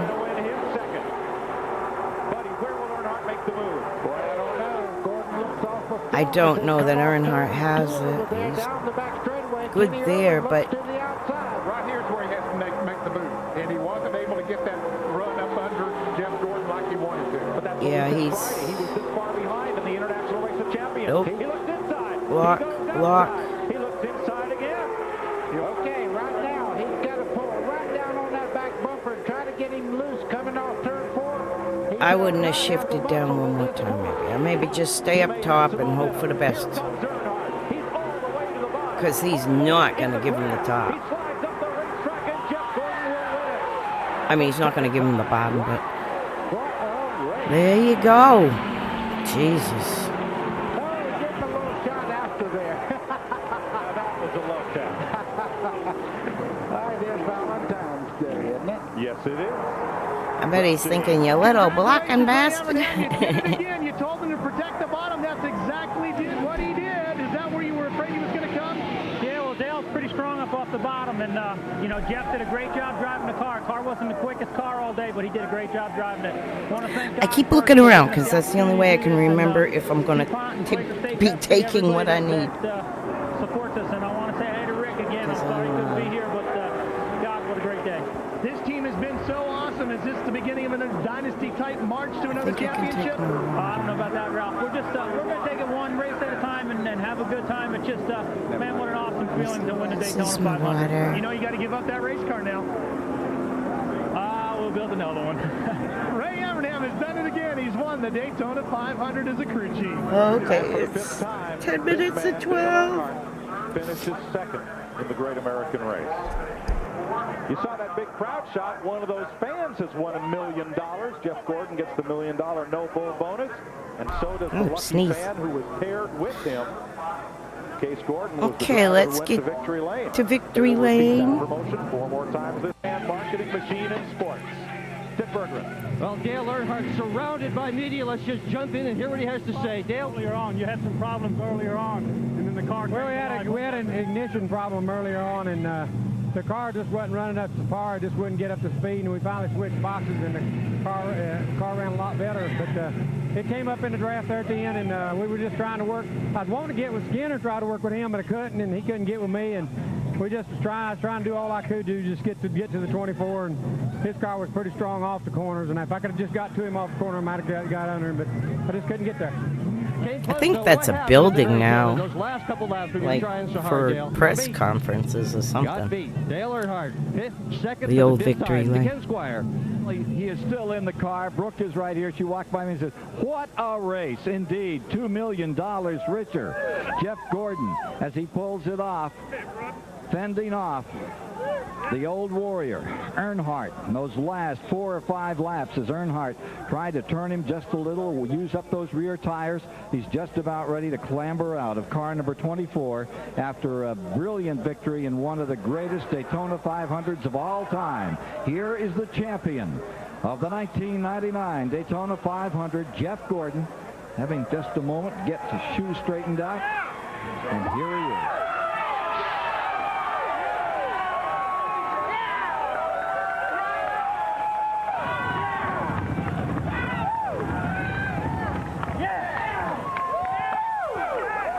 Geoff, those last 10 laps, what a race. That is a dream come true for me. To race Dale Earnhardt down to the final finish, all the way down the line for the Daytona 500, it does not get any better than that. And I'm the last person, I think, at this racetrack today that thought we were going to win a race. I certainly didn't have many friends out there, but I had one strong race car, and I tell you what, I'm glad Ray Evernham and all these Rainbow Warriors took 4 tires there at the end because the car was handling great. And man, I want to thank Dale for a great race. I mean, he did everything he possibly could, and I've learned, he's probably going to tell you I learned too much from him because he's taught me a lot of things over the last couple of years, and that's the only way I kept him behind me. Take us through the last moments of the race coming down out of turn 4.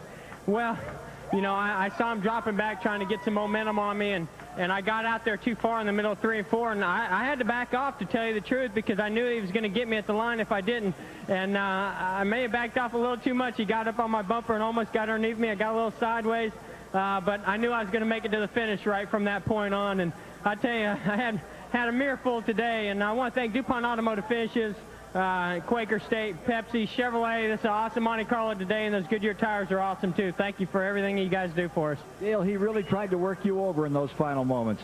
Well, thank God that, you know, you're racing with a guy like that, and thank God for this team and this awesome race car. I just am so blessed and so fortunate, but he worked me over big time, to say the least, you know, and that's the way he is. That's how hard he is, and how bad he wants to win this Daytona 500. He got a taste of it last year, and he wanted it again this year. I wanted to be able to be the one to keep him from doing that, and this is an awesome win for us. Got to thank R.J. Reynolds and Winston I can't believe how much money we just won today. I cannot believe that. Congratulations are in order for a young champion. $2 million richer. Again, here's Mike Joy.